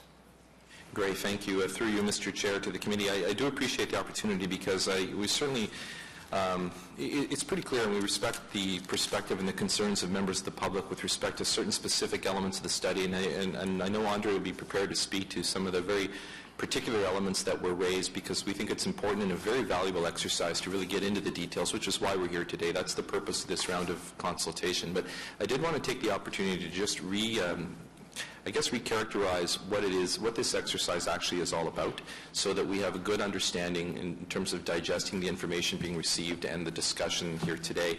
In fact, a number of different presenters spoke to the fact that this study was about solving problem X or problem Y. In fact, when we look at the original terms of reference for the Phase 1 study, it was actually, as I said at the outset, not a responsive, problem-oriented study, but in fact it was a forward-looking transportation planning exercise to provide for the kinds of infrastructure that are necessary in order to support regional growth and integration and social cohesion and all those great objectives that both municipalities on both sides of the river, the NCC and our two study partners also share. So it's not in fact a defensive study, but a proactive study, and fundamentally it does not serve to be looked at through the lens of did it achieve a solution to problem X or problem Y, but really to take a look at, is this a positive contribution to the overall needs of the region through to the 2031 planning horizon. I do have the specific terms of reference from the Phase 1 study. I won't read them out to you, but I encourage you to have a look at it, and I'll be prepared to answer in more detail if that's brought up. And finally, the only other point I would like to make on behalf of the study partners, just with respect to process, I know there were a number of concerns raised in terms of the integrity of the process, in terms of the decision-making process. That's one I really want to address head-on, and that is, I would suggest, and I think councillors would probably agree, that there's probably no example in the history of this region of a more robust, thorough, engaging process than the one we're exercising here today. In fact, if you recall, at the end of Phase 1, what the study partners agreed to do was to essentially hit pause and to bring forward a new phase of the study to design a decision-making framework, which is what we're delivering here today. Phase 2A, exercised in 2010, involved the public in helping us design how we were actually going to go about making this decision and develop the study design report, which is what we're doing today. So with all due respect to the sincerity, and I fully believe they're entirely sincere concerns raised this morning, I did want to address head-on the fact that with respect to the integrity of the process and with respect to the purpose of this study itself, we have no concerns whatsoever, and we fully stand behind what it is that we're proposing here today. Okay, thank you. So I want to start with, on the cost end of it, certainly from my perspective, the numbers that were tossed around when the study or studies originally began are considerably lower than what we have before us now. And when we look at the analysis of the cost and the 25% contingency, for instance, factored in, we're now, the cheapest one is $1.1 to $1.2 billion, which is probably more than double what I ever remember hearing before. Now, was some of this driven because of change in design, widening the bridge, the extra lanes? Because it seems to be, the bridge seems to have considerably more mass than what originally was being bantered about. Yes, actually, the original price in Phase 1 was around $320 million. If you look at our $1.16 billion, actually, before all these contingencies and allowances, it's around $800 million. The major factor here is really we've widened to 2 additional bus lanes in each direction, well, 1 per direction, and also the bike paths, which is almost doubling, if you want, the structures, the roadways. Along Pema Boulevard, for example, they were just redoing rehabilitation because it was a 4-lane roadway in Phase 1. Now we're shifting to the west. We're rebuilding the entire structure, the drainage. There are extensive improvements. Mitigation measures were not considered, such as noise walls or berms were not considered in Phase 1. So all of these amount to the cost we have today, and even also in Phase 1, unit cost of construction materials were much lower than they were when we estimated in fall 2012. Even now, they reached a peak in the fall 2012. Now they've went a little bit lower. We would do the same estimate today, would be a little bit lower, but not significant. That's only due to the change of it's all the mitigation. The okay. Yeah, all these new improvements we've added, that were added to the. So when I look at your tables here, are there costs that aren't included that we should be mindful of as you move forward? The only cost that I know is not included is for land. If there's any decontamination of land, that has to be done. Preliminary design. Okay. Well, yeah, preliminary. Of course, in the next step, preliminary design is going to cover all these. Right. Now, in terms of the, let's say, the traffic pattern, and when you put the curve out there and show what, where the truck traffic is going to be in 2031, where vehicular traffic, transit traffic. The origin destination study for, I think it was 2006, and let me pull it up here for a second, 2006 versus 2011, didn't seem to show, in fact, if anything, showed a slight decline. Am I misreading something here, or is this going to determine where we should be in the future, and this needs to be rethought? Yeah, the model that was used for the projection of 2031 doesn't take into account the latest because it was not incorporated yet. It takes a year, more than a year sometimes, to incorporate new numbers. It's based on trends that were observed for maybe 20, 25 years, even more, since the model exists. There has been noted a drop since the last OD survey and the previous one. That's a general trend we've observed also in Montreal, and it's what it looks like, because in Montreal they did a follow-up a couple of years after the last OD survey. In Montreal, I think it was 2008, and they do it every 4 or 5 years. So they did another one in 2 years after, and they've noticed it's going back up, and one of the reasons is economic situations. The gas prices were very high. Sometimes it fluctuates. You can have a little variation like this. Of course, what will really show us if this is becoming a new trend is going to be the next one, and we'll see if it goes this way. But do you have an opportunity, though, to adjust? Like if you're looking at your transportation demand studies, and I think what you're telling us is that 2011 was actually a bit of a blip, whether it's the economy, a downturn in jobs, et cetera, et cetera. But if that was a blip, are you going to be able to pick up a more accurate trend by the next phase of your study? By this coming summer phase, it will be difficult to have hard numbers, very supportive numbers for this, because this is recent, and the model might not be ready also to take this into account. It's in looking forward in like 20 years, it might be underestimating if we do this also. It's a risk. I mean, there could be a minor adjustment, maybe to have it less of an increase for the horizon, but it would be a big risk to assume that this blip we had in the last OD survey is a general trend for the future.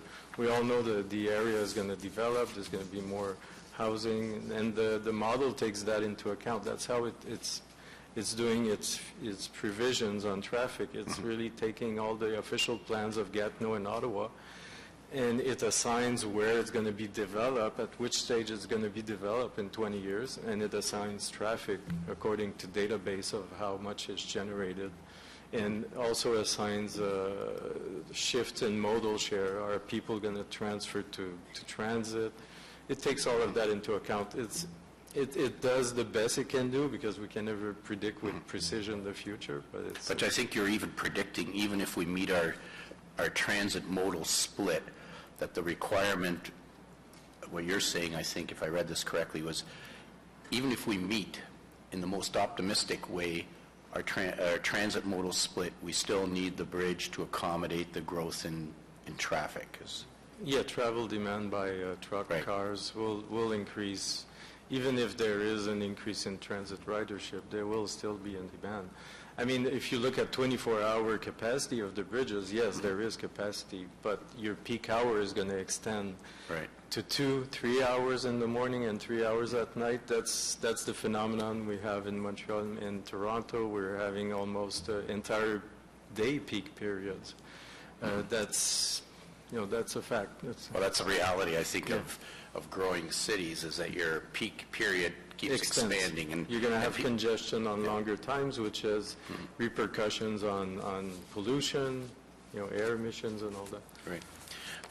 So let me get on. I mentioned earlier about the elephant in the room, and I think the elephant in the room that you kept hearing about all morning was the concept of a tunnel.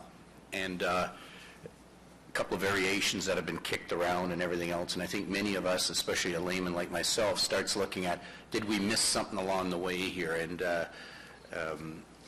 Fred, you indicated about the scope and the terms of reference, and I think the terms of reference never contained looking at a tunnel. I think that was scoped out very early on. Now, what you provided us with, and I really appreciate this, is a technical memorandum on work that was done with respect to a number of tunnel options. And I just want to go through that, because it's in the report that you would have received that they've issued. And it's one of the technical memorandums or addendums to the report. There was discussion at one point about why a tunnel wouldn't work, and I seem to recall 3 reasons why. And the first one was cost. Cost was prohibitive.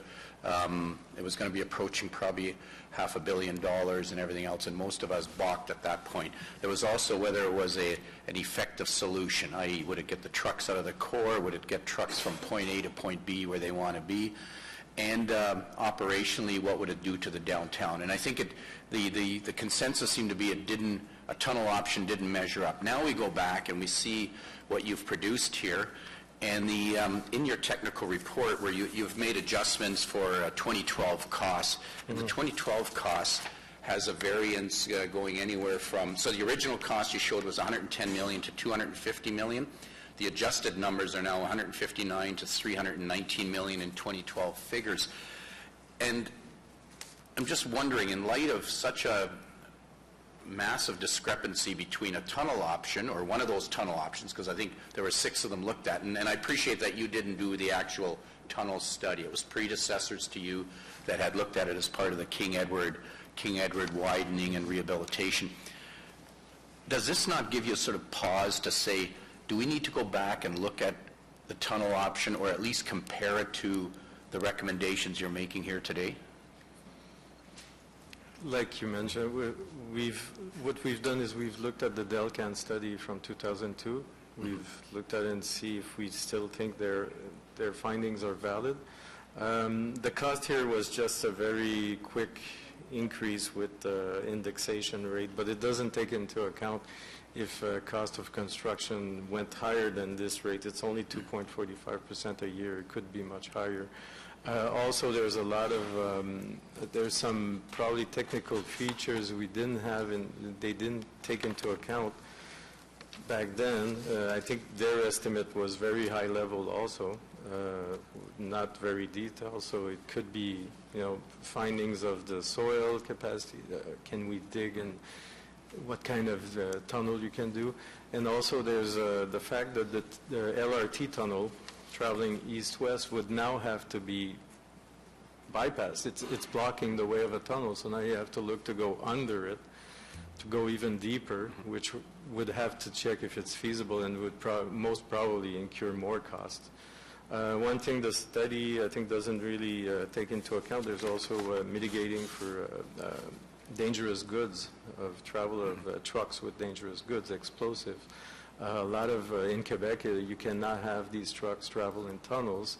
I've tried to get the answer in Ontario, but it seems there's no clear answer yet. But I don't think it would be permitted as well, because you need a very, very strong ventilation system, a strong to exit all the explosive, if there's an explosion, for example, and all that. So I think it was done, the Delcan study was done at a very high level. These figures of cost, I think, are very low. I'm not a cost expert, but... No, and I appreciate that, and that's why, I mean... Councillor Blois, you've gone over your 5 minutes by a fair bit at this point. I don't know if you have other questions, but I'm going to suggest you go back onto the list. I'll do that. Okay, thank you. Councillor Forey? Chair, I'd like to start by asking our staff what is their thought and how this proposal fits into our plans, our official plan, and our other transportation management, transportation master plan. So I'd like to hear from our staff towards the proposal that of the NCC today. So, Mr. Chair, as you know, the Transportation Master Plan is in the process of being updated, and we will be coming back to you later this year with a refresh of that. Clearly, this bridge or a crossing is part of an overall discussion, and really in terms of a discussion, that should happen when you as a committee are considering the Transportation Master Plan, so that you have the full picture of the challenges in the city, the solutions, and your priorities. So in terms of, you're receiving information today. It's good information. I think they're hearing a lot of comments from the community. Those will all be things that I think you should keep in mind when staff do come forward with our Transportation Master Plan refresh information. My understanding is that the proposed bridge, and Councillor Blois alluded to that earlier, has become a lot more massive than what was previously presented and what was previously discussed. I'm wondering what is the city's official stance on the actual width of the proposed bridge and the lanes that are presented today? Mr. Chair, we don't have an official position at this time, and I do believe that that's something that you can certainly have a discussion about when we're in front of you with the master plan. So, in terms of what you feel is a priority, and perhaps there's some phasing discussions or phasing information that you'd want to share with the study team, but these aren't discussions that, and staff is certainly not in a position to take to provide you with advice, and we're not in a position to take a position today, but we'd be certainly happy to have further discussions once we see more of their study in their early stages with the EA, and then in the context of your overall transportation master plan.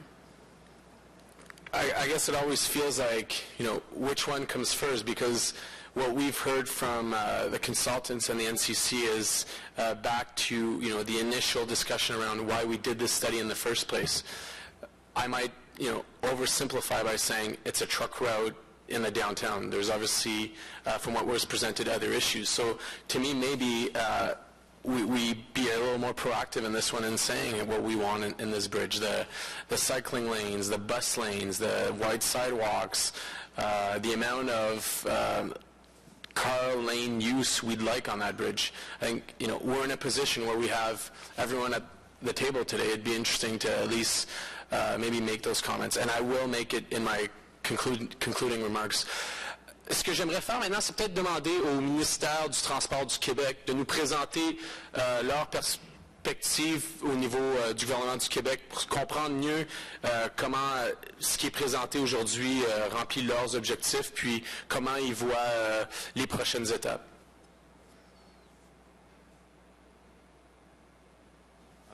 We are study partners, and we're working as a group with our other study partners. And to this respect, we're just following the process as was established in Phase 1 and revisited in Phase 2A. And our goal is to achieve an EA assessment, an evaluation environment assessment, in order to study and define the best corridor and the preliminary designs that would be in this corridor. Pour clarifier un peu, alors au niveau de l'approbation de votre côté, nous ce qu'on entend c'est un peu ce qui se passe de ce côté-ci. Il semblerait que les élus du côté du Québec, Gatineau, semblent un peu inquiets de la proposition de Kettle. J'aimerais en apprendre davantage parce que je suis pas assez connaissant de comprendre vraiment du côté du Québec si le conseil municipal aurait un droit de refus sur ce qui est proposé. I can confirm, Mr. Chairman, I was at the Gatineau session, and they did agree to, the motion that was passed was to table the report, so they did agree to receive the report, and in fact this recommendation is in keeping with their own official plan, but beyond that no decision was requested nor taken. Okay. Maybe a little more technical, and I'm sorry, it's not clear to me, but the actual proposal is the bridge, but which elements of this proposal are city? The aviation parkway, is that city?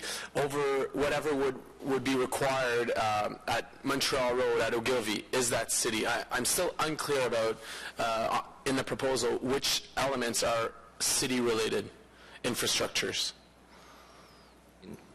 In fact, Mr. Chairman, those are exactly the kind of questions that would be incumbent within an actual development proposal, and so obviously that's not what's before you today. We don't have an implementation plan, we don't have a development plan, but clearly those questions would need to be addressed.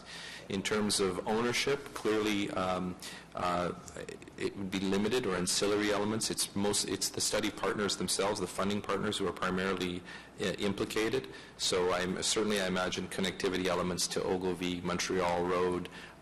There's probably going to be some impacts to the city, but it would really be ancillary in nature. I'd like to hear maybe from the MTO perspective. I think my simple understanding is that the MTO's objectives in this project is connecting our 400 series highway to what we describe as a 400 series highway on the Quebec side. Is that correct? Our involvement has been as one of the study partners to participate on the team to identify the best location for an interprovincial crossing, and one of the reasons we're at the table is due to potential connections with 417. So we're a participant. Okay. Et finalement, I'd like to better understand the next steps and maybe, Mr. Chair, you can help me with this, but the next steps, so we received this, the NCC continues with the partners to do the advance the EA, but when would this come back to our City of Ottawa Council and Committee? Well, I'll be bringing a motion a little bit later today, which will invite the NCC to come back once the EA process is finished, which my understanding is fallish. Well, they'll be coming back to this committee to report on where they are. The motion will also ask you as a committee to direct me to ask them, because we can't directly direct them, I hope I'm making sense, to also respond to the various concerns that have been raised today, such as questions about the tunnel, questions about transit and the number of lanes, that sort of thing. So that's the process at this point. They're not finished the EA at this point. They're going to go off and they're going to finish it, but what we're going to be asking them to do at the end of this meeting is, in that process whereby they're finishing the EA, to take into account what they've heard today, and also what, has, as I indicated at the beginning of the meeting, I've asked staff to forward to them any written submissions we've got as well. So anything raised by the public, raised by committee members, take that into account to inform them as they go to the next phase of the process, and to report back to us taking all of that into account. I see lots of nodding heads, so I think the motion will be welcomed by the joint team. So that's sort of the game plan from here on in. Okay. I'd like to maybe, again, on the MTO elements, ask a further point of clarification. So my simple understanding, once again, is that under the Highway Traffic Act, the city needs to provide an interprovincial truck route, basically, and that the city would have the authority, if another corridor was designated, to remove the truck designation from existing corridors or other corridors. Is that correct? I'm sorry, I don't know the answer to that question. My area is more in highway design, and perhaps Fred could. That is certainly the assumption we are working with, yes. So we've heard from some residents, and it's not new, but in terms of speculative nature of, if there was another corridor, 30% of the trucks would remain on King Edward. Others would start using Chaudière Bridge. To me, it's completely speculative, because my understanding, and you seem to be clarifying it once again, is that the city, once we do provide a corridor, could pull the right from interprovincial trucks to be on any of the other corridors. Is that correct? Yes. Okay. Thank you. Thank you very much, Councillor. Councillor Holmes. Thanks very much, Mr. Chair. My question relates to the Chaudière Bridge and what is going to happen should the new bridge be built and we remove the designation from the McDonald-Cartier Bridge, and as a result of that, 70% of the trucks move over to Chaudière Bridge, leaving only 30% on the new bridge. Can you tell me how you see the truck traffic getting from the Chaudière Bridge to the 417?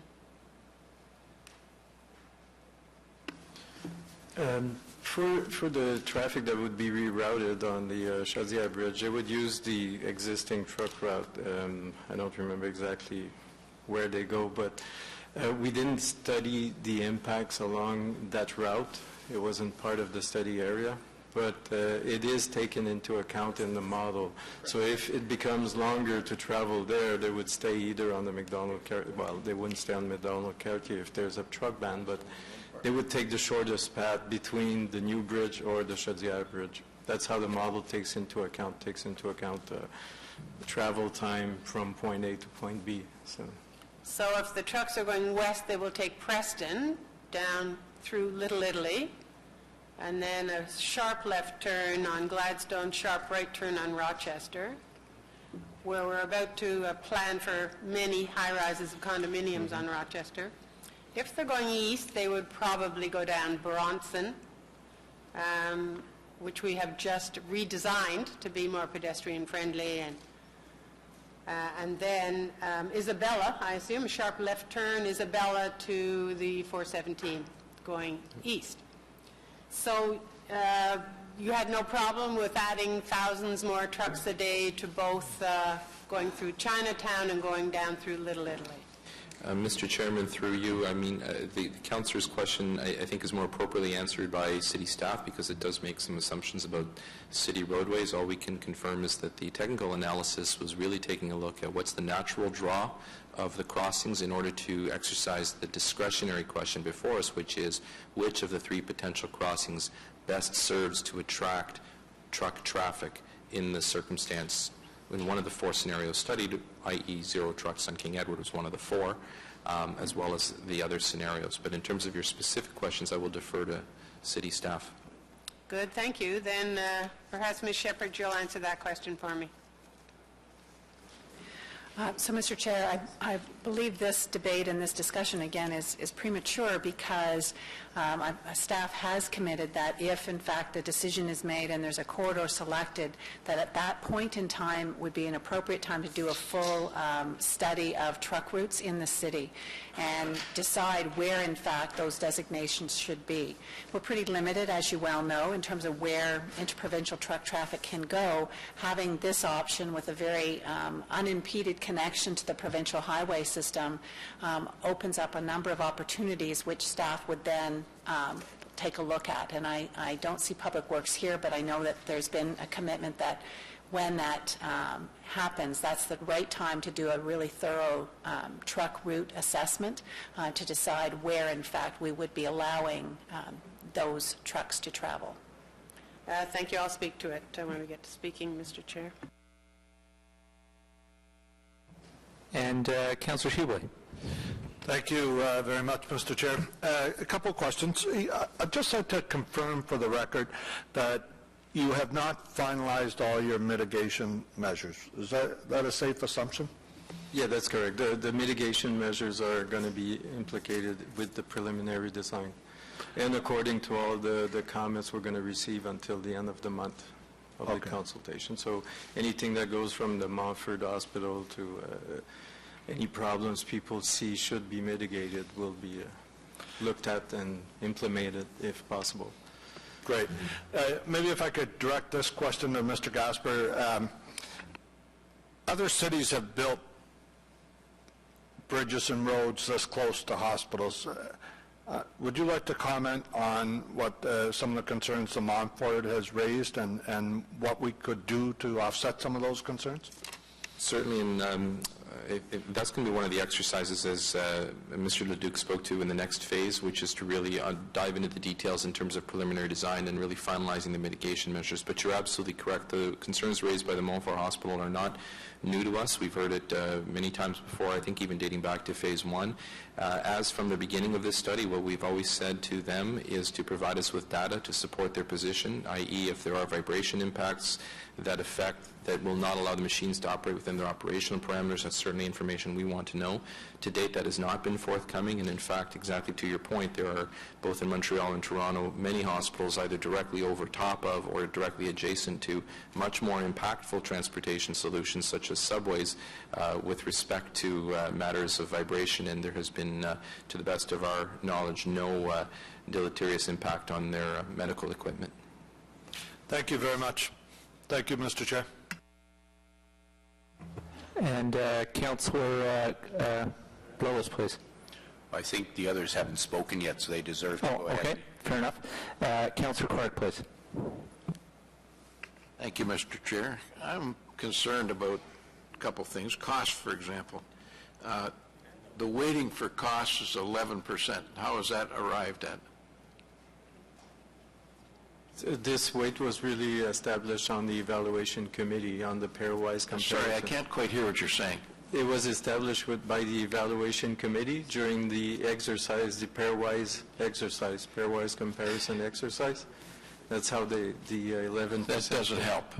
So, well, if I may, it's a natural result of the process of asking the evaluation committee members to make choices when presented all the different sub-factors and factors in groups. Much like you would answer an online survey, let's say you were talking beverages. Do you prefer water to milk, milk to wine, wine to beer, beer to water? In the course of answering all those choices, you come up with a natural result as to preference. This is your natural preference, and that's how this set of factors was identified and how the number 11% in that case was come to.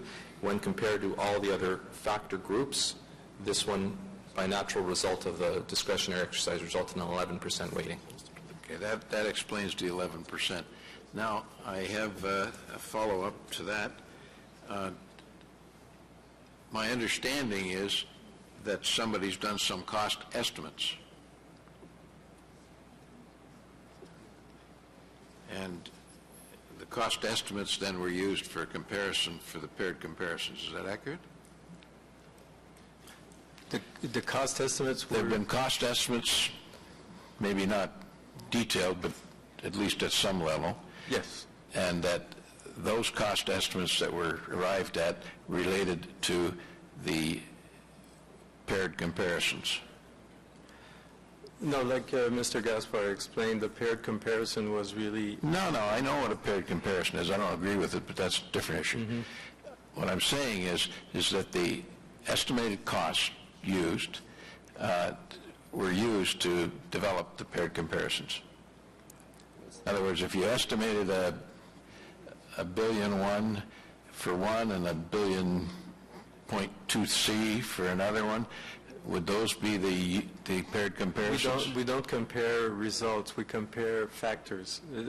The importance is between, does the evaluation committee member think that cost for them is more important than natural environment, let's say, or fisheries? No, That's how I'm it's talking about established. between factors. I'm talking strictly about costs, and it's going to take quite a while to get an answer out of you, it sounds like. Well, I'm trying to. Now, when you talk about costs and you do a weighted comparison or a factor comparison between two alternatives, what cost elements are you using to make that decision? You mean the detail of each costing? Like, yeah, would somebody have supplied them the cost for this is this, the cost for that is that?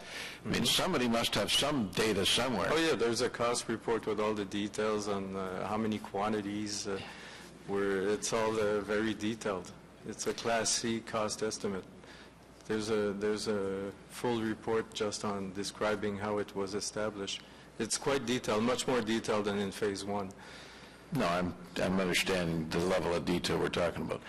What I'm now concerned about is that in developing the costs which you used to estimate the quantum for the paired comparison, now, as I recall briefly, is talking about a 2-kilometer trench and up to 5 meters below the surface, which would pass underneath Hemlock, have level crossings at Montreal Road and Ogilvie. And Ogilvie is grade separated. Grade separated Ogilvie as well. And those costs were contemplated. Oh, yeah. All these costs were taken into account. Even the soil, we had the geotechnical expert inputting on how it would cost to build in either clay, or all these were taken into account. Some details, like I mentioned, like decontamination of sites, we're not at the level where we have all the details, because we need to do surveys to know exactly if the soils are contaminated. But we knew where potentially there was contamination. My understanding of the 416 is they ran into some rather heavy problems when they hit the 417 because of sensitive clays. And sensitive clays could drastically affect the cost estimates. So that when you look at that kind of cost, was the cost of completely rebuilding to a 6-lane cross-section the Aviation Parkway included? Yes, the Aviation Parkway is rebuilt, so that it has the foundations to be supporting trucks and, mitigating vibration and all that. That's all taken into I guess when we get into the details of that, we'll be able to ask some intelligent questions. And somewhere along the line, environment issues were taken into account? So that the lower duck, which on the first go-through went around Lower Duck Island, and the second go-through went across Lower Duck Island, would that have created a larger environmental impact? Well, to mitigate as much as possible the impact on Lower Duck Island, we don't have any piles going on the island itself. We're just spanning the island from one side to the other. Having it contouring it had a lot more impact because it has a lot more piers in the river and also more cost implications. But I'm talking about environmental impact. Is going across Lower Duck Island versus going around it an environmental factor? It was looked at to be sure that going across, we mitigated as much as possible by spanning the island, which, like I just mentioned, so if I read this full, the river. If I read this full 200 pages, I will get all of this information? I think, if I may, Mr. Chairman, I think one of the other things to bear in mind in terms of mitigating the environmental impacts is to understand that the alignment was developed in its totality from the Highway 50 to 417. So, for instance, in Corridor 6, one of the primary drivers in terms of minimizing environmental impact is the impact to Greens Creek. And so knowing that given that Greens Creek having been identified as an ecologically sensitive area and high priority zone for the NCC in the context of the Greenbelt, where it could land on the Ottawa side was particularly limited, and that was a key driver in terms of the direction to span. So Lower Duck Island was a consideration, Greens Creek's a consideration, and of course McLaurin Bay, which is such an important estuary and breeding ground, spawning ground and feeding ground for many species at risk in the river, was also an important consideration. So in its totality, that's how you came to the alignment. Well, like I said, will this level of detail be included in the full-size report, which I plead guilty to not having anything more than scan the headings. It's just too much to read in preparation when you get it at short distance from the meeting. The other question about the actual choice of the boundaries for these corridors, were they carefully evaluated, or they just drew lines on a map? That was an exercise that was actually done in the previous phase 2A, where we engaged the public to decide on the decision-making process, and one of the first questions was to engage them in the definition of the site study boundaries in order to inform the work the consultant is currently delivering on. So at that time, yes, we developed the study boundaries, mindful of the objectives of the study and with the input received from the public. So to some extent, they're arbitrary? No.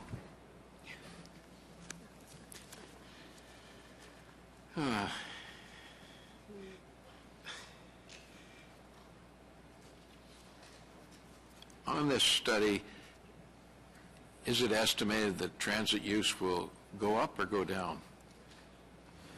With the bridge, as we've shown, with 3 lanes, 2 lanes of traffic and 1 lane of transit, the ridership overall, the regional ridership across the river would slightly go down because we are providing more roadway. We were asked also to do what we call the 1+1 analysis. It was to simulate to see what would happen if we would have a 1-lane traffic bridge with a 1-lane bus lane in each direction. That solution does raise ridership, but on the other hand, it does transfer back trucks and traffic on McDonald-Cartier. It has some benefits, but it has also the disadvantage of having less capacity on the bridge for traffic and trucks. Some will go back on McDonald-Cartier. Well, I suspect not too much of it, or maybe not all, that's the wrong word. I suspect there'll be a lot of stuff still going across McDonald-Cartier. I don't think that's going to stop. In any event, that's a comment as opposed to a question, and I think I'm out of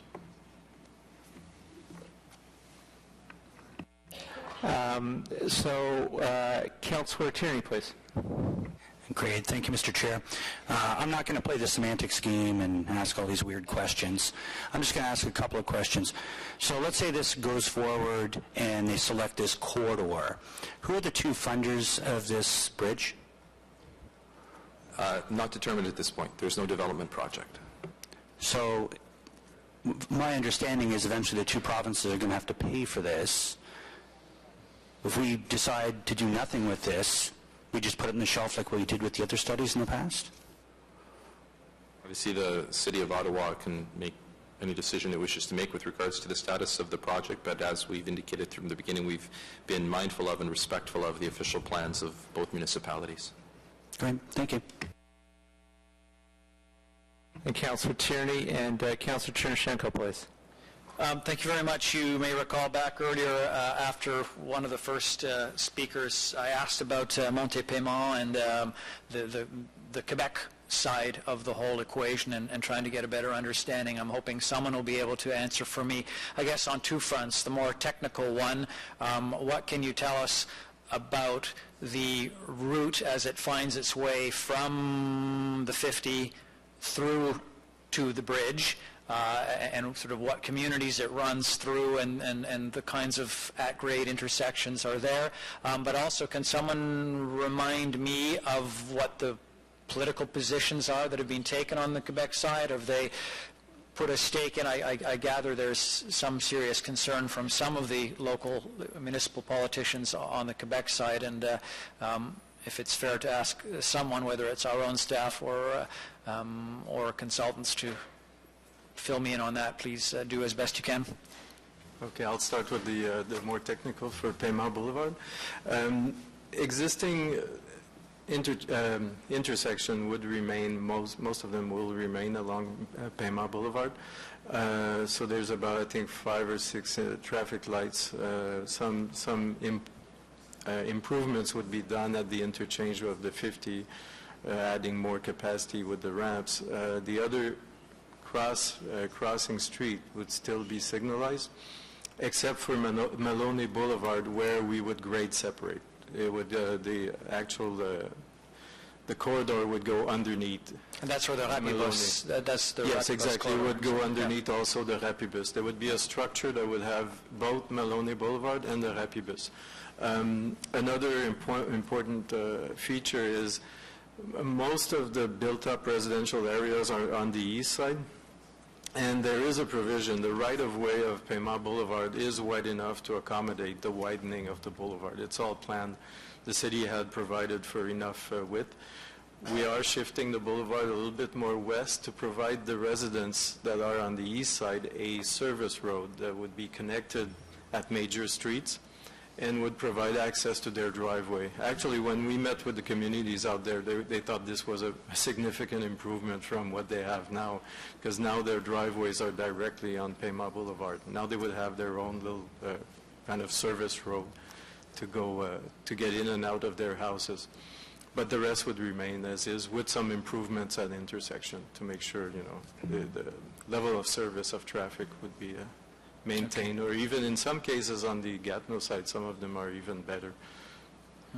Now, for the political level. And I know it wouldn't be appropriate to ask you to interpret what people are thinking on the Quebec side, but are there any motions that you can state as sort of fact for us in terms of positions that have been taken? That I don't know of. Motions, what you mean? Has Gatineau Council taken any motions approving, expressing concerns, opposing the construction of any bridge, a particular route, this route, for example? I'll let... I'm not in a position to speak for the City of Gatineau, as you would understand. I work for Transport Québec. But our clear understanding is that there was a resolution of the council in the past, of the City of Gatineau Council, approving Kettle Island, or in accord with Kettle Island. Kettle Island has always been in their, the crossing at Kettle Island has always been in their official plans. It shows in the right-of-ways they've acquired on Monte Paiement. It's in their present city official plan. It's in their proposed city official plans that is being sent to the government of Quebec for approval. So I haven't heard that they've made a 180-degree turn and that they are not supporting this project. They've been presented with the results of this study in May, and I can't speak to what the following positions they will take, but so far we're totally respecting their official city plans. Okay, thank you. And I'm sure if in any way their position's being misrepresented, they will hear about this and let us know tomorrow, if that's the case. But I didn't want to put you in a position of speaking for them, just reporting what might be known at the moment. Yeah, and I totally would not be speaking for them, out of respect for all of our partners. Okay, thank you.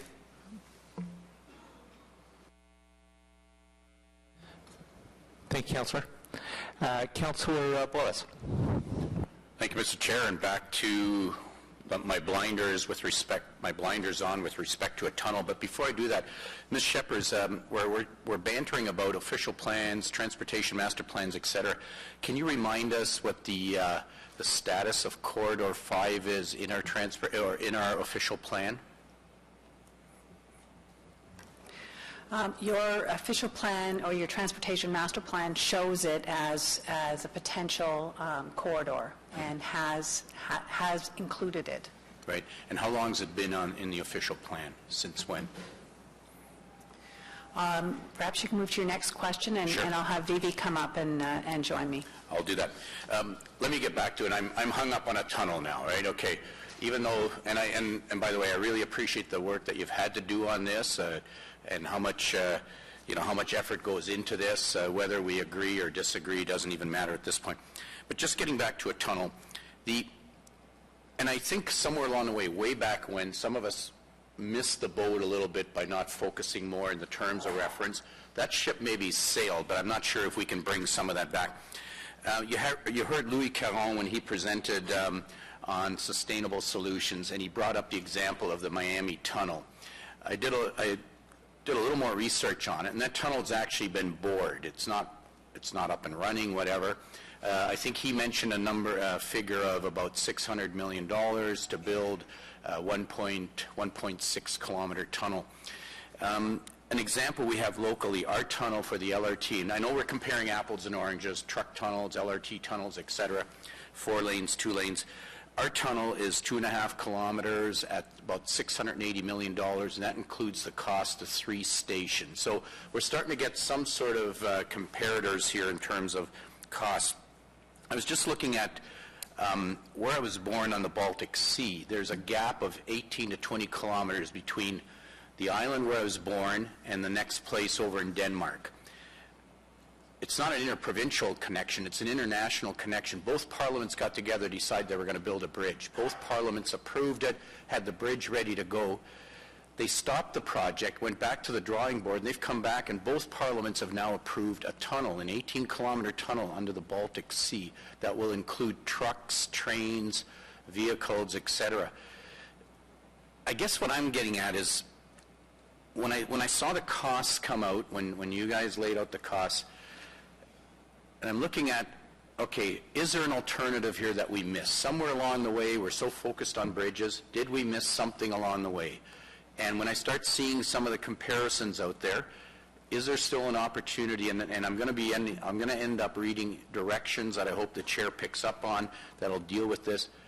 In your next stage, is there any opportunity at all to do let's say, a higher level or a more detailed level than your technical document that you've presented, which, by the way, I appreciate the background in here, but I think there's something still missing.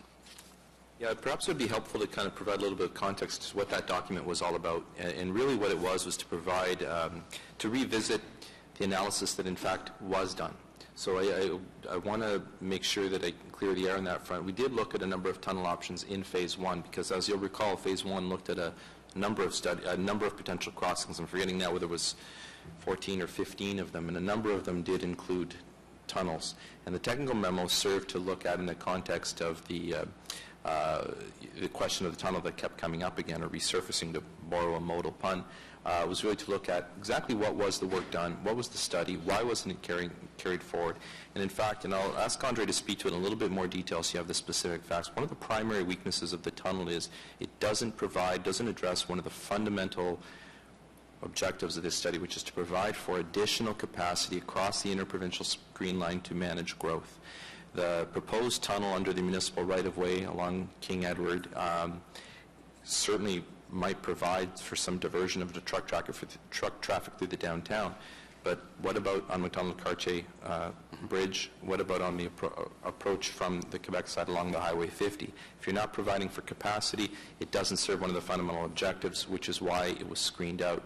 In short, a tunnel plus a new bridge might actually be an attractive thing. I don't know that anyone has that kind of resources. A tunnel instead of a bridge just doesn't serve the purpose of what we're doing. You made a comment about the capacity on the screen line on the river. I heard a number of speakers say that there is capacity. So maybe I just want to put this issue to rest, that there is capacity on the existing bridges, in particular the McDonald-Cartier Bridge. But you're saying, and looking at your numbers, you're indicating there really isn't, and I think you repeat that several times in the document. So can you clarify just the current capacity and when that capacity is exceeded? And I think you already referred to peak hours.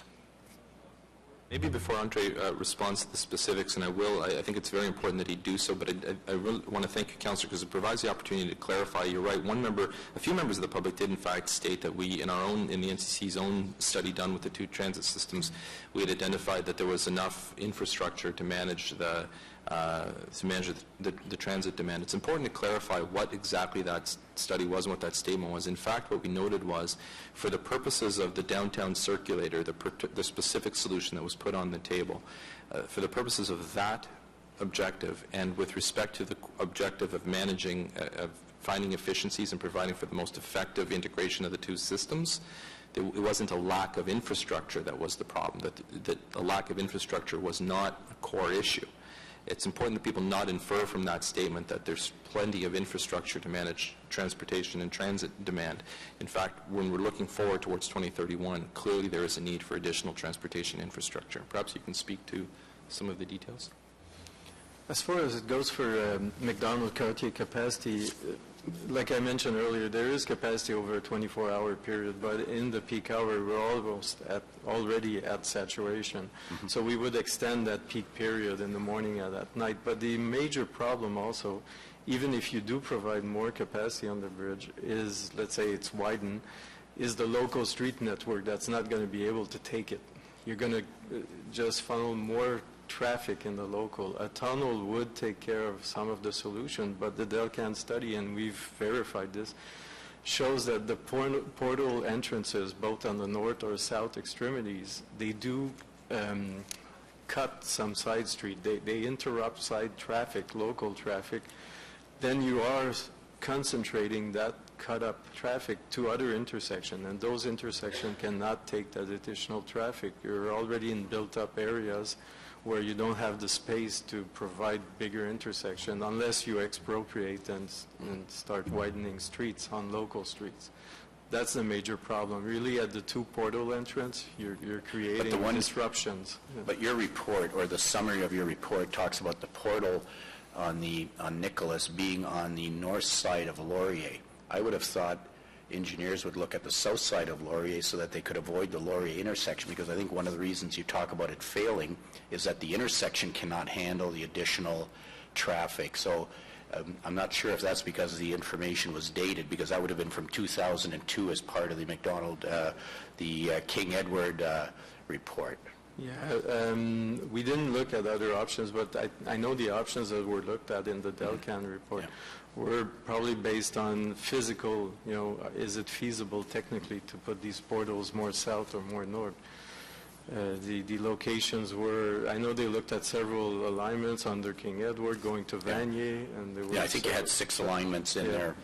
6 alignments. They even had another additional portal where on the north side where they would try to go like in a circle to go down, takes less space. But there was an issue with, I think, I don't remember which embassy that was. I think the Iraqi embassy or the Saudi. Sorry. So let me go on to something else for a second before I get back to Ms. Shepherd's. The 2 OMB rulings. We've been handcuffed a little bit by 2 OMB rulings, and I want to understand better the Vanier Parkway OMB decision, because we make planning decisions get made way back there, and we don't feel the impact till 15, 20 years later. And then some of us look back and say, wow, was that ever a mistake? And then one of the mistakes was probably not somehow connecting the Vanier Parkway to the McDonald-Cartier Bridge. And I think, if I'm not mistaken, there was actually talk about a shallow tunnel under the Rideau River. Would that be correct, or is that a mistake, or is that a misconception? Unfortunately, I just don't recall. Okay. But the OMB ruling that deals with this, and you refer to it in your memo, talks about linking McDonald-Cartier Bridge with the Vanier Parkway, was considered in 1999, and I think what that ended up doing was it said the connection between Vanier Parkway didn't have to go through towards King Edward and to the bridge, and also it took trucks off the parkway. Am I correct in that? Yeah, and I don't have the ruling in front of me, but I do think if I may to take the opportunity to clarify, because there was a member of the public who stated perhaps that we were mischaracterizing the OMB ruling. It certainly was not the intention. We were paraphrasing in our slide presentation, but it's very clear to all study partners that the OMB ruling was that once a new bridge was constructed, that the existing trucking corridor through the downtown was to be de-designated. Now, that's why we looked at a number of different scenarios under. But that explanation runs a little bit counter to your other. Councillor Bolus, you're out of time for a second time around. I guess I'll go back after Councillor Clark then. Fair enough. Councillor Clark. Thank you, Mr. Chair. There's no staff report on this, is there? That's correct, Mr. Chair. And there was no staff report on the Transportation Committee back when Councillor Blois put forth a motion to accept the Kettle Island corridor back then. I believe that's correct as well, Mr. Chair. Thank you. Just we're doing a lot of unsubstantiated stuff, and before we get into more of it, I just thought I'd clarify. Downstream costs. For example, I can recall a report given to me by an engineer that Orleans, when it reached certain population thresholds, would have to have about at least 6, maybe 8 more lanes of arterial, and we got 2, the Rockcliffe Parkway, but there's been really no improvement in the outlet for Orleans. Did the downstream costs of all this study factor in the need to provide capacity from Orleans in? The traffic numbers that are projected in the future take into account all developments, and there is, depending on the corridor you analyze, there is just the one lane that's planned along the 174 would suffice to accommodate the future traffic. Well, my question was related more to the fact that is taking an already stressed population and suggesting one lane is going to solve the problem. And do you really think that the congestion at the new junction is not going to stress the already existing situation? What happens with Corridor 5 is the alignment, the interchange of 174 and the corridor and 417 is completed by adding 3 movements to it. So what it does, it re-equilibrates the movements. That really just reassigns a lot of movements that would either go straight to downtown, now would maybe take the bridge. If their destination is Gatineau and more east of Gatineau, they will not continue to the 417. And a lot of these movements coming from Montreal, for example, now people go to the 417 to go to either to Nicholas or other streets to go downtown. Now they would just go straight to the aviation parking. So the minus and the pluses rebalances, and there's almost no difference in the end result because it's just a rebalancing of all the traffic, the regional traffic. You're not contemplating that there will be access to our road system anywhere other than at 417, I hope. Access to your road system? Yeah, no, they come down from there and they have to get to 417 before they go anywhere else. Yeah, actually, well, there would be access from aviation that we have now at Montreal and Ogilvie. There'd be, I don't know if that's what you're... Well, I'm just debating whether that should be, that I can see the output, and that's what worries me. Costs, the downstream costs, 100% of those will be part of the project. Is that accurate? When you say downstream costs... Yeah, in other words, if there's a need for more lane kilometers on Ogilvie and on Montreal Road, that would all be as a result of this project, then they should be costed as part of this project. Yeah, if there was, but there was no, we had changes required along the corridor, but the minute you would go downstream, the system can take it. It's at the intersections where you have the most impact, and that's where we're mitigating. It's quite interesting when you look at people using that bridge, their destinations are either through movements to the 417, or they're very localized. Beyond Blair or beyond Saint Laurent, you have almost no additional traffic. It dissipates. It's people who are destined in those areas or destined toward Montreal outside. It's kind of like putting sewage into the Ottawa River. It flows so fast it dissipates. I'll leave that. And if Rainer's going to talk again, I'll reserve the right. Thank you, Councillor. Now for something completely different. Councillor Wilkinson. Thank you, Mr. Chair. I've been listening to all this, but I just have one real question. When we started this process, I know they're talking about a bridge in 20 years and another in 50 years.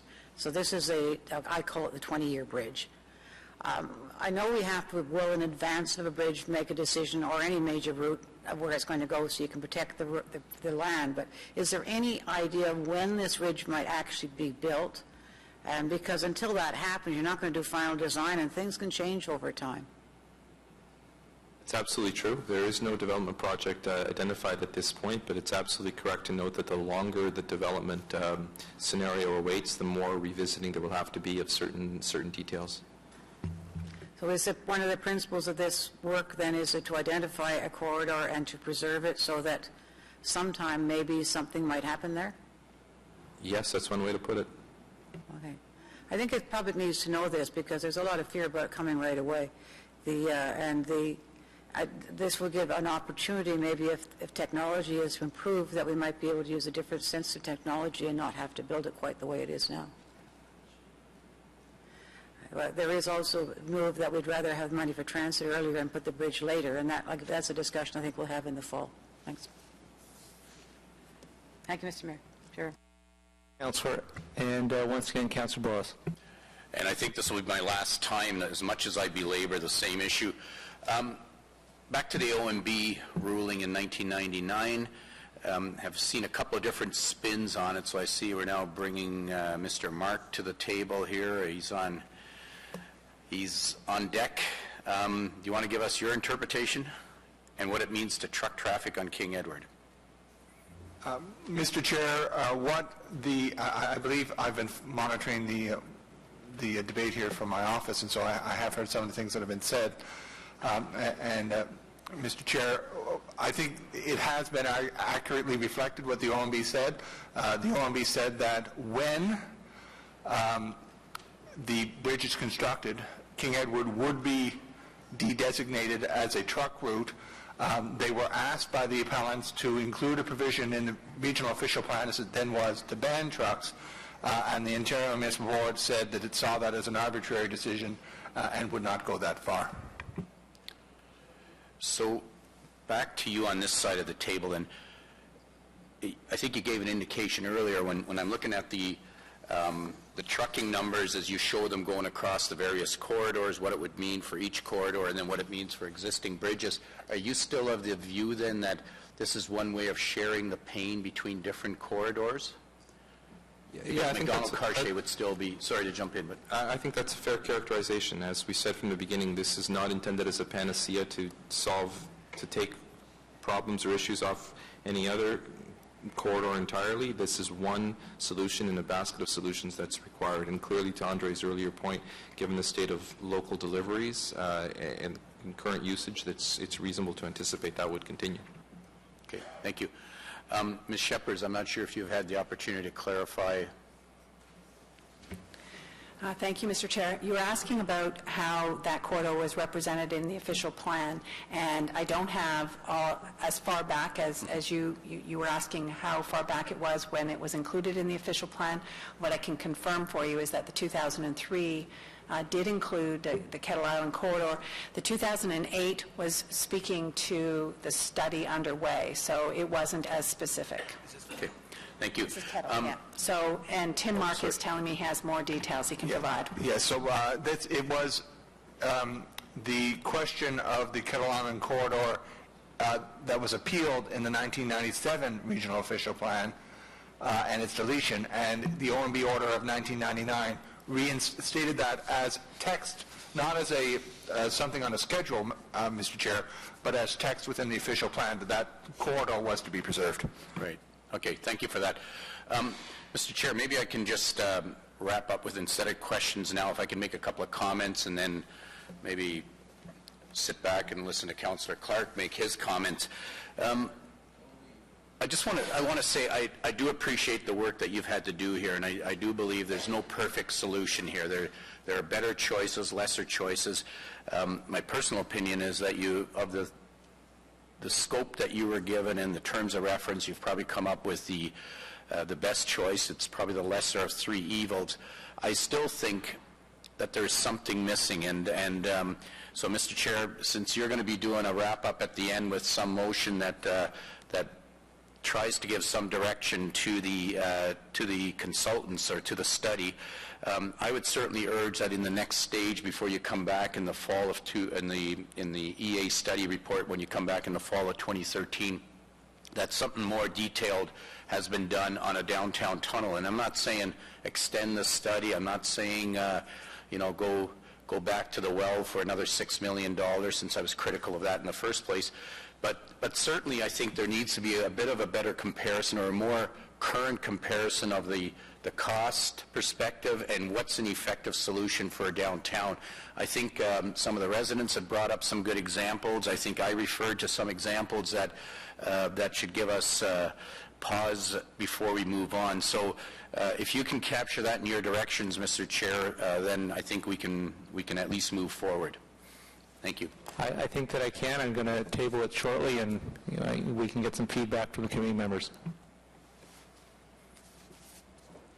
And appearing again, Councillor Clark. I'm just staying even. Thank you. Mr. Mark, was it an OMB decision that dropped the link between the McDonald-Cartier and the Vanier Parkway? No, Mr. Chair, as Councillor Clark was then regional chair, and it was a council initiative that determined to take the Vanier Parkway extension out of the regional official plan in 1997. It recognized the City of Ottawa simple majority on regional council. That's what it was. In any event, that's just so that, because there was some talk about OMB decision. I was sure there wasn't one, but I had to find out. Further to that, I got to speak last.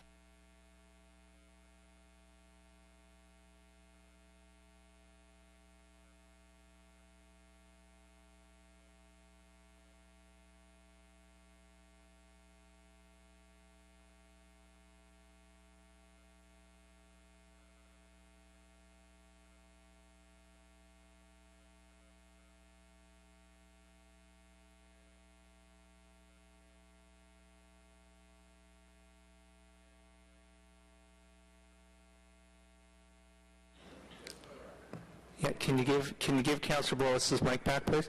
Well, just for the record, and I just confirm with our legal advisor, Mr. Mark, that the link with the Vanier Parkway McDonald-Cartier Bridge was appealed to the OMB. You are correct that it was a regional council decision, I guess pushed forward by former City of Ottawa regional councillors.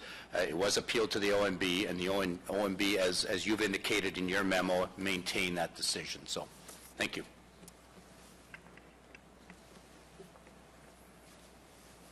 Thank you, Councillor Boyles. Councillor Clark? You're done? Good. Okay. Seeing no further questions, I have one question of my own, and then I'm going to turn the chair over to Vice Chair Huey so I can introduce the motion regarding the direction. My question to you is this, and some people sort of skirted about it in their presentations and what have you, but I'm interested to know what work you've done thus far in doing a comparison between what you're proposing here being the six lane and a 4-lane bridge with a dedicated additional 2 lanes for transit. I'd be interested in what work you've done in that regard, because transit is a significant priority of this council. Yes, when we were doing the transportation report, we were asked to add a section in the report to analyze what would be the impact on traffic downstream, upstream, with having a 4-lane bridge, like what we call the 1+1, 2-lane, 1 for traffic and 1 for bus in each direction. So the transportation report has a chapter, a section in it that really takes into account what's the impact on truck traffic, how much would be going back to McDonald-Cartier and on Chaudière, and also what's the impact on transit ridership. So that's the main analysis that was done. And also on downstream effect, like intersection levels of service along Pema and aviation and all that. So we've redone a basic traffic analysis and transit based on the 1+1 scenario. And if I may, just to clarify, because I think it gets to the heart of your question, no formal decision has been made in that regard. And in fact, for the purposes of developing the functional design, because that's where we're at, it's really the functional design stage for each of the different corridors. It was developed from the perspective of planning for the maximum, but in terms of what the final set of choices to be made, clearly what you're suggesting is one choice that we've heard, and it's entirely appropriate that that be part of the mix, and that may ultimately be the decision. But that speaks to the importance of this coming phase, which is preliminary design, that we haven't had a chance to speak to, is that it's really important. We urge both this council and citizens, members of the public, community associations, to really engage us in the next question, because the details matter. We've seen examples throughout the world of public infrastructure, transportation infrastructure that enhances its community because it's really well done and it adds something. And we've seen examples throughout the world where that's not the case. We've got an opportunity here in the next 6 months to do preliminary design and engage those kinds of questions that you're raising, Councillor, to ensure that we get a bridge design that's ultimately something that serves to enhance and buttress the region, positions it well for future growth. Okay, thank you for that. I'm going to switch seats now and introduce the motion.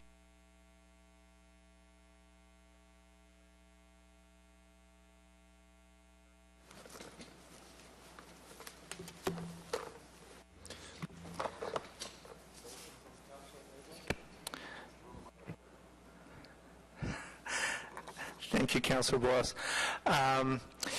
So I think what we've seen today is we've seen a really positive exchange of ideas, which was the purpose of this meeting from the get-go. We have a good update on where the design team is going, and I think that they've had ample opportunity today to hear from citizens groups, individual citizens, institutions, and from my committee colleagues that there are some concerns about where you're headed. That's not to be taken as a negative. It's part of the interaction. It's part of the dialogue that we have to have, just building off the last comments that you made. If this is going to go ahead, and I say if, for it to be a success, it has to address community concerns, city concerns, institutional concerns, and in that spirit, put together a motion, and we've been sort of amending it as the meeting goes along to hopefully capture all of the main concerns that have been raised.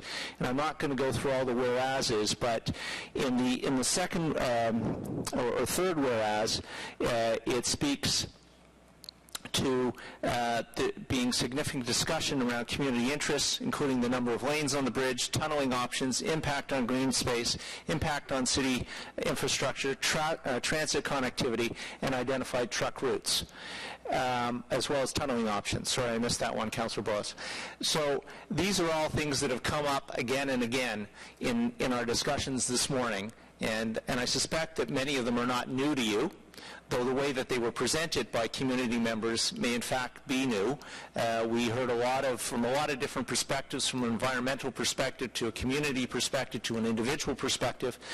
And in that light, and taking into account the nodding of heads during various interactions, I, as the chair of this committee, this council, we cannot direct you, but what the committee can do is direct me as the chair to, first of all, invite you back again in the fall once you have finished the next phase of the EA, and as Nancy Shepherd said, have a lot more detail on the ground, a lot more information that we can deal with, that we can feed into our consideration in the context of our OP and our transportation master plan, to invite you back, but more importantly, when you come back, and all I can do is ask you, urge you, I can't tell you, but I hope you take in the spirit that it's intended, that you do respond specifically to the various community concerns set out in the whereases. Because you've heard, I think, today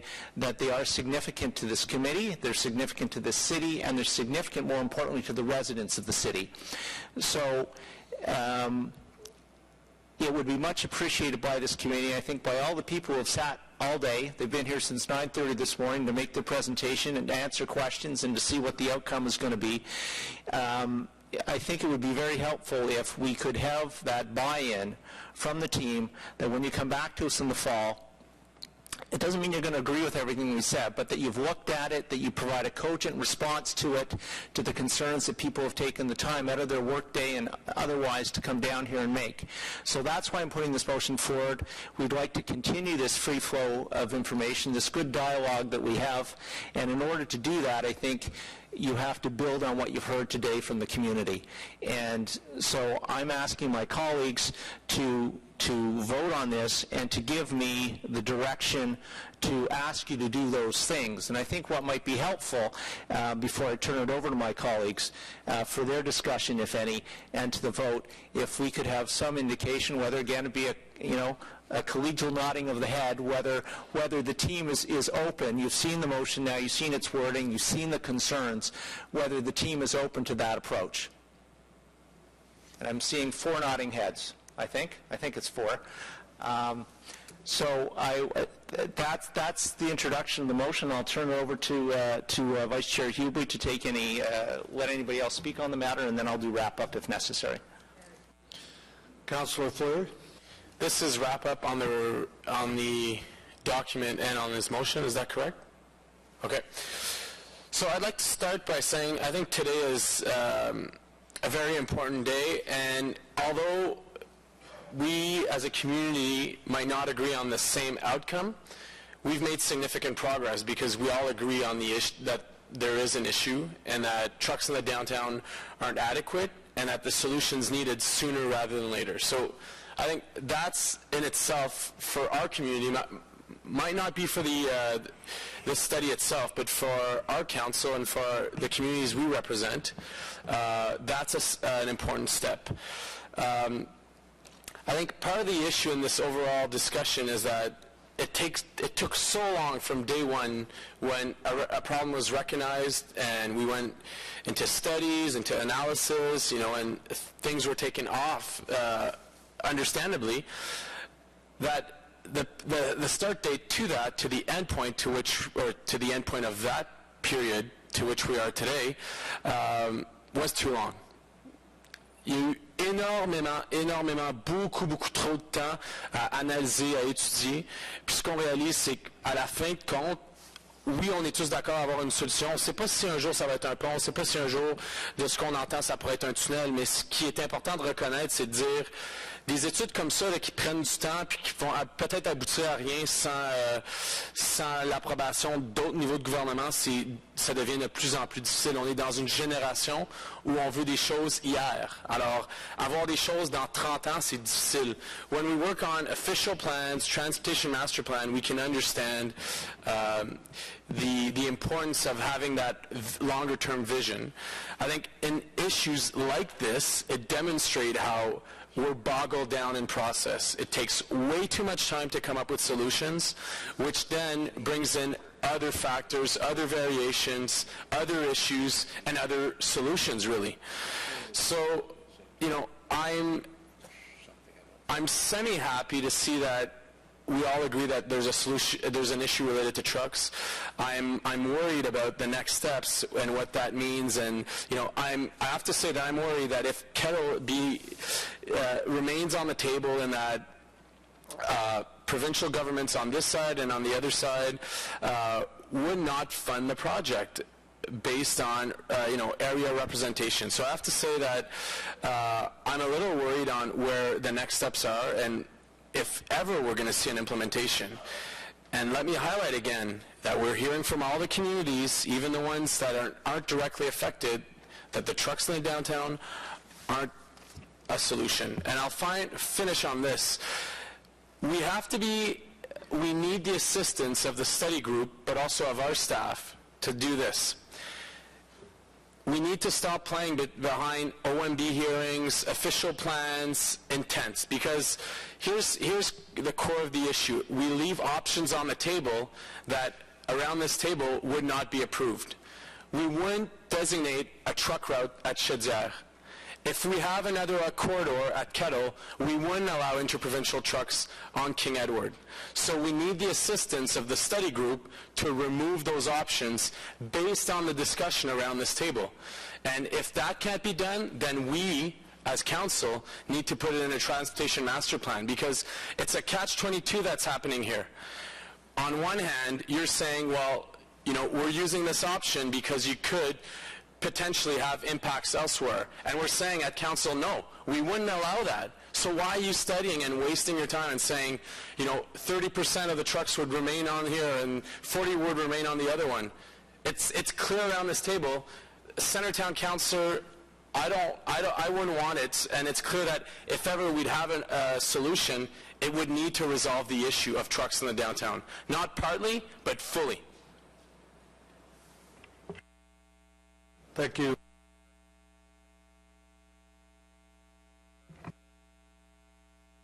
Nope, there it's gone. Sorry. Now we're good? Okay. Sorry. Thank you, Councillor Fleury. Councillor Shevchenko. Thank you very much. I'll be blunt. Ottawa has a traffic problem. Ottawa has a truck problem, and the communities of Lowertown, Byward Market, and Sandy Hill have a really big truck problem. Whatever solution we come up with has to solve the traffic problem and the truck problem. Building new infrastructure at great expense that doesn't solve the truck problem and or that exacerbates the traffic problem by saying, hey, you've got a great new way to drive your car into town when we already have a problem with too many people driving their cars into town, is just a big waste of money. And worse than that, it actually undermines a big investment that we're making right now in LRT, in active transit infrastructure, in a number of other steps. So based on what I know right now, if the question in front of me was, do you want to build and fund the Kettle Island Bridge in this corridor, I would be voting no, because I don't see it as a problem, as a solution to either of those problems, and I actually see it in the case of overall traffic congestion making an existing problem worse. You could say that's more an editorial comment than now, because that isn't the question in front of me. The question in front of us today is, do we receive this, was this dialogue useful to us? And we have a motion now in front of us to invite a further report back to us. If this was really an opportune moment for us as Transportation Committee to say, stop this study, stop the CA, we're not going to build it anyway, so don't waste a moment more of your time and our time doing it, that's probably what I'd do. But that really isn't what we're looking at. So I am going to support inviting you, giving direction to come back, to complete the work, but absolutely I echo comments already made by my colleagues, particularly just now, Councillor Fleury. We need to see some kind of response to the big issues that were raised today. The last thing we want is to pit two communities against each other, those who've been dealing with a problem for a long time and want it to go away, and those who don't want to have a new problem loaded on them in order to solve the other group's problem. I don't think really either group wants to hurt the other, and yet that's the unfortunate situation we're finding ourselves in. And that isn't a solution, and what we know is that the trucks aren't really going to go away from either of the communities. They're going to be shared between them, and to make matters worse, possibly be forced to find a new route up Booth Street or up Preston or up somewhere that isn't designed for that right now anyway.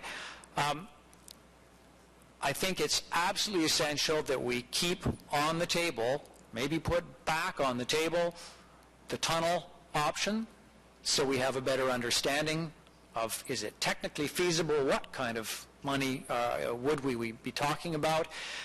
If that's not part of the mandate of this study group and this consultant's work, then that's going to be up to us as council here in Ottawa to put that back on the table through whatever appropriate motions we would need to do that. But I absolutely cannot support our just moving forward with choosing a new route a new crossing that doesn't address the real problems that we have. So, enough said. I will support this motion from the chair, and I do want to thank you. You're in a, could say, unfortunate position. You're in the position, you're paid for it, to do this work that you were given. You're doing that work as mandated to you. I thank you for coming. I thank our own staff for answering those questions, but it's very clear to me we have a lot more work to do before we have a solution to the truck and the traffic problems. Thank you. Thank you, Councillor. Councillor Holmes and then Councillor Blows. Thank you very much. Well, it's totally unacceptable to think that we will take the trucks off King Edward and move them over to Chaudière. So take the problem out of one business and residential community and move it to another business and residential community, undermining the health of that community. So the fact that we are contemplating a new bridge that's only going to take 30% of the trucks and 70% are going to Chaudière is not a solution to the truck problem through the downtown. So, it really is time to start looking at the question, as has been talked about today. The question should be, how do we solve the truck problem in our downtown? And at one point, I used to think that a tunnel was not feasible, and I must say I'm starting to think about how important it would be to build a tunnel, to start looking at that seriously. And whether we need an outer ring road, we've talked about that at the Regent for years, that we needed an outer ring road. We turned Hunt Club into the inner ring road and have never seriously looked at moving to the outer ring road that we are so badly in need of. So we really need to be looking at a much bigger picture than just where should we put a new bridge, because that does not solve the problem. We need to look at the picture of what are our other options to solve the truck problem. Yes, it's a terrible problem to have running through our downtown, and yes, we need to seriously look at it, and it will cost money, just as our light rail is costing money. But the final solutions, the best solutions, are the long-term solutions, not a short-term fix, which is what would happen here. So I'm really strongly opposed to the Kettle Island Bridge, because it simply moves the problem around and doesn't solve the problem.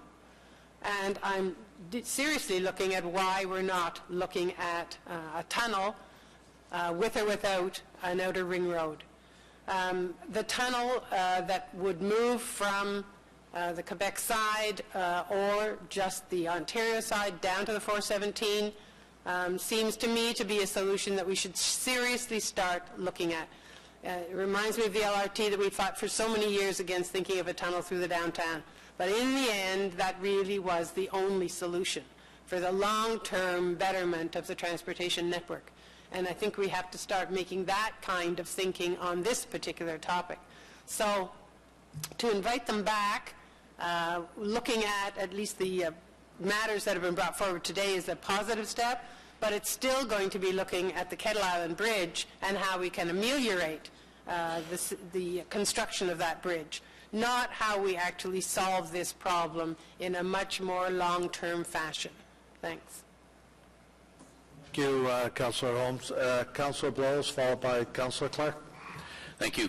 Well, I'm going to echo some of the same sentiments, and I think doing nothing is not an option. I think as part of the planning process, at some point a decision has to be made. And if there's a case study ever for putting off decisions or making wrong decisions, this is probably the perfect case study. I'm sure somewhere on a university campus they'll look at this and say, look what happens when communities don't make decisions 40, 50 years ago when they should have made the decision when this plan actually first started showing up, because a lot of development is influenced by where you put this kind of infrastructure.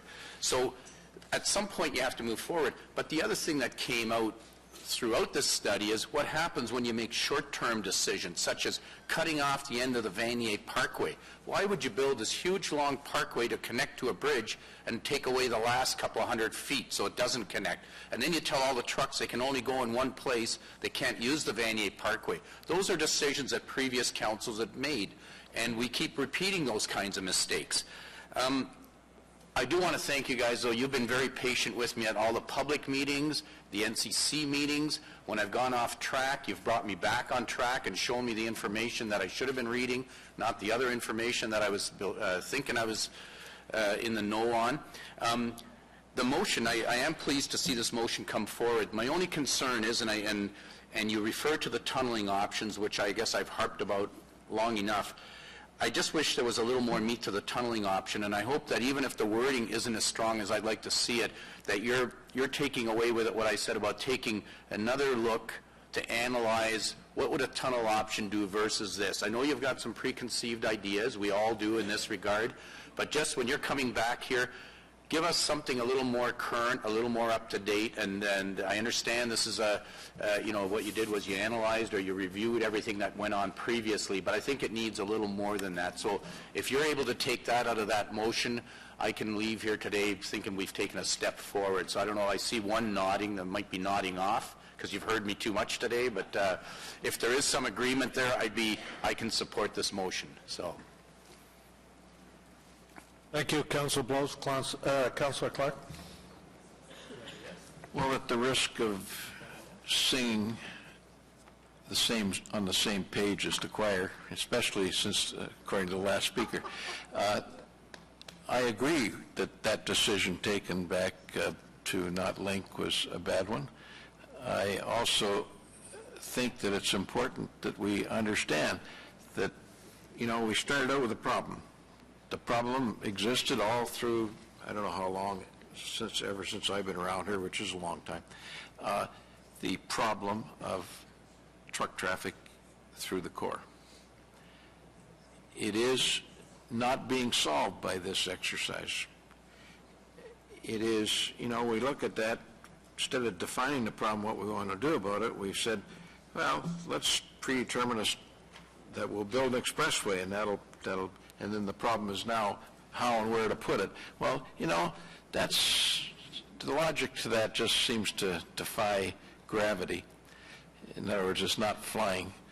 I don't have any difficulty with the general thrust of how the study was done, because it was done at the direction of the masters of the study. And as consultants, you've managed to do that. The problem is that you're solving the wrong problem. And I have other concerns, clearly, about the eventual cost to the municipality of a solution like this when we haven't really gotten rid of the problem we had to start with.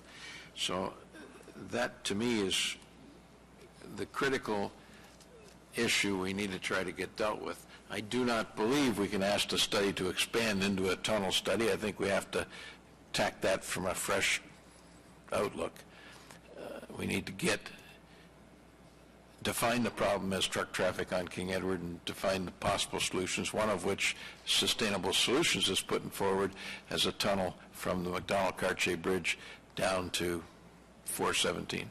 And I think with the new technology, the boring technology and all those things, it's quite possible. It's also quite possible that it would be considerably cheaper than a bridge. And, we could sit here and we can thrash each other around, but I think what we have to understand is that quite clearly we're in a no-win situation. Create a problem. Imagine another 1,000 trucks a day going across the Chaudière Bridge and trying to figure out how to get from there to the 417. I looked at it, and like my colleague here, I don't see that as there's no ready answer for it. And, and that corridor is already jammed up with traffic day and night. And it's worrisome when we just flippantly say, well, it'll just add 1,000 trucks a day over on the Chaudière Bridge. It's okay, no problem. We'll keep 2,300 trucks a day on King Edward, no problem. Well, that's not what we're trying to do. We're trying to figure out a way for those trucks to get where they're going without burying the downtown core, stinking it up with exhaust and noxious fumes and doing those kind of things. So we want to solve that problem. We haven't solved it today. And while I must admit that I will read the background report in detail before the next time we get to this. My gut feel is that it didn't address problems. It's transferring part of the problem from one place to two others, and at the end of it, we'll be even unhappier. So I see no reason to create more unhappiness by buying into this Kool-Aid. And Kool-Aid notwithstanding, I believe that putting two communities, which is what this would do, at disadvantage is not healthy. I also think there's a third community which, in my view, back in the day when I was just a lowly mayor of Cumberland, I said flat out, we don't need a bridge east because the Orleans traffic can't take anymore. And I still believe that.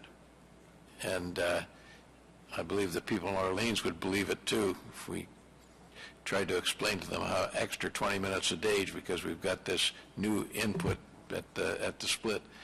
And 20 minutes, maybe 40 minutes a day if you start to look at what's happening these days. And I just, quite frankly, don't believe that this is any solution, nor should it even be on the official plan. That's a debate for another day. Thank you, Councillor Clark. Councillor Wilkinson. Well, thank you, Mr. Chair. I think, as I say before, I don't think the building is going to be built very soon because I don't think either the federal or provincial government have money for it now. I also know from our own roads that we actually don't fix them until they're actually situation is so bad that if you don't do something, the city's going to stop working entirely. And I suspect that will happen with this bridge, but I do think we do have to have something there for the future in the long run. It's not easy to get across Ottawa, across the river. The Ottawa is a very wide, spread out river city from east to west, and it's like anywhere you're going to go through something. And I do agree that we should, in the long run, possibly look at tunnels, and that's another option that maybe will be looked at. Whether it will be for this one or not, I don't know. But I do think that this motion is helpful by making sure that we do consider as much as possible the issues that have been raised here today, because they're real issues affecting real people. And I'll see, and I hope they very clearly show on the next report how they have been dealt with so that we can, in looking at that, can make our recommendation. I know we don't have a decision at this level, but I think our recommendation does hold weight with the people in the community, and that is important. So I thank the Chair for actually putting this motion forward. Thank you, Councillor Wilkinson. And now, Councillor Tierney, please. Great. Thank you, Mr. Chair. First of all, thank you for the hard work. I know, I think it's been alluded to that you guys are paid to do this. This is your service. You do the studies, and you do it quite well, I'm sure. I do find myself in the very odd position to be agreeing with Councillor Holmes for the first time, I think, ever, in regards to the tunnel. I think there's a lot of merit in that, and it's something that it's unfortunate we've gotten to this point and we really haven't taken a good hard look at. So I echo Councillor Holmes' point about a tunnel. I think if this discussion gets any further and we have to look at the funding aspect of things and we engage the provincial partners that actually pay for this, maybe they'll want to revisit it. It's something I'm starting to hear around this table more and more. Thank you. Thank you, Councillor Tierney. And before we go to Councillor Egli for a wrap-up on your motion, I would just like to echo what you just said as well and thank the NCC as partners for all their hard work on this file. Councillor Egli. Thank you, Mr. Chair. And indeed, the NCC, the MTQ, and the MTO, all partners in putting this together. I'm not going to spend a lot of time on wrap-up. I think there's a general consensus. I hope there's a general consensus around the table to support this motion. But one thing that I do want to say to the team is I think you've heard very clearly from a variety of sources that the option of a tunnel needs to be discussed, needs to be looked at. And again, I go back to my initial comments where we in this room cannot force you to do that. We cannot direct you to do that. But I think we all wholeheartedly hope that when you come back to us, that you have had that discussion, you have done that analysis that Councillor Blois has spoken about, that Councillor Holmes has spoken about, that some of the community groups have spoken about, if for no other reason than to satisfy people that that option has been looked at in a detailed way, and if at the end of the day your opinion is it can't work, you can give us that opinion. You can say it can't work if that's what you find out. But I think there's a sense or a feeling that we want to hear more on that, on a number of issues, but such as transit, which we talked about earlier. But the tunnel seems to be the hot point in the room today from a variety of sources. So, again, if you walk away from this room with anything at the end of the day, please understand that that's something the community wants to hear about, amongst the other things, but certainly that issue. And so, again, I would invite my colleagues to support the motion.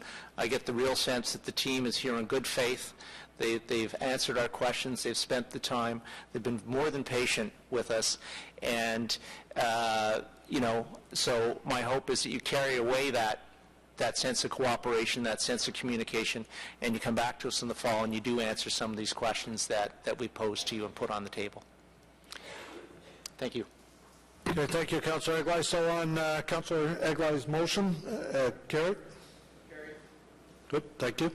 On, do you want to come up for the main motion? Or? Okay.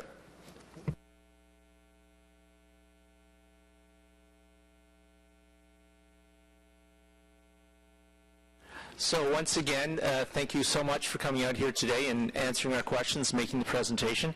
It's not a report per se, so I guess we received the presentation. And again, I'm happy to say you can go now, and you don't have to answer any more questions, at least not today. But I think you get a flavor when you come back in the fall. There'll be a lot more questions. So thank you for your time, and good luck with your efforts going forward. Thank you, Mr. Chair, and to the whole committee as well. Thank you as well for your patience and understanding today. The next item on the agenda was held by Councillor Fleury because he had a question or two on item number 3. So if staff could make themselves available to answer Councillor Fleury's question, it's over to you, Councillor Fleury. Thank you, Mr. Chair. I did bring this offline with staff ahead of time.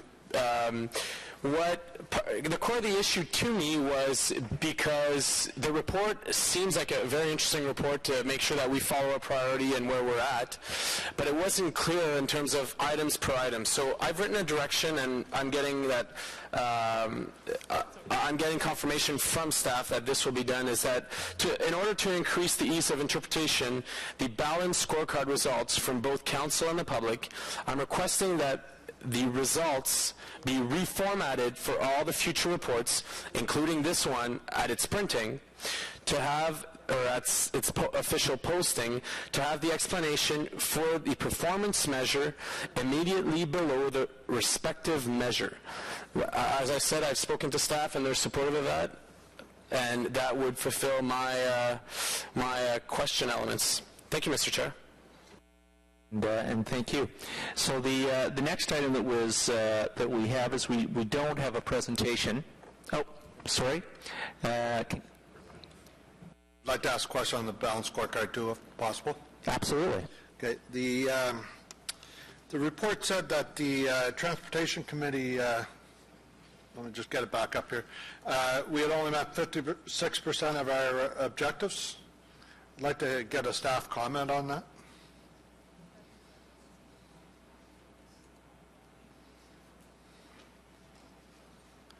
Is someone going to speak to it?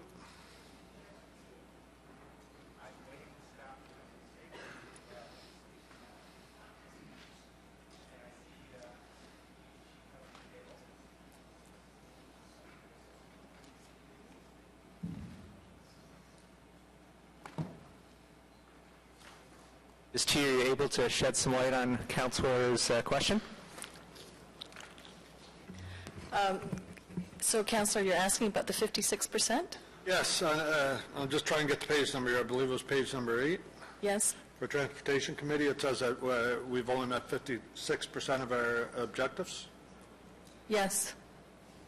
That is a collection of many things. It's transportation planning, signals, and a whole bunch of items fall under that. So it's public works as well as PGM information is there, and yes, it is 56%. Are we hoping to do better than that? Like, that seems like a low result. But the flip side is the 44%, so what's happened there? In some of the cases, some of these factors, we have not captured the information. As part of the program, it would be reported on later, so that's part of the 44%. And some in other cases, we're slightly below. It is detailed in the report, the factors and the assessments themselves. So is it a question of how we're viewing this, like how we're reporting on it, or is it that we are not overachievers? I believe it's the way it's reported, and through Councillor Fleury's discussions, I believe the next round will be structured slightly differently. Okay, thank you very much. Okay. Thank you, Mr. Chair. No problem at all. So that report is received then?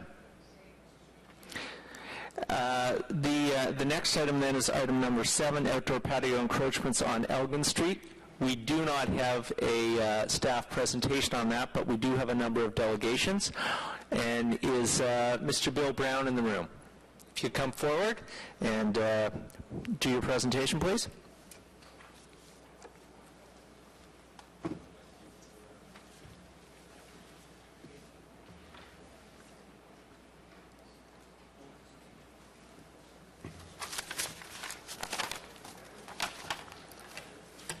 My name is Bill Brown. For the first time in 30 years of living in Centertown, I'm drawn out of my apartment and before you to say that enough is enough. Sidewalks generally, and Elgin Street is no exception, play an important role in transportation for people who do not drive, notably children, the elderly, and the economically disadvantaged. And now an ever-increasing number of well-heeled residents who are moving downtown and want to walk, to work, to shop, or simply to enjoy themselves. This is the street in Ottawa where sidewalks are arguably put to the most diverse of uses. For non-residents, it's a funnel for downtown-bound foot traffic, Sens Mile for hockey fans, a place you can set up beside a dog and panhandle, park or ride a bike, or dine and drink. For local residents, the street provides what the Brits call High Street. It's a place to shop, bank, mail a letter, walk a dog, have a coffee, attend school or community center programs, run into friends and colleagues. The pressures on this sidewalk are emblematic of many in our city's core, too much going on in too small a space. Our ancestors stuck us with a smaller than usual road allowance, leaving us no choice but to live within those constraints. Nowhere in the city is this more obvious than on Elgin Street. In the last 30 years, I've witnessed a steady increase in pressure on this space, both in terms of who and what uses the sidewalk, as well as the number of users. An ever-increasing number of cyclists, pedestrians, panhandlers, smokers, all manner of vehicular traffic have come to share this finite space, not only with each other, but with what has become a dumping ground for all built services. Hydro poles, recycle bins, garbage bins, bus shelters, bike racks, mailboxes, telephone booths, newspaper kiosks, ever larger sandwich boards, pay stations for parking, lampposts, and now restaurant patios. Throughout this period, the roadway has remained sacrosanct. Elgin Street has heavy pedestrian traffic at almost any time of the day or night. Walking its length from Gladstone to Laurier, I'm not the first to note that it has become something like a slalom course, especially challenging for the visually impaired, with bottlenecks occurring where needs converge, for example, where bus stop, newspaper box, and bike racks appear together. Now add in patios. Fresco's, for example, is adjacent to a hydro pole, close by a mailbox, and it continues to use a sandwich board as if the patio weren't enough to catch a passing eye. But I'm not opposed to such patios. In fact, I'm especially impressed with the high design of Fresco's, which adds a much-needed visual sparkle to the street's drab architecture. I believe that during our brief summer, here as everywhere, such patios will help to animate the street. But it is unreasonable to expect that these patios, the street's largest intrusion to date, can be carved out of our 19th century sidewalk space alone. I'm asking the committee to carefully consider current and future applications for such patios, and where deemed in the public interest, that the extra space be carved not from the sidewalk but from the roadway, common practice in other cities. Yes, businesses will lose several parking spots. Yes, this may force drivers to look for parking deeper inside our neighborhood, inconveniencing both us residents and businesses. And yes, the evening rush hour will, during the summer, lose its sacred clear lane. But something has to give, and the only reasonable spot, I believe, with any wiggle room is the roadway. I'm asking the committee to consider 3 initiatives. 1, to support the 4 new applications, but only if the space required comes from the street, not the sidewalk. 2, to consider the attendant social justice issue. As the sidewalk, a public domain, is being used for private gain, to sit on a patio requires money, there must be some compensating feature. I'm asking the committee to consider having each such patio trigger free seating made available elsewhere prominently on the same street. And number 3, finally, to ensure that sidewalks, at least in the heavily pedestrianized downtown, as a matter of policy, be given increased priority when sorting out the various pressures on this limited space. Thank you, Mr. Chair. Thank you very much. I believe that Councillor Clark is on the board. I believe that he has a question. I have read your submission with some interest. I even sent you back a note saying I liked it. Do we have examples that you're aware of where we can take a couple parking spots away and put lawn furniture out front? Do you have any? The one that I can think of off the top of my head is in Kingston. Okay. Kingston uses a wooden structure that whatever space is taken from the sidewalk, it was then built out into the roadway. I assume at the expense of the restaurant. I don't know. I don't know about that, but even then, the restaurant owner would have a decision he could make. Similarly, I understand there's things like that in Halifax. So, personally, I support the idea. It isn't as if we're desperate for parking on Elgin Street, if that's where these are. And I think that the idea has merit because it would, the streetscape would liven right up. Absolutely. Thank you. Yes, Councillor Holmes. Question to staff. That's exactly what happened on Preston Street with Pub Italia. They built an extension to the sidewalk. And that then allowed them to have much more room for their patio. That had to come to council in the last term. I'm aware of that happening in Kingston, for sure, and Halifax, where there are summer wooden extensions to the sidewalks built by the city, and the pedestrians walk on those extensions. So are you aware of anything like that in your experience? Mr. Moody? Mr. Chair, it's not a common practice. While we do have, examples like Pub Italia in Ottawa, it is not a common practice in Ottawa, but it is a common practice in a number of other municipalities in southwestern Ontario, as well as in Kingston and in Halifax. It is a potential option. However, the applications that we've got before us today, we haven't assessed them in that regard, and I think that there would require a more fulsome traffic impact study in taking some of those parking spaces away, particularly on Elgin Street, because at certain times of the day those are they're not just parking all the time, they're used for traffic as well. Can you tell me the comments of our right-of-way staff and our transportation staff regarding these applications?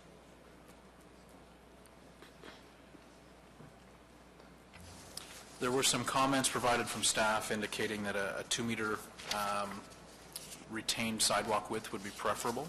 2 meter would be preferable, yes. What did they say about liability?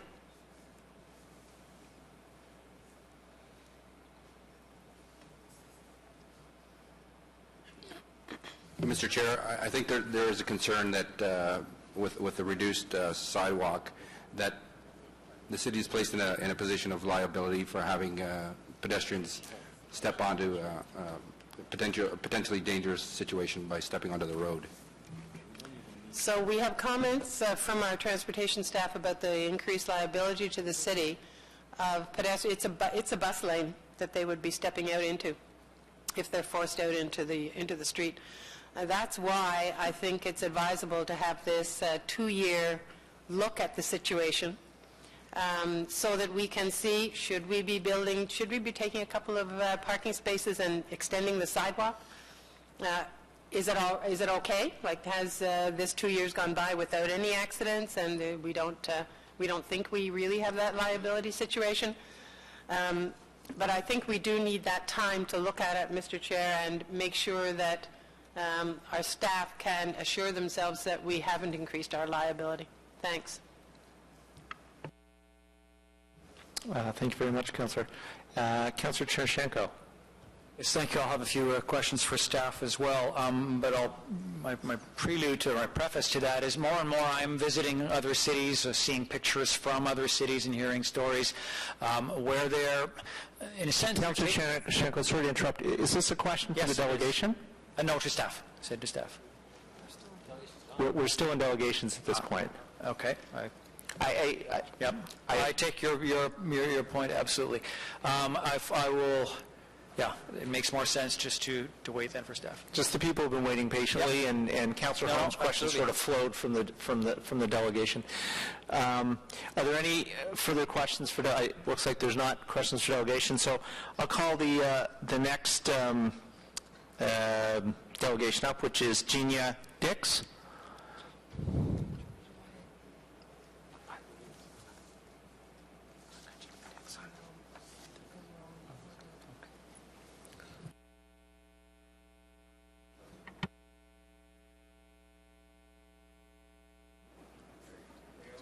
Test? Okay. Hello, my name is Dale Hill, and I'm the owner of 292 Elgin Street. And first of all, I'd just like to make 2 points. I'm one of the applicants for the extended patio. The main point, first of all, I would like to commend the city staff and the councillors for entertaining this option. I think it's a very progressive way of thinking. And to comment on Halifax, I'm from Halifax, and I experienced growing up in Halifax in 1980. I know I don't look that old, but it's when I go home to Halifax now, I see streets that I used to walk with, very vibrant streets, with patios out in front of establishments that didn't exist before. And I think it adds a character to the city. So that's one of the reasons why we put forth the request to put a patio in the front of our location. And second of all, with Elgin Street as it is, and I've been on Elgin Street since 2006. I've only been living in Ottawa for 22 years. But I see Elgin Street in competition with other areas of the city. And to put it on an even playing field with the market or a Preston Street, I think a patio is a viable option to compete and keep Elgin Street vibrant. I don't want to be sitting here 20 years from now wondering what happened to Elgin Street and not thinking what's going on into the future.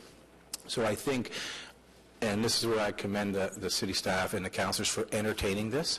We put forth the application under the strict guidelines that were put forth by the city for us, and I think we've made a viable application, and we hope it's granted for the trial period to 2015, and we'll entertain anything of the results from that after 2015. Well, thank you for that. I don't see any questions for delegation. So we will call the next delegate then. Thank you very much. Georgia Way.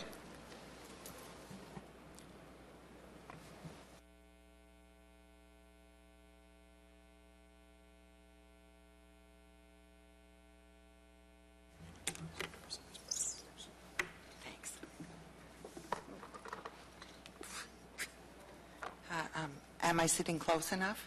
Yes? Okay. Well, I'm here, and thank you, Mr. Chair and councillors, for the opportunity to voice my opinions about the outdoor patios or sidewalk patios. I'll explain what I see the difference is in a second. Anyway, the applications for sidewalk patios on Elgin Street. Anyway, I'm opposed to these applications. And first of all, I'd like to start with some general comments. First of all, I'd like to distinguish between outdoor patios, and I think we all have a concept of what outdoor patios are. But from my point of view, these applications apply to sidewalk patios, that is, patios which intrude onto sidewalks. We currently have 11 outdoor patios along Elgin Street between Lisgar and Gladstone. So the idea of having a patio on Elgin Street is not a novel marketing ploy. My second general comment has to do with how these changes to Elgin Street relate to the new Centretown Community Design Plan, which Council approved just last month. And that community design plan calls for more spacious, not more constricted sidewalks on Elgin. And the idea or the rationale for that is to improve pedestrian circulation and eliminate choke points. So these new applications for sidewalk patios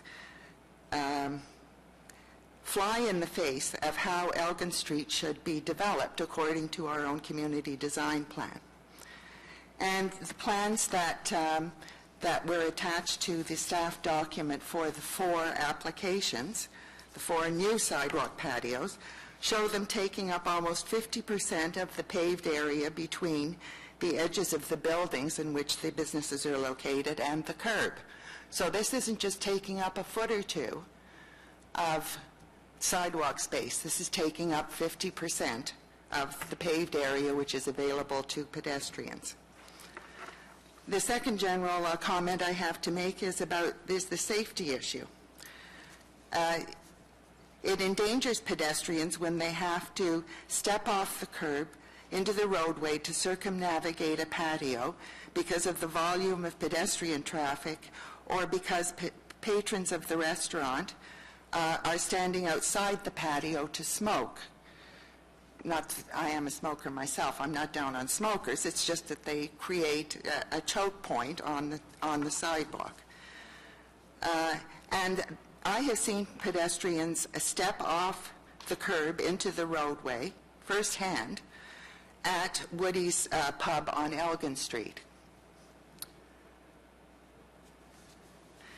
The fourth general comment I have to make is about enforcement. Staff have concluded and have defended the concept that 1.8 meters is adequate sidewalk space for pedestrians on Elgin. But is there follow-up to verify that the sidewalk patios conform to that standard? I'm talking about the patios at Woody's and Fresco Italiano. I measured the space between the curb and the edge of Woody's sidewalk patio just 2 days ago, and it measured out as 1.67 meters, not the 1.8 meters, which one supposes its permit allows it to expand to. So has Woody's sidewalk patio or Fresco Italiano patio installations been inspected by city staff? Now, comments about the particular applications. First of all, Johnny Farina's 216 Elgin. The plan excludes the OC Transpo bus stop opposite the main entrance to the restaurant. What does the applicant propose doing with the bus stop? Will it be eliminated altogether? I'd like to think, as somebody who takes the bus on Elgin Street, that it won't be eliminated altogether.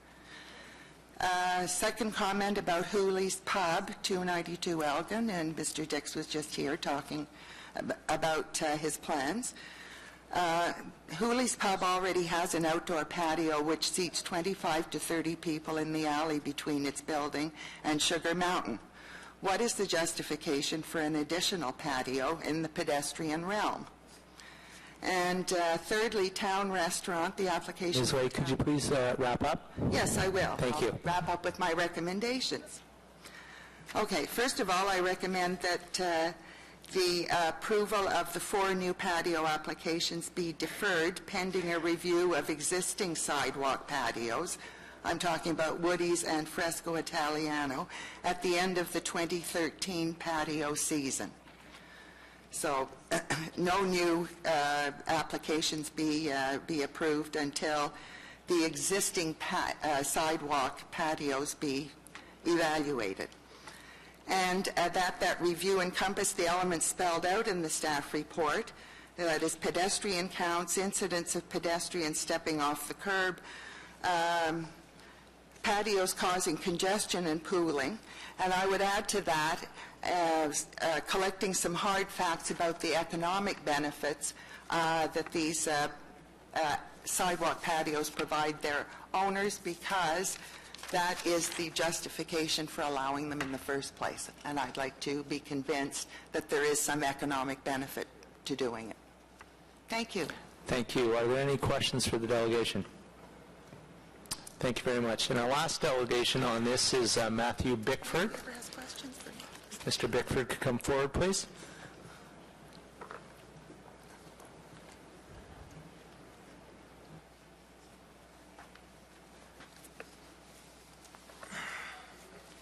Thanks very much. Thank you to the first speaker on his compliments on our patio. We worked really hard to build that, so I appreciate him saying kind things about it. To the last speaker, our patio was inspected by the fire department, the building department, and the health department. And I was there when we constructed, and I believe it's within city guidelines. I'd like to thank the council for allowing my brother and I to build a small 12-seat patio in front of our restaurant, Fresco Bistro. Since building the patio, we have received many compliments from area residents. Pedestrians I spoke with on the sidewalk agree that the patio really helps improve the look and feel of the street. And I have not witnessed or heard of any problems with the flow of pedestrians on the sidewalk until the previous speaker. Prior to last month, I have had to compete against businesses with patios on the east and sunny side of the street while not having a patio of my own on the west side of the street. This was an unfair advantage, considering they pay the same rent and have the same costs as I do. Our patio that we constructed last month demonstrate that there is enough room on the sidewalk, and our patio respects city encroachment rules. Since opening this patio, we have seen increased revenues on favorable days. In previous years, our business suffered on summer days, and to remain competitive with other businesses on the street, this patio will allow us to be profitable rather than lose money in summer months. Since taking over Fresco's 8 years ago, I have watched Elgin Street grow and improve. Today, there are some great establishments with new ownership that attract a mature crowd.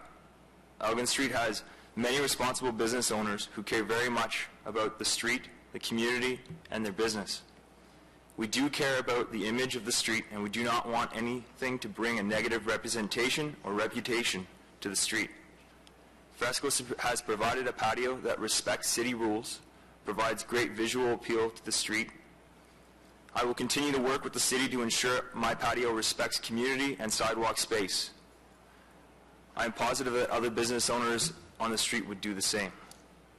In closing, it would be unfair to not allow my patio to continue and recoup the associated costs with construction.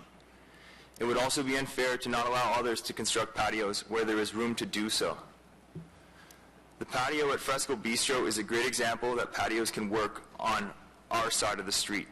Patios along my side of the street, the west side, the shady side of the street, provide a great look to Elgin Street, and being situated in the shade is a bonus and a great alternative for individuals like me who are sensitive to the heat and sun during hot summer months. Thank you.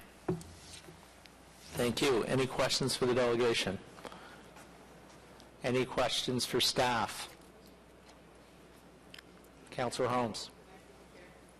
The question of how to provide public benches, because all these patios will be private locations, where does the money go that comes in from the applications? Raises for senior. Does that just go into the big pot in the sky? Through you, Mr. Chair, it goes into a specific cost center, but ultimately, yes, it is a revenue that's realized by the city. So if we wanted to get some public benches, we could look at that particular revenue stream. if council would agree to that. If council desired, they have the ability to certainly direct funds within our revenue sources. Okay. And do you have a system, since this is to the end of 2014, these applications, while we look at whether we can change some of these sidewalk areas? Do you have a system for complaints or comments in favor? Mr. Chair, at this point, we don't have as detailed a process in place as we're looking at through this trial period on Elgin Street. We do accept complaints and track complaints on a number of patios across the city if and when they do come in. But certainly, to the point you're raising, Mr. Chair, the Community Association has raised some suggestions about ways to extend the outreach to the community at large to facilitate those, and certainly that's something that we're open to, and would be happy to work with the ward councillor to spread the word and look for opportunities to make it easy for residents to provide feedback, both positive and negative, through the trial period. Good. So, and will it be, is there any transportation staff that are going to be looking at the transportation on the street, the pedestrian, whether remains a pedestrian free flow or not? From a pure observation perspective, initially I think we'll be looking at using our own staff complement to monitor the activities, over the next year and a half, to see what the impacts are, and if we do see impacts in people stepping onto the street at a higher rate than you would normally see. Good. So over this period, we could be looking at some of the other cities and what they do with their outdoor patios to extend the sidewalk area, if we find that some of these are pretty constrained? Mr. Chair, we have a number of items that we're looking at with respect to patios in the coming months. We are looking at doing a housekeeping amendment to the encroachment bylaw. As part of that, we are talking to other municipalities, and certainly as we talk to those municipalities, we can continue to look at best practices in other municipalities, and that's something we do on a regular basis regardless. Well, I know we're looking at reconstructing Eldon one of these years, maybe 2018 or so, and we might do what Preston Street did to expand the sidewalks and lose a few parking spaces, which was Preston's preferred option. So that's also a long-term situation that we could be looking at as well. Okay, thank you, Mr. Chair. Thank you, Councillor Holmes. Councillor Chernishenko. Thank you very much. Well, we know that a lot of other cities have done some really innovative things with their streets, sidewalks, rights of way. We've got a few experiences here in Ottawa now of starting to do that, and I'd certainly like to see us get much more innovative with what we do. The fact is, though, we've got a finite amount of space and all sorts of people and uses competing for them, and that's the balance that we have to find. I'm particularly concerned about a couple of things that Mr. Durfus, you and I had spoken about perhaps more than a year ago now with the Newspaper Vendors Association. I'm sure I've got that name not quite right, because I was seeing increasing clutter on sidewalks in my ward of a plethora of boxes in all sorts of states of repair and disrepair. Many of them underused, if used at all, really acting as advertising rather than vending or distribution of the newspapers. And at the time we were told there was a revision to the way we manage that. Expect something soon, Councillor. I understand that's not yet here. And what I'm seeing this spring and moving into summer is it's got to be half of the newspaper boxes not really used, very poor condition that they're in, and yet occupying so much of that precious sidewalk space. And on top of that, a surge in the amount of sandwich boards, sidewalk boards out on the street. Can you tell me, that's perhaps two related issues, where are we on the newspaper boxes and how they are governed?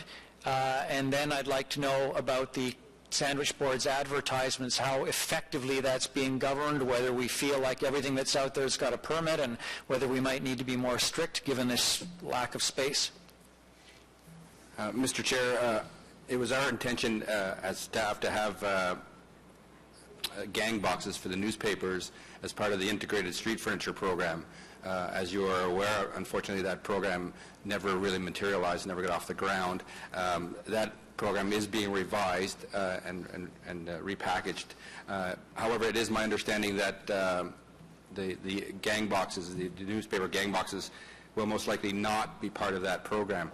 So as Mr. Moody indicated, we are doing housekeeping amendments to, and excuse me, and potential revisions to the encroachment bylaw, and newspaper boxes fall neatly in that bylaw, and we will be coming up with a set of recommendations in terms of newspaper boxes. You're absolutely right in terms of the intent of the boxes, although they are intended to be for the distribution of newspapers. 9 times out of 10, it's really the advertising that the corporate colors, as you may want, on the street. We do have a pilot project, or Construction Services had a pilot project on Bank Street with a gang box, and not getting into the weeds. I think that may or may not be successful for various reasons. In terms of sandwich boards, that really is a bylaw services bailiwick. I can say that when we as encroachment people look at patios, we indicate that a sandwich board can't certainly be a part of that unencumbered sidewalk that we're looking for. So we do work with bylaw services. But in terms of, if you're asking me what numbers of sandwich boards are permitted and are under an actual permit, I can't indicate that. So it would be fair to say do we have a quota? Have we ever thought about the sheer numbers of sandwich boards that could be allowed on a street before it becomes overly cluttered? Because I've certainly encountered situations where I think we're beyond overly cluttered. Mr. Chair, it's my understanding that it's one board per business. The size is prescribed and the location is prescribed. As you know, that location is often not respected. Back to the newspaper boxes, yes, I had a particular interest at the time of Bank Street reconstruction through the glebe to look at whether the gang boxes, the grouping of boxes all into one sort of uniform look would work. I do understand that hasn't worked particularly well in some places, that it's been tried. My concern at the moment is less about revisiting that than about, again, the sheer numbers and the condition of those boxes. One is a space issue, the other is where we are talking about the attractiveness, the appeal of the street, the economic sort of viability, attractiveness of a street.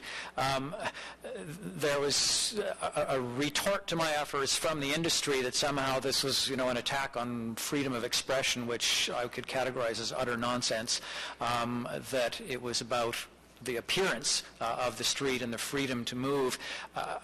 Have there been any changes in the number of applicants for those boxes? Could you say that they're all paid for and being proper or supposed to be kept up? I guess the first question is, are they all, this is space that's being rented, that's all currently being paid for and regularly monitored? Mr. Chair, the actual number of newspaper box owners has gone down. As you know, the Citizen being probably the biggest one has pulled most, if not all, their boxes from the streets. There was 1 or 2 publications that have actually gone out of business, but they've been taken over by new publications. So the actual number of boxes has gone down slightly. In terms of I share your desire sometimes to have these boxes removed. I think the legal opinion is that while we can regulate boxes, we certainly can't prohibit them on the city road allowance. And we certainly are working on some new provisions regulating the number and specific locations, maybe even tying down each box to a certain spot by actually affixing it to the sidewalk. These are the kind of provisions that we're looking at as part of this encroachment bylaw housekeeping report. And can you remind me, with the passage of time, I can't specifically remember, what could I or any citizen or business that is upset by the condition of the boxes that are in front of them or that they have to look at every day, what can they do? Mr. Chair, we unfortunately don't have the resources to be proactive, but it's certainly a quick 311 call, and those complaints would come to my group, and we would action through the newspaper box owners group. And to be quite honest, they're fairly quick in remediating any concerns. Well, I guess I hope they're quick in responding to incidents. They certainly haven't indicated that there's any effort to actually maintain it of their own volition. So I guess we collectively will need to call those in and see whether they respond to those complaints. Thank you. I don't want to take any more time. I believe we are going in an interesting direction here in exploring what we can do with the space, with all sorts of everything from the traditional users, the drivers who might have thought that this was their street and theirs only, are now seeing other users requesting, even demanding some of that space. I think that's a good thing for the vibrancy of the community, but I think it's essential that we not be pitting, that not come at the sacrifice of the free flow of movement, and particularly the safety of movement. So I'm interested to see, as we monitor this phase of trying out new things, how well that's working. Thank you. And Councillor Tierney. Great, thank you, Mr. Chair. And yes, these do pop out. Boardwalks are great. I've seen them in Halifax. There's actually a study on the Transport Canada website, so they're kind of an interesting concept, and hopefully we can look at those more in the future. Since these are conditional permits, I assume they can be revoked or amended at any time? That's right, Mr. Chair. And does something like this also exist for existing patio permits? And when I say that, I mean, what are the conditions? Are they reviewed on a regular basis? Do we ever amend the rules around patio permits? Mr. Chair, the patio permits are actually annual, so there is a requirement to renew. And as you know, periodically, Council does amend the regulation. So any new regulation would apply across the board to existing patios. Whether it's conditional or existing? Mr. Chair, the reason, the condition really is to bring to the forefront to all concerned that we're looking at a specific item in relation to these 4 patios. But in reality, all patios are really, all permits are really conditional for the year. Great. Thank you very much. I don't see any further questions or comments. I do have one question. Leading up to this meeting, I got an inquiry from a couple of members of the public on whether or not the proposed patios met all of the legal requirements with regard to accessibility. I'm wondering if legal can just speak to that issue before we take the vote.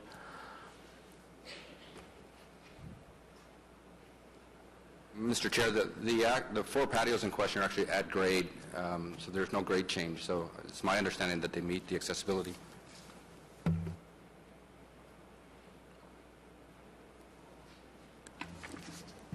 Hello, Mr. Chair. My name is Meg Steele. I'm a legal counsel, and I have done a lot of work with the Accessibility for Ontarians with Disabilities Act. As you may or may not know, the Act was amended to include design of public spaces, and it did comment on, granted, new builds of sidewalks or major reconstruction, certainly as Councillor Holmes spoke about. Now, these regulations would be in effect as of 2016.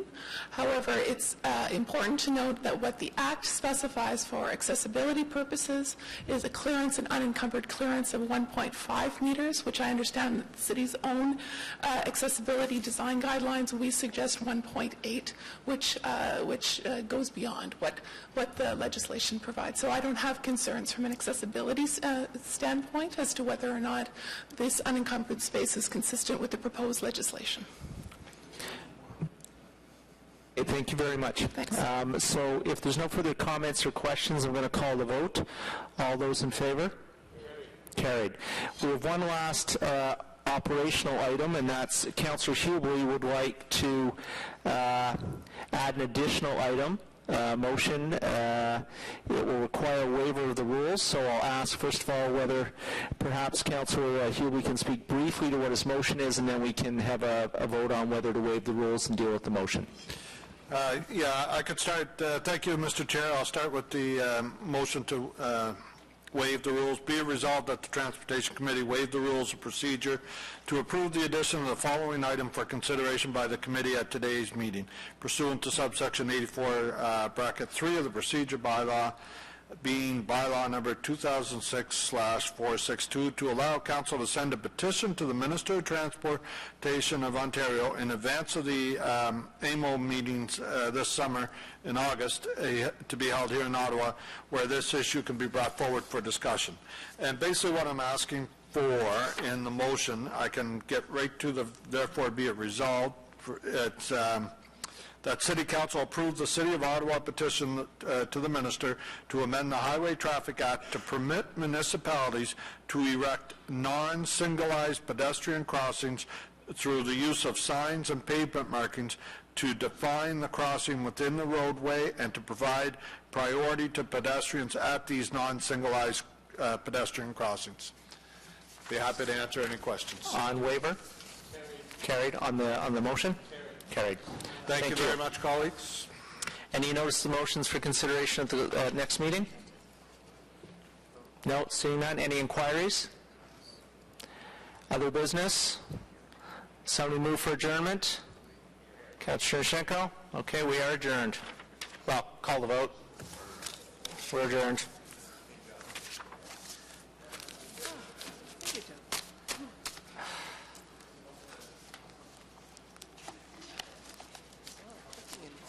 What? Yes, yeah. Getting used to how I move. Well, it's just, you know, for the next couple meetings, just the number of public we're going to have. Yes. You know.